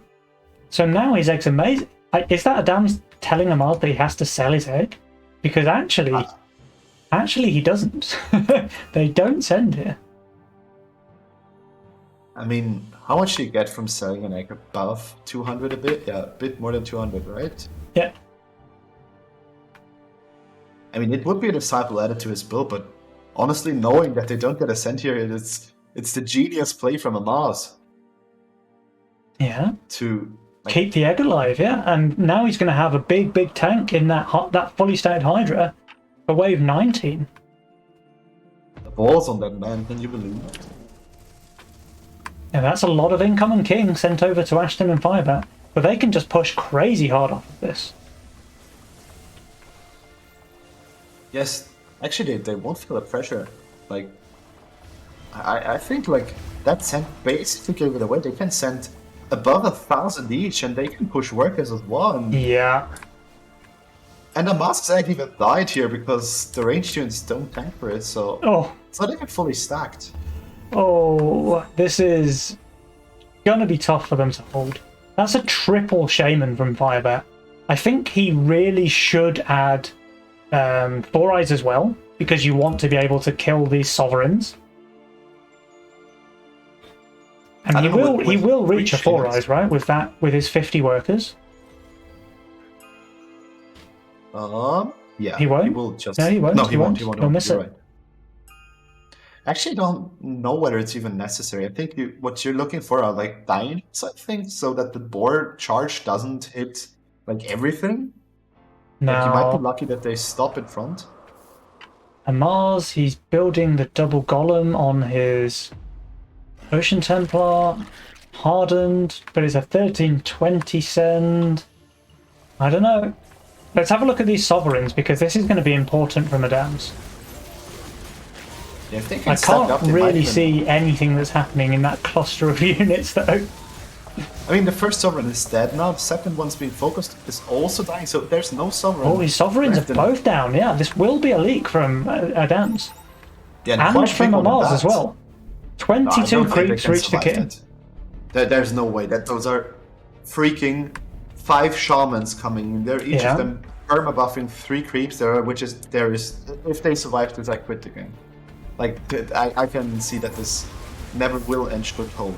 That would be ridiculous. I think you might need to quit the game, dude, because yeah, that was not even close. I'm sorry, but that's wow. Not happening. Okay, so Crash and Burn, they take another victory here on 19. And that very much puts them into contention for the last spot, right? I think for them it will come down to the last game. As far as I know, Ganked by Bananas and Atomic Pyro are through. They have. I think they're guaranteed, right? Yeah, of course. Yeah, for sure. Yeah, and they're 5-1, they can't lose. And between everyone else, so Crash and Burn, they have 4 wins now. Flying Dutchman also have 4 wins.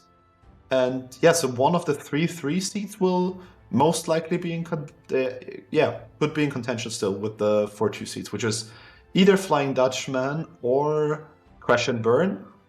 Those 2 are still battling for the spots with not knowing the book holds and the head-to-head.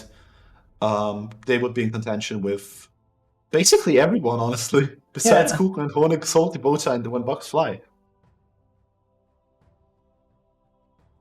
Wow, impressive stuff.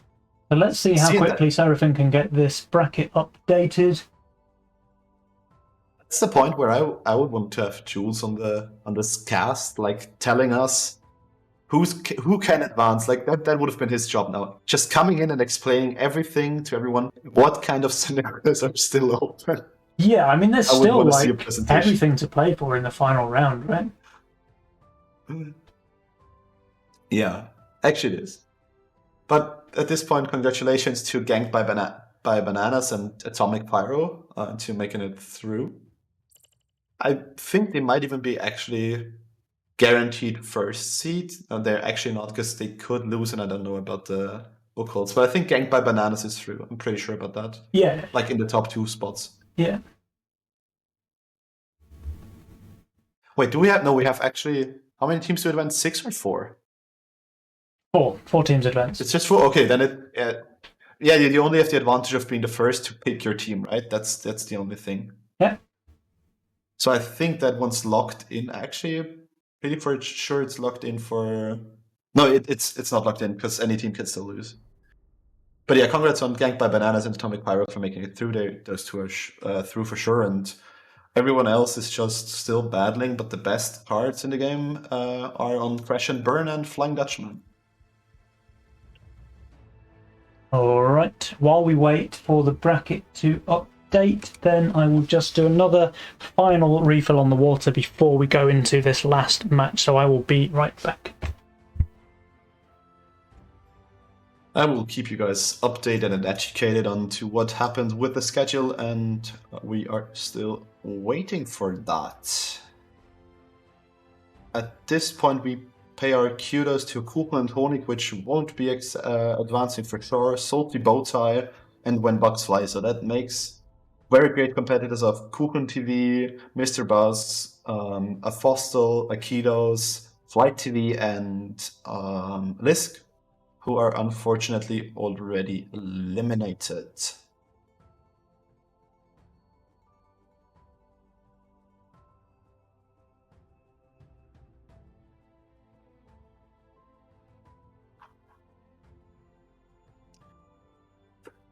Fortunately, I can't even show you the bracket. I hope Penny left it open for you guys to see it, like when it comes in, because there will be some very important matches.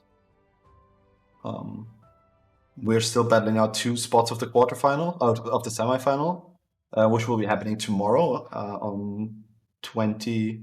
At 20 CST. CET. Sorry, we're at CT. So which makes it 8 p.m. Central European time. And I hope you're in there as well. I think we saw some very nice games today, and I think that the players showed that they can really like deliver a show and create great sportsmanship and a great competition. So I'm looking forward to that, and I hope to see you there because I won't be going. I hope.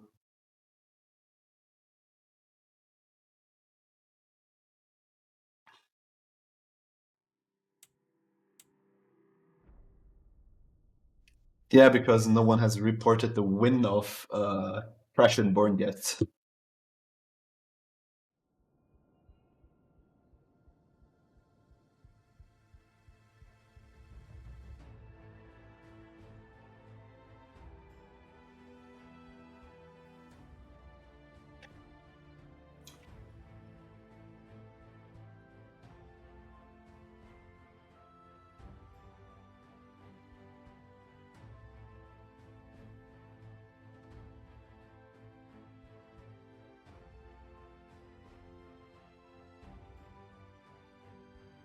That moment when real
past that one because that is a 4-2 team versus a 3-3 team, and it actually, could make a big difference.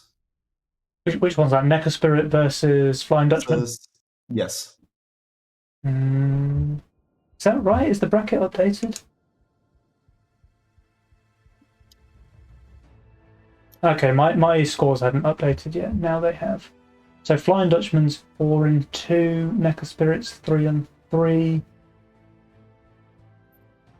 Then yeah, that seems solid. For Crash and Burn versus Ganked. So we know Ganked are through, so we don't necessarily need to watch that one. I think you're right. I think we should go with the Flying Dutchman versus Necker Spirit game. Yeah, I agree. Okay, let's go for that then. Oh, we could let the Frenchies take it because they picked it first. Oh, never mind. They are moved moving to the bananas. Okay. Penny, do you know the French word for banana? Banana. Okay, that's underwhelming. Were you expecting something really exotic? Yes. It's an exotic language. They have fancy words for everything. Was kind of high. All right, so Aviator's lobby is up. We can hop into that one.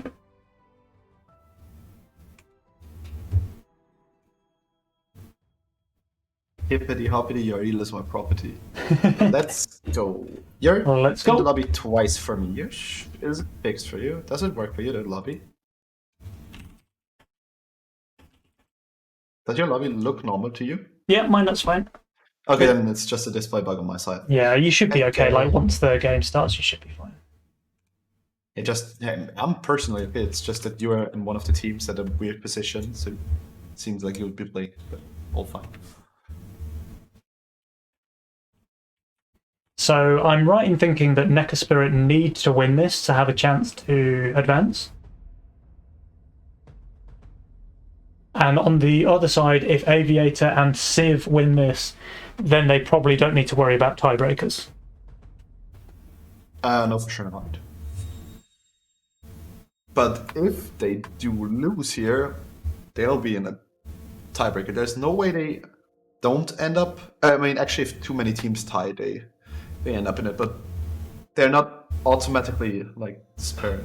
Yeah. And we can see the Legion spells of Villain, Press the Attack, and Lizard Army. So once again, no distinctive this defensive spell, but two offensive ones, and the utility spell for one of your.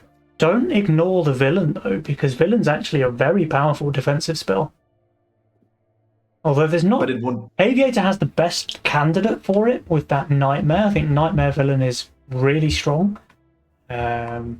Green Spirit though, I love Green Spirit's role. He has the Flying Force there with the Windhawk and the Tempest. He also has Boars. He even has Halos as well. Boz is pretty solid too. Remember, another flying unit. Same with the Polywog. So he's got a ton of options there. I love his role. That's the sort of role that I would love to play myself. Okay, that's kind of an interesting statement. So you're not the fan of the I pick Zeusbor I win strategy? That's noted. I mean, Zeusbor certainly was busted.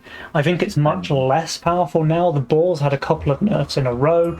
The Zeus has also been nerfed, but was never that strong to begin with. Oh, did you see that?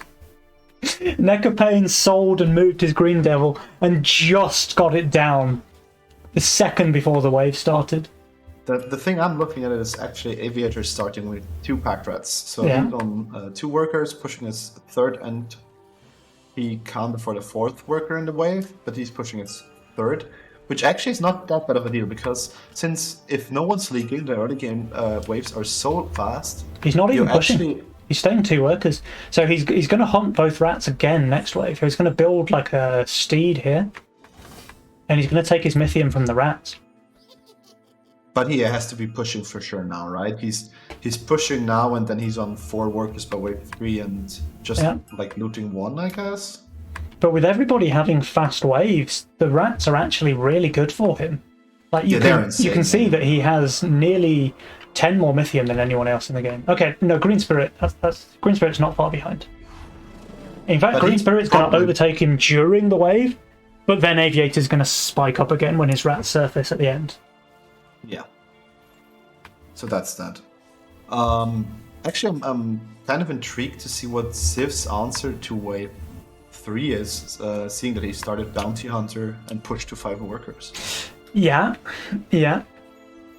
I'm also intrigued. I guess Atom is the only thing that can be his answer, but yeah. Either an Atom or the Juicy Reroll. Yeah, one of the two strategies has gotta be the one he's going for. Aviator now has his 60 Mythium. I guess he doesn't send it post-income though. And he, once again, chooses He's not still to push any workers. Double hunting though. Interesting. Now, I mean, he's Green assuming that Spirit no one can needs to- send a snail as well. I think Aviator... does he though? Because with the double steed, I think he might be okay. Yeah, he personally is, but I think that Civ might leak and that... Oh no, he didn't get a Well, send. Civ doesn't get a send, so he's fine. That's kind of a rewarded situation there for Civ, because he would have leaked for sure to this 60 Mythium that Necopane has in his bank. It's not just for Civ, it's also for his teammate, because once someone starts leaking and the waves go long, then that's where having 2 workers prior to this wave, now 3 workers for Aviator, really comes back to haunt him. But since no one's leaking, he's very, very happy that he chose the road he went for and that he's on 2 pack rats, and that makes it like a 60 cent and additional 40 afterwards. Yeah, so you can see Aviator, he has the highest income, and he has 35 Mythium left on tap as well. Will he hunt again, though? That's the question. I mean, he could. Or actually, could he? No, he gets the... Oh, I think there was a miscalculation there. I think Civ HD wanted to go for the Pilgrim, but he was 1 gold short. So then he had to rebuild the Proton that he just sold. And that hurts, and there's a Brute already straight up on his Bounty Hunter, and I'm not sure whether he can hold this. I mean, the left side Atom it's perfectly placed, it tanks a bit, but is still alive, but... He's doing really well, though. Like, he's doing really well. I think he leaks, but it's very small. He won't get the Brute. No, it's 32%, though. And meanwhile, Necopane, he's going to leak 2 creeps? Yeah. Which is really good. Like, that was 100 cents on Necopane, and he leaks 2 creeps. You take those. You really do take those. I mean, he's on 6 workers, he's 2 workers up. And look at this. Him. Aviator got no send, but he kept both of his rats above ground. So he was scared. And got punished for it. Yeah. But he will double hunt no now. way. Yeah, so he gets the Harbinger now. He's not doing that. Yeah. I mean, that Harbinger is a monster, especially with the steeds. It should get like the second summon out fairly quickly, so... Unless you double Brute him here, I don't think you will leak him. Or imp him. But I think Civ HD might be in a bit of trouble on wave 6. Because Necopane, I mean, he won't have a biggest send, he'll have like 100 Mythium to send. I mean, probably the safest bet for Civ even is to like place down a Grawl and like use it to sell into a Kingpin on 7 if there is no send on 6. But yeah, it looks kind of dire. It looks like we finally fulfilled the wish of some of the LTD players and showed off the almost Atom-only strat in a tournament. Yeah. Aviator, he's just going to hold, right? Because this front Cerberus is doing all of the tanking. Yeah, and even the back one died, I think that Easy Cerberus hold. will take it.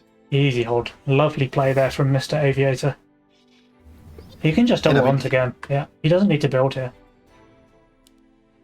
Yeah, that's huge actually. I mean, Aviator is ahead on power score, and that's due to him having that additional Mythium that he gathered early, and with relative safety. I mean, he didn't treasure hunt the one time where he didn't get a send, and yet he's still at one of the highest Mythium counts in the game. Second to only Green Spirit, actually.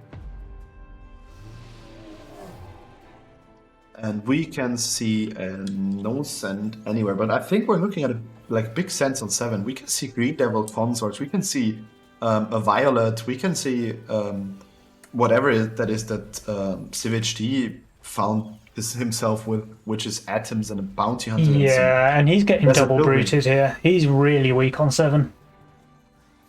He will have a Badger though. Or will he? Because he's been starving Green Spirit this whole game.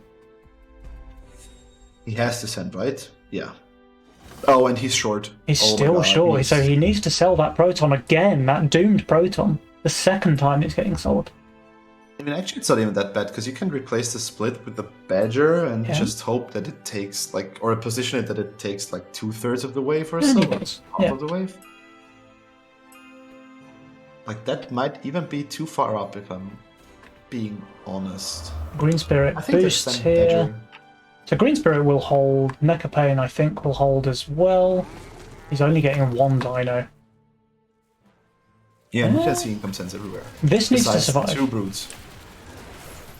Which it does, so he's fine. Yeah. We can see that actually Civ is doing fairly well. I mean, his Sandbadger is still alive and he's doing really well, yeah. There's even another cast, so actually, wow, it holds way better than I expected. I mean, we can see the pings coming out during the building phase, so like Aviator is telling him exactly what to build where. But that's a really strong build there. 39% leak versus the double brute snail. With only 765 value, that's impressive from Civ. I agree. Especially considering that its value is the value of, for example, a bounty hunter or a healer, not necessarily is something that really is that good if you can't utilize it properly.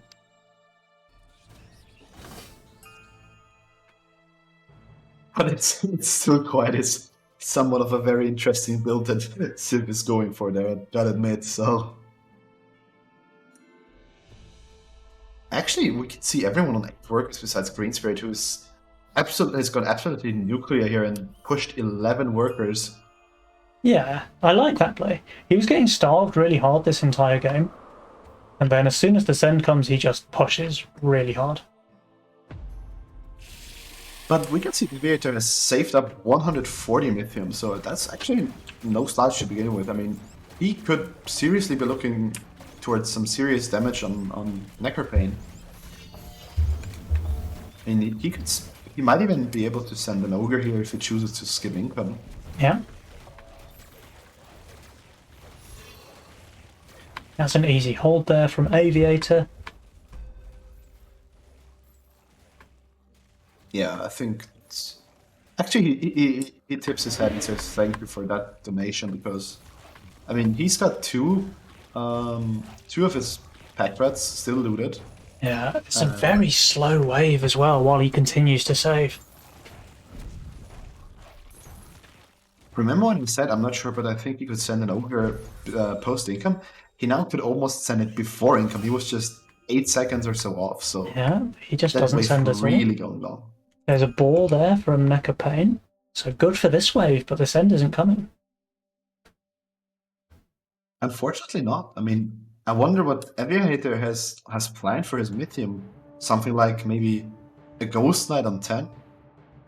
But he could send that here now as well. Ghost Knight would be really powerful. But he decided to save, okay.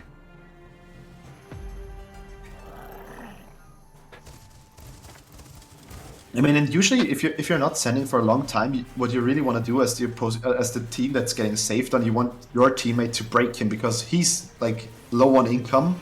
Yeah. He's saving up lithium, but that's just not happening, you know. Even with such a strong build and his Harbinger steeds that like carry him through all of the waves for now, like there's no chance he leaks, and that's. I mean, he's just pushing off of the sends he receives instead of being treasured by them, and he's now at 280 Mythium before income, and he's sending... he's sending income! Of course, it's Aviator. How is that a thing? I mean, actually I can see it, but why did he torture himself with not sending for such a long time? And then all of a sudden he brings out 2 Cannoneers and a Dino. Yeah, I think Aviator might actually leak to the Dino Snail of Green Spirit here, to be honest, because he has Double Harbinger, which is really bad on this wave, he has Pegasus, which is really bad on this wave. I do expect Aviator to leak here. Not so sure. Actually, that if the king goes to the right side and the Pegasus decides, yeah, at least for 1 round of mana has already been ignited before they reach the king. But yeah, I do agree that Harbinger really is a bad unit against him. And But he might actually still be Nekopane's able to Trinity hold it. Archer actually died really quickly. Oh wow, it over tanked on the king. It Yeah, tanked on so the he's king. going to leak because of that. I think he should Wow. have held, but that's a pretty big leak. And meanwhile, Civ HD, he does leak against Triple Snail, and Aviator leaks as expected.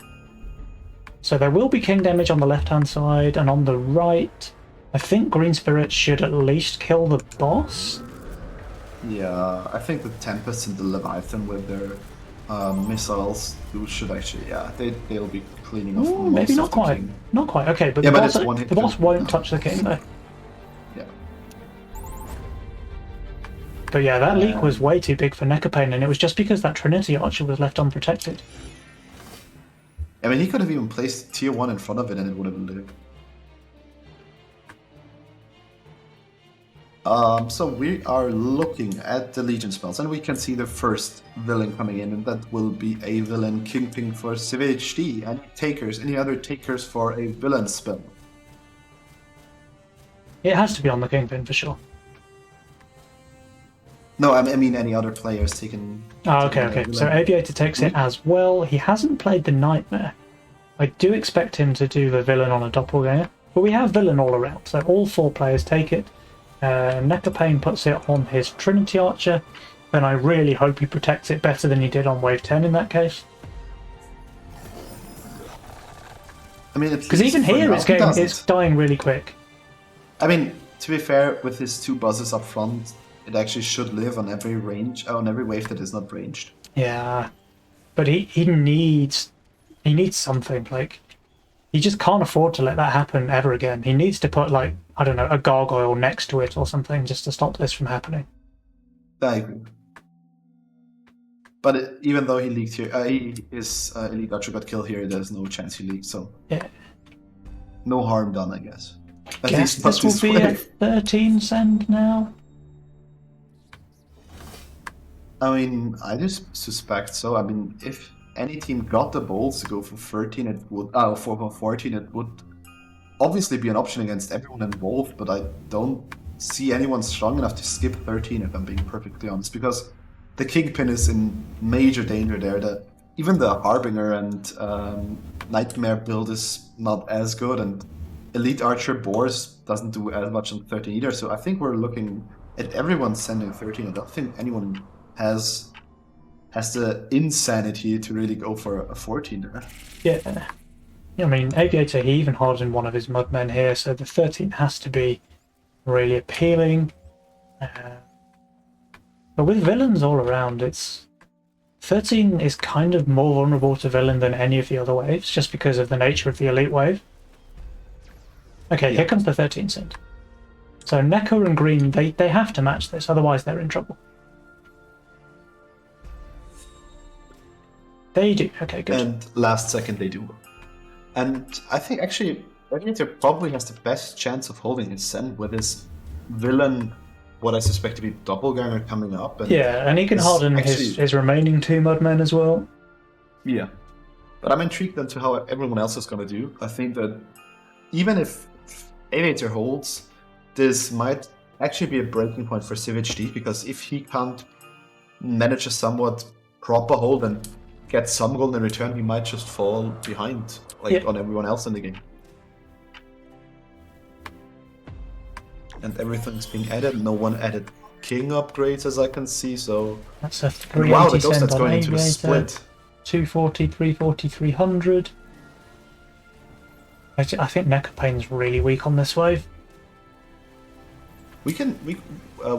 What's really important to point out is that Green Spirit just for holds though, Aviator- easily. What were you saying Pardon? about Aviator? Aviator had the Ghost Knight going into his split, not his doppelganger side, so that was actually good for him, but now it doubled instead before the Harbinger, Yeah. so that's actually spells some trouble for him. I mean, he should be able doing to pretty hold. well. Actually, Civ also held. That's impressive. I mean, it's just Maybe it's just going to full but hold. Maybe it's going to full hold this. the Pegasus is too strong for that. Yeah. So the only player leaking Necropane, and he's on really low workers now. Just now pushing to 13. And he left out so much gold. I mean, he killed the Sense, but those are 4 wave creeps. That's so much money that you don't get. And even a And it's decent even chunk of king king damage.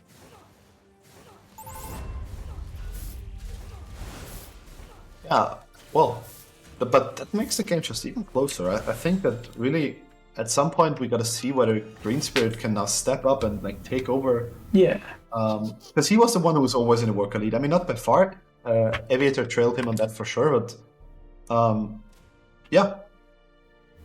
Still, Green Spirit is by far the highest workers. I mean, 2 workers and some income up it's a solid one.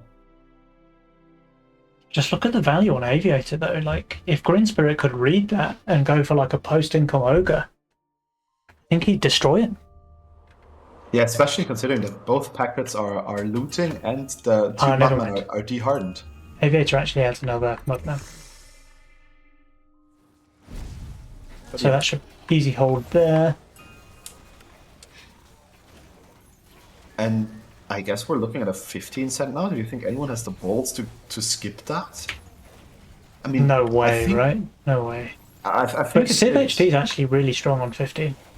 Yeah, I think that it might be a winning play to skip 15, but you can also die there. And no, with Necapane's leaking no send here. Yeah, there's no. Yeah. They'll send 15. Everyone.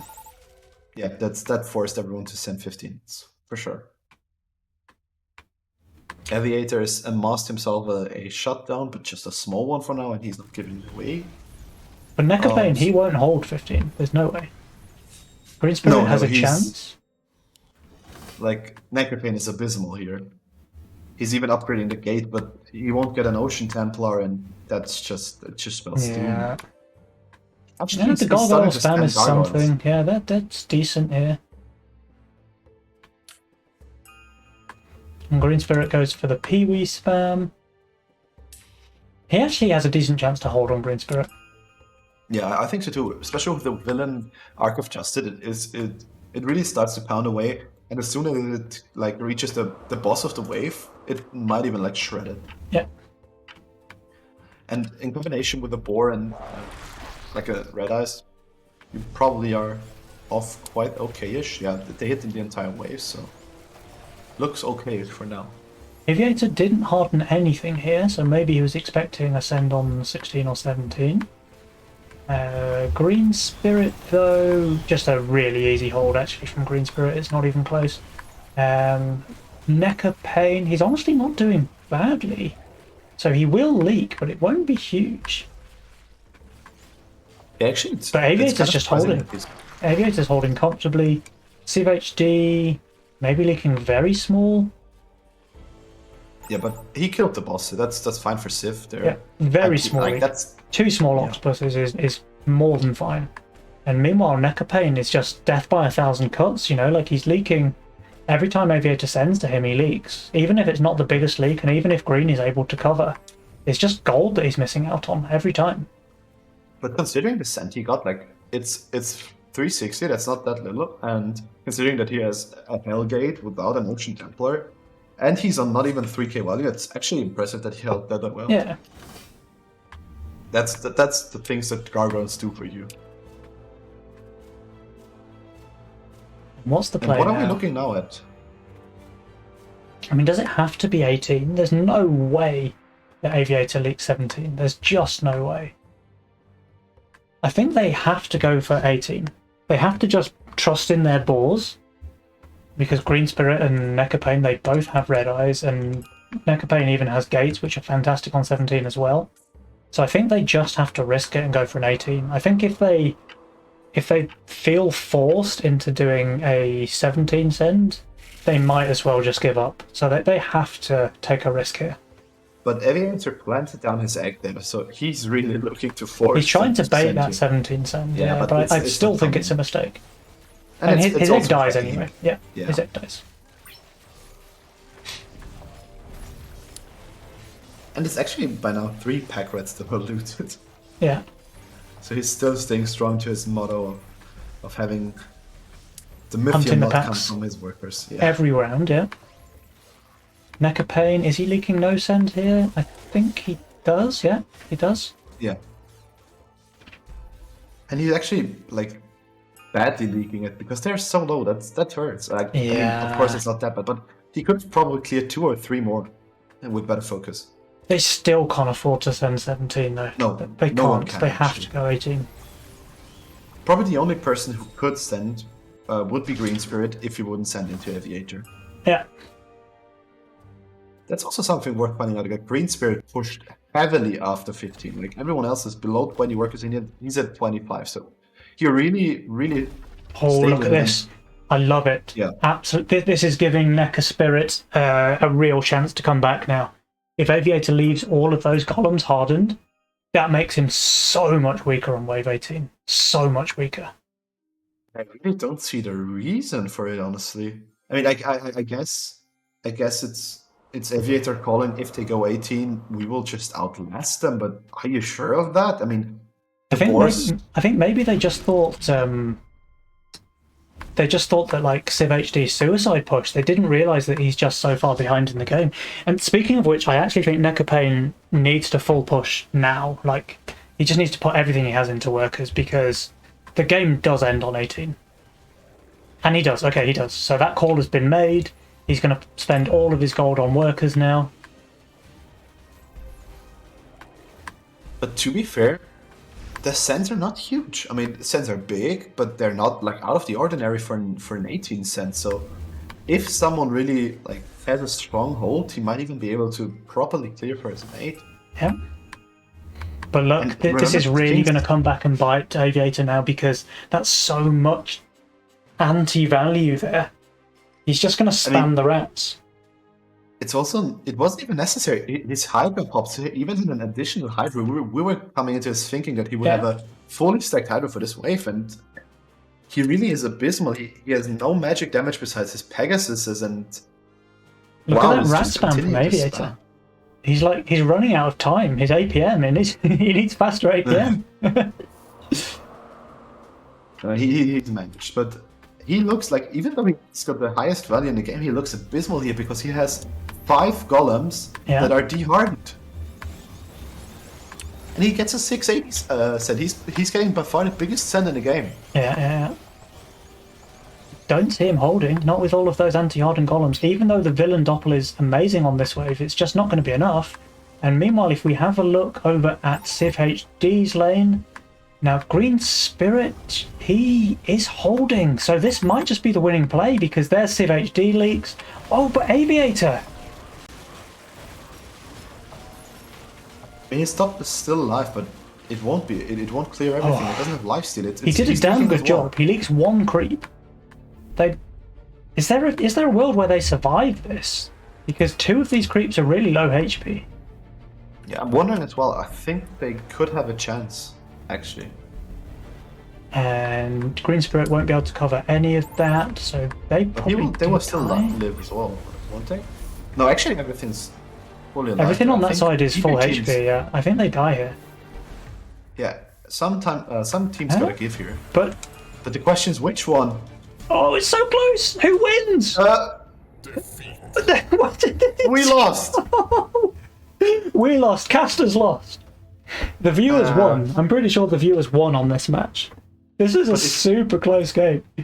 If we lose, that means Aviator lost, right? Because their team won, so that means Green Spirit and Nectarpain take it. I'm still not sure. It's a Green Spirit Nectarpain victory, right? Yeah. Wow.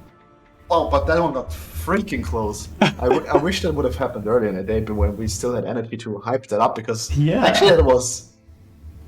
I'm just on spectate mode left because it's been like a long day, but holy shit, that one was very close and very nice. That came down to not even seconds; it came down to milliseconds. That was insane. That's one of the closest matches we've ever seen. Really well played, let's- Necker Spirit. Like they fought this one tooth and claw, and they came out on top. So very, very well played. But let's just point it out.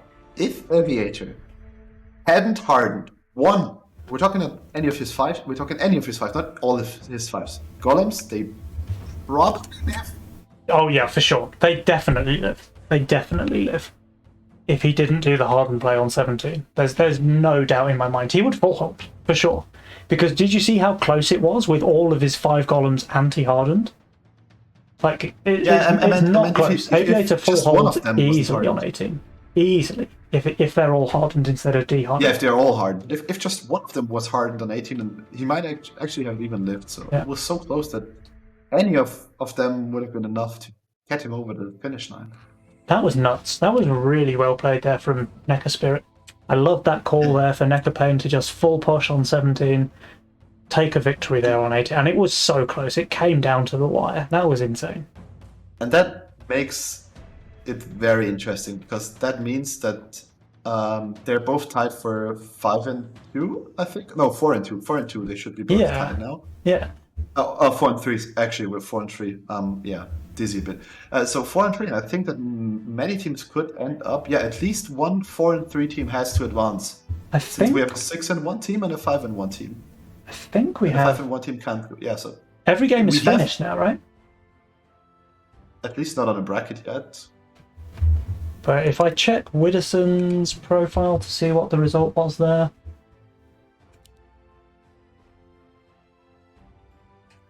Widdowson lost against Crash and Burn. So Ganked by Bananas, they finished with 5 points. Atomic Pyro, they finished with 6 points. 6 points. So they're a clear first. But Crash and Burn has 5 points. So Ganked by Bananas, Atomic Pyro, Crash and Burn, they're all through. And then Flying Dutchman and Necker Spirit and Adam Mars all have 4 points. So we'll have to see, and Salt in the Jungle as well have 4 points. So we'll have to see if this comes down to some kind of tiebreak now. Now, Classic River Dancers, they lost their last round there against Kushin and Honig, and that does count them out, which really sucks. Same for Catjam. Catjam lost to Salt in the Jungle, so Classic River Dancers and Catjam, they do not have a chance of proceeding, and I think it is Flying Dutchman, Adamars, Necker Spirit, Salt in the Jungle. That's 4 teams, all with 4 points. So we'll have to see how Seraphim juggles that one to see if there's any tiebreaker matches to be played. There isn't. There is no tiebreaker to be played. Since Necker Spirit has won 2 of the head-to-head to the other tied teams, they should advance if I remember the rules correctly, because they have 2 head-to-head tiebreakers. Amas won 1, Adamas won 1, and Flying Dutchman and Salt in the Jungle both lost them. And it's officially confirmed already by Seraphim. So really that 1% HP through Flying Dutchman out of the tournament, essentially. So Necker Spirit, because they beat Flying Dutchman just now, they're just guaranteed through, right? Yeah. But didn't they lose to some of the others? I know, because they beat Salt in the Jungle as well.